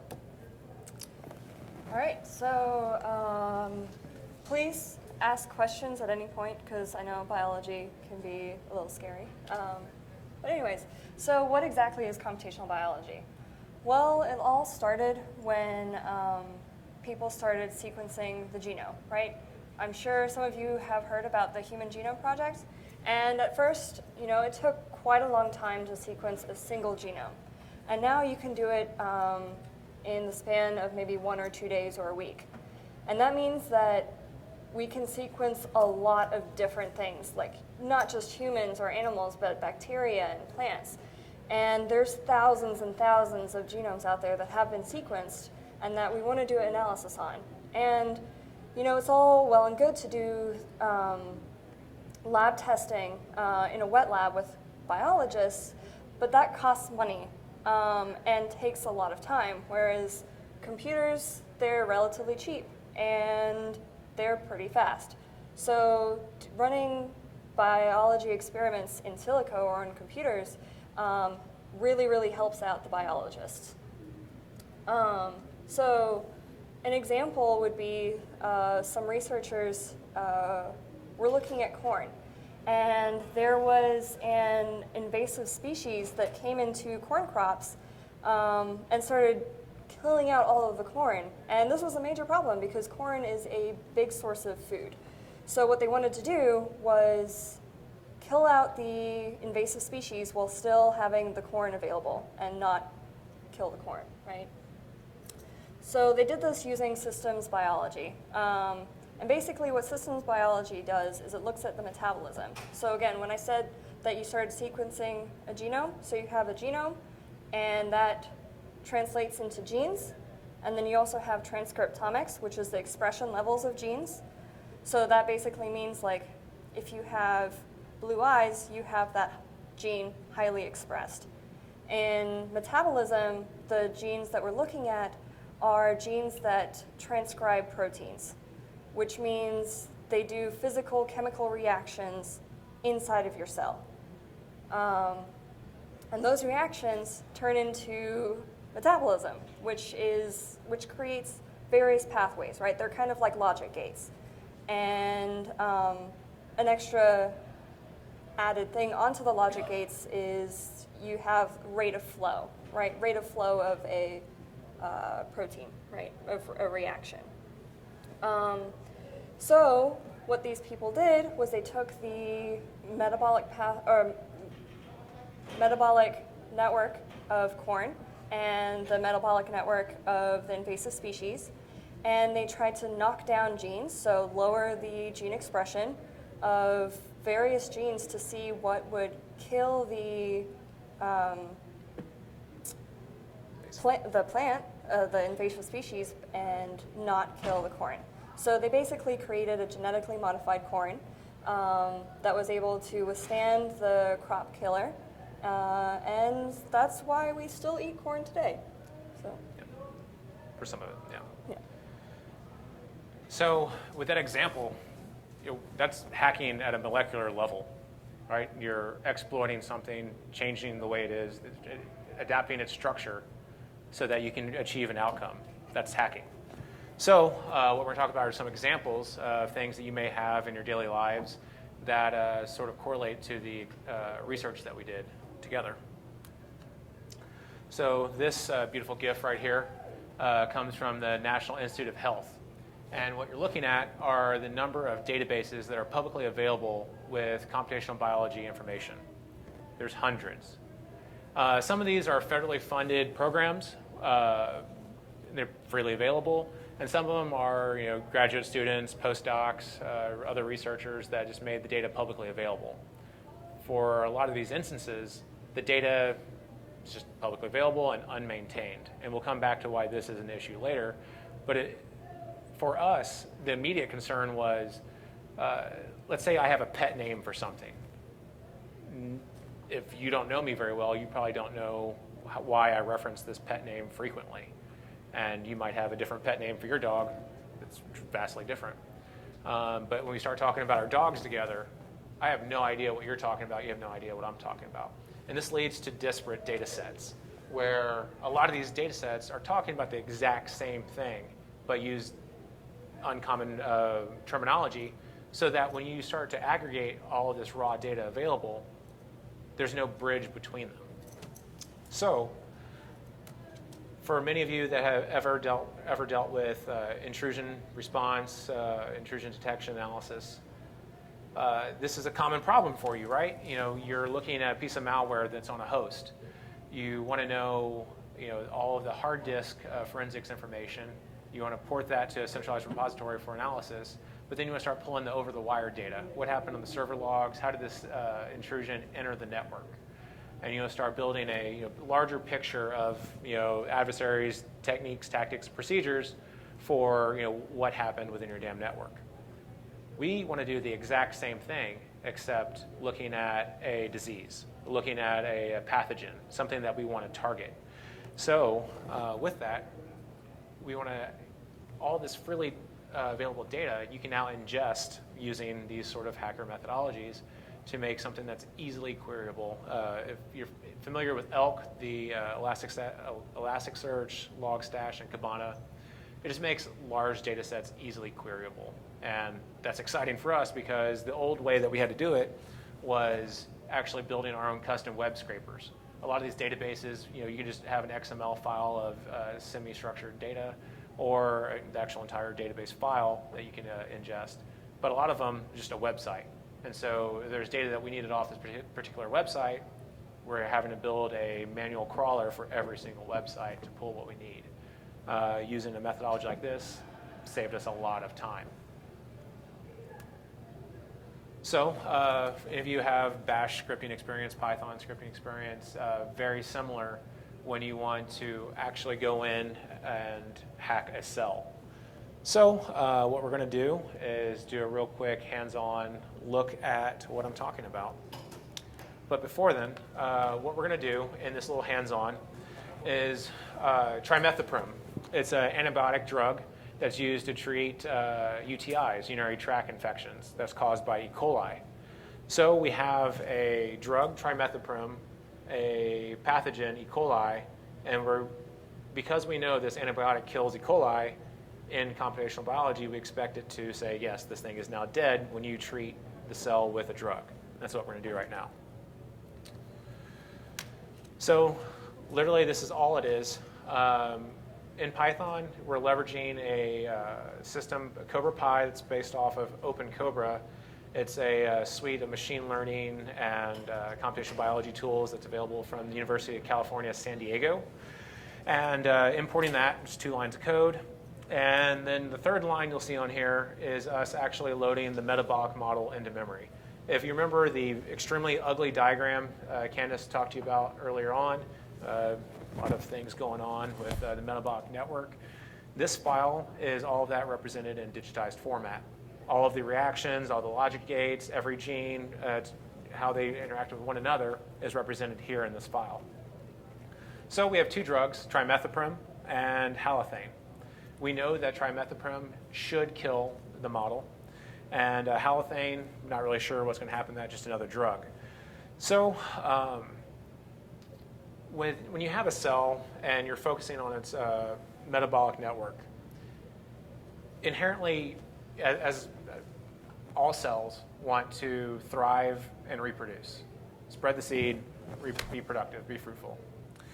And in this particular instance, we're assuming that all cells want to have optimal biomass growth. They want to achieve the largest spread of that seed.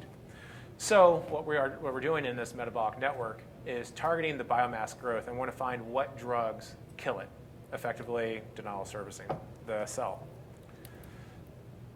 So we're going to run a real quick script and see how when we apply 2 different drugs using knockdowns, which are adding additional constraints to the model, saying that, given these targets for like trimethoprim, we have 2 different targets, B2827 and B0048. In the absence of these genes being expressed within the model, what happens? So, according to the results, trimethoprim results in 0 biomass growth, which means it's dead. But halothane it takes it from the original level of 0.73 down to 0.138. When you have drugs that don't completely kill a pathogen, it's important to note that you're actually breeding superbugs at this point, because you're killing the weak ones and the strong ones survive and they breed. So the ones that are laughing at your drug essentially are the ones that are now the superbugs that you cannot treat with the same drug again. So that'll come into play later on in our research that we talk about. So that's how you use some of the methodologies that you may use in the common day workplace for computational biology purposes. But there's also a surprising lack of knowledge that you guys take for granted that just do not exist in the world of computational biology. For example, this is a screenshot of a website. This particular website allows you to query various data in the underlying database, but does not sanitize or tokenize the input. So this was a website that's a bit older. I'm assuming has never been audited for security. And why would something like this matter? I mean, it's not like a high-value production system. It's just freely available data, right? Well, so a lot of this data is being used as the foundation of a lot of research. So when you have, a couple grants going towards fundamental research, and you're unsure as if, some adversary is hosting malware or is corrupting any of the files on there, that's a problem moving forward, right? And just the fact that we actually found one website that allows you to run raw SQL queries through a form and let you do whatever you wanted, without any repercussions, that was a huge concern for me as a security practitioner doing biology research. So if any of you are curious about where to find the metabolic models for various pathogens, species, whatever, this is the website, BIG. You can go in there and download various things that you may be interested in. But you'll also note that there's something missing from the options that you can download things from. There's no integrity check. There's no checksum there. So there's nothing to verify that this thing hasn't been tainted, hosted server-side, or corrupted while downloading. So the foundation of your research has 0 integrity coming off of the wire moving forward, which brings all of the research you produce into question because you can't validate the validity of the underlying data structures, which is a huge problem that people just aren't considering right now.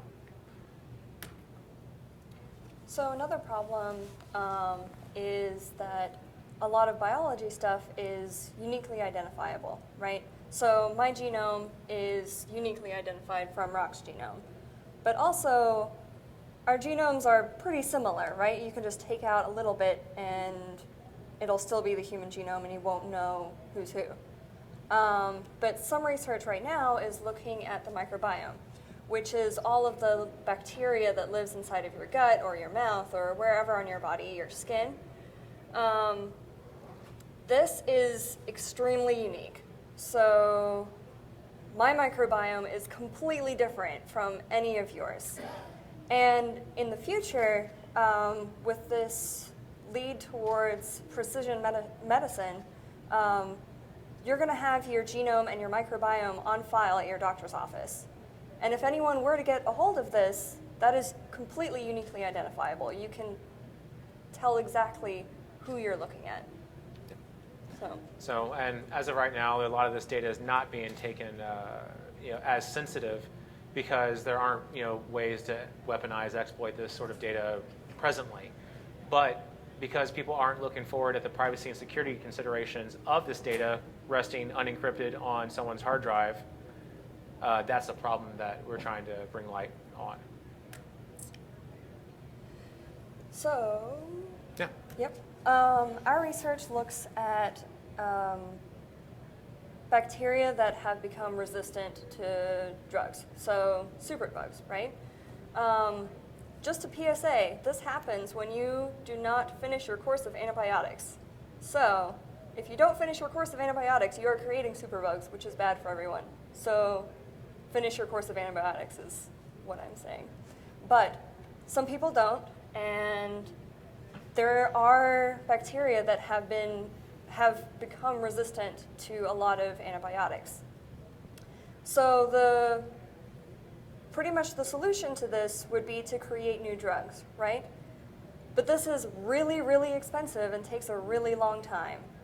You have to go actually find the genes that would kill it, which takes time. Then you have to test it in the lab. And then you have to go through and test it on animals, make sure it doesn't kill anything. And then finally you get to human testing, and the FDA has to approve it, and this just takes a really long time and is really expensive. And major drug companies just don't want to do this, right? Because the problem with antibiotics is that bacteria are eventually going to become resistant to it. So they put all of this money into it, it lasts for a little bit, it's not an expensive drug, so they don't get much money for it, and then it stops working. Right? So big drug companies are not creating new drugs for antibiotics. So our solution is to look at current drugs. Right? There are hundreds of drugs out there that we know the side effects of, and we know their toxicity levels, and they're available.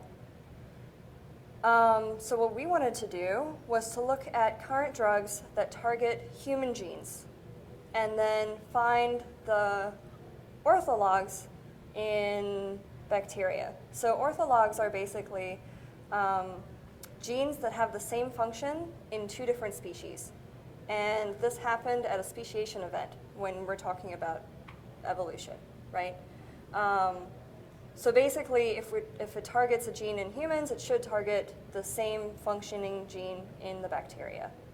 And what we can do is repurpose these drugs. So say if we have a drug for a cold or, some sort of arthritis drug, and we say, oh, here, we can use this as a new antibiotic, right? That will take less time, less money.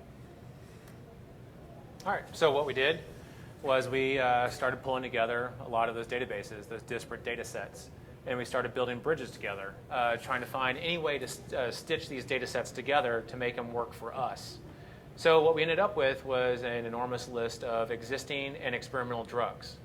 And we have the human genome, we have the genome of E. coli, and then we started building bridges towards understanding what drugs would work against E. coli for this particular example. And what we ended up making was a fully modular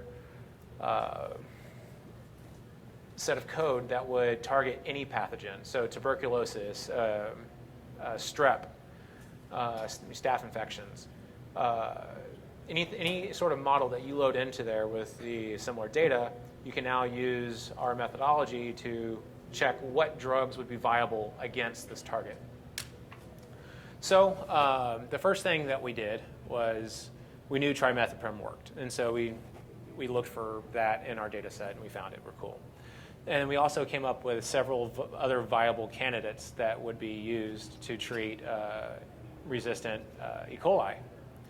But as you're going to start seeing a lot of these results pop up, they're targeting the same genes. B2827, you'll see is a common thread as what drugs are targeting what gene within E. coli. So given that trimethoprim, this is one of its targets, and it's now resistant to this particular drug, targeting the same exact gene is madness, right? Because you're going to get the same exact effect. So what we wanted to do was we ended up coming up with a list of 12 candidate drugs that would be viable alternatives to traditional antibiotics. But we also wanted to know, are there any other combinations of drugs that would work? And so essentially we took the same exact list and started performing double knockdowns of their targets, seeing what would actually work. Our research showed that there are 0 viable alternatives for E. coli given this methodology of double drug knockdowns, eliminating this list. There were some drugs that had a dampening effect on the metabolic rate, which means, yes, a viable alternative is going to create superbugs, and that's exactly what we didn't want. So this is our candidate list, and some of the things that these drugs were used for largely were treating cancer patients. Chemotherapy, there were some other experimental drugs in there, one for rheumatoid arthritis, multiple sclerosis. But if you think about this, if you have a particular disease that your body is resistant to, and it's now a matter of life and death, you're going to be more willing to use these chemotherapy-style drugs to save the patient. And here's some life advice for you. Whatever you're doing, you want to save that patient, right? So if you have a particular patient on the deathbed and you have something with known toxicity levels, you know the side effects, you believe that you can save the patient with this alternative drug, despite how immunosuppressive it is, the impact on the patient. If it can bring that person back to life, spoiler alert, it's probably something that you're going to want to take. So moving forward, we've talked about a couple ways that you can use skill sets you have right now to help find alternative drugs to resistant diseases. But at the end of the day, you need the fundamental understanding of biology to make this sort of thing happen. One of these candidate drugs is actually a disinfectant. So the traditional way of inducing, treating internal issues with a disinfectant is drinking a bottle of disinfectant, which in turn would probably kill the E. coli, right? And the patient, breaking the previous life advice rule. So while we were able to use our various methodologies and computational biology to find viable alternatives, some of them simply will not work because of the mode of treatment. So if any of you are interested in learning more about the fundamentals of biology, there's some ways that you can do that. If you're like me and you need structure in your life, there are several extremely well-polished free courses available. MIT OpenCourseWare has the fundamentals of computational biology. If any of you are familiar with Coursera or EDX, they also have amazingly well-polished products available for free that take you through an entire semester's course at your own pace. If you like a little bit less structure and you like CTFs or coding competitions, there's websites like Roslyn that will, if any of you are familiar with like Project Euler, other websites like that that teach you mathematics, this is another example like that, you need to solve computational biology problems. It's not going to tell you how. You go out and find it. You build the scripts that do it. And it's more of a hands-on approach to learning. So in recap, we've gone through some of the methodologies that I was able to use from my MPhysEd background to help our research in computational biology. And I'd like to also thank the people that made this trip possible for us. And we're also open to any questions that you might have right now about our research. Please. At the beginning, when you have the example about, loading or finding, I guess, like plant killers that Sure. target like a particular species, I imagine there's probably like a lot of perceived risk against this kind of weaponizing this kind of research. So is there like legal or government oversight into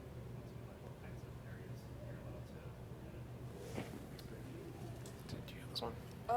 Yeah, I mean, a lot of the funding comes from the federal government, so there is a lot of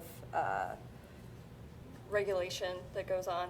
But as far as some mad scientists weaponizing it, no. And with all the data freely available publicly, then there's nothing to say that you couldn't come up with it on your own and do your own private tests. So, yeah. Also, you have to get a biologist to agree to do the actual experiments.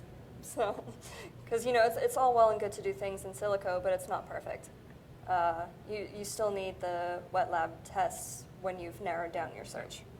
Yeah, all of the metabolic models and the data sets that we have, they're all imperfect.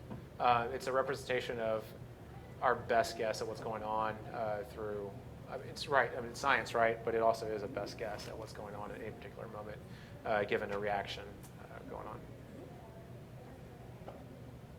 Please. So the examples that you have seem to focus on, we have this drug, we know which gene it targets. Yep. Let's see how effective it is. I'm sure that I'm not bringing up anything groundbreaking, but what stops you from going the other direction? We have the metabolic map. Here's a gene that makes sense to target. How do you find a drug to target that gene if one doesn't exist? Right. So that's the in silico process of that is being done. Going through with a metabolic model, you can enumerate every single gene, and you can perform single and double knockdown of these genes to find single or double pairs that result in lethality if you want to kill something. And the synthetic lethality is a well-discovered, well-researched area, and going that in reverse to find new or to make new drugs that target that is being done. But as we mentioned earlier, it's a very lengthy process, very expensive process. And if you have something available that's already approved right now, our pitch is why not use it? So that's the commercial development side. Yeah, absolutely. Yep. And then with big data or with big pharma, it's always the return on investment at that particular point. So. So did you stop doing InfoSec and started doing biology, or what's your path? For me particularly, no. I've been doing InfoSec since I was like a little kid, so it's something I'm passionate about. But we actually took a class together on metabolic networks, and that's what sort of kicked this research forward. Yep. So we kind of combined our skills, I guess, for... Yeah. She works in the computational biology lab full time, and I'm a security researcher at Maryland. So, yeah, it was fun working together, and I think we have some cool things, and hopefully get a publication out of it as well. So, yep. Please. In the past, I've done some work with molecular biology and stuff like that. So the reason I'm here is that computational biology back in the old days, my hair wasn't different now, was really, really intriguing. So now I feel like I've got that background. We've done lots of stuff with the DNA and all those kind of things. And now I've been spending the last 20 years kind of in the security environment. So now how do I combine it? Who do I talk to? Where can I throw my hat in for some of this stuff? Yeah, I think my recommendation would be doing some of the fundamentals that we talked about with biology, getting back into, I know you have extensive experience, but computational biology, and even the different libraries that are available to you are brand new, largely. So doing that, and then for collaboration, like with UCSD in Maryland, I mean, there are a lot of huge labs that are always looking for collaborative partners. Yep. And with all the freely available data, if you set up your own experiments and you're like, hey, I think I might have this interesting finding, and sharing it, publishing it, you would have other biological researchers be able to pick that up. Right. And I mean, there's a lot of papers that are coming out right now that combine these two fields. So I mean, even reading them and then saying, oh, maybe I can change something like this. I don't know. There's tons of stuff out there. I mean, it's really low-hanging fruit that you can work from.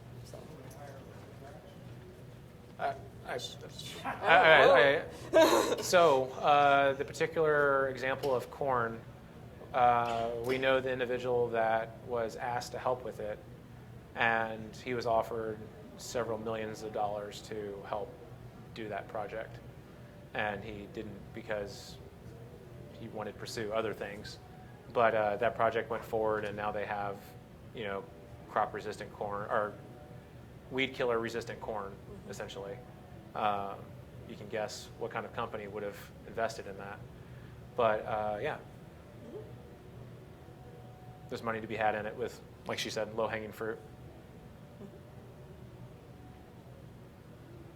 think usually that many like volunteer opportunities. Like I did volunteer for researcher one time because I was interested in this area. And it was like kind of weirded out. Like you'd be surprised people have heard of this research because most people don't really think that people are like reading PubMed all the time. Right? Sure. But like you just mentioned, like there's a lot of interest in like looking collaboration. Like I would be interested in what I find some of those labs. Yeah, I mean. So, yeah, I mean, there's a big effort to create these communities all over the place. So, I know some people that are doing that right now, or attempting to. So, like, there are community spaces that are being created for this kind of collaboration. Yeah. So if you want to contact us, we can try to find more precise answers for you, other than saying, yes, it's being done. Cool. Any other questions? Thank you, guys. Yeah, thank you all for coming. I really appreciate it.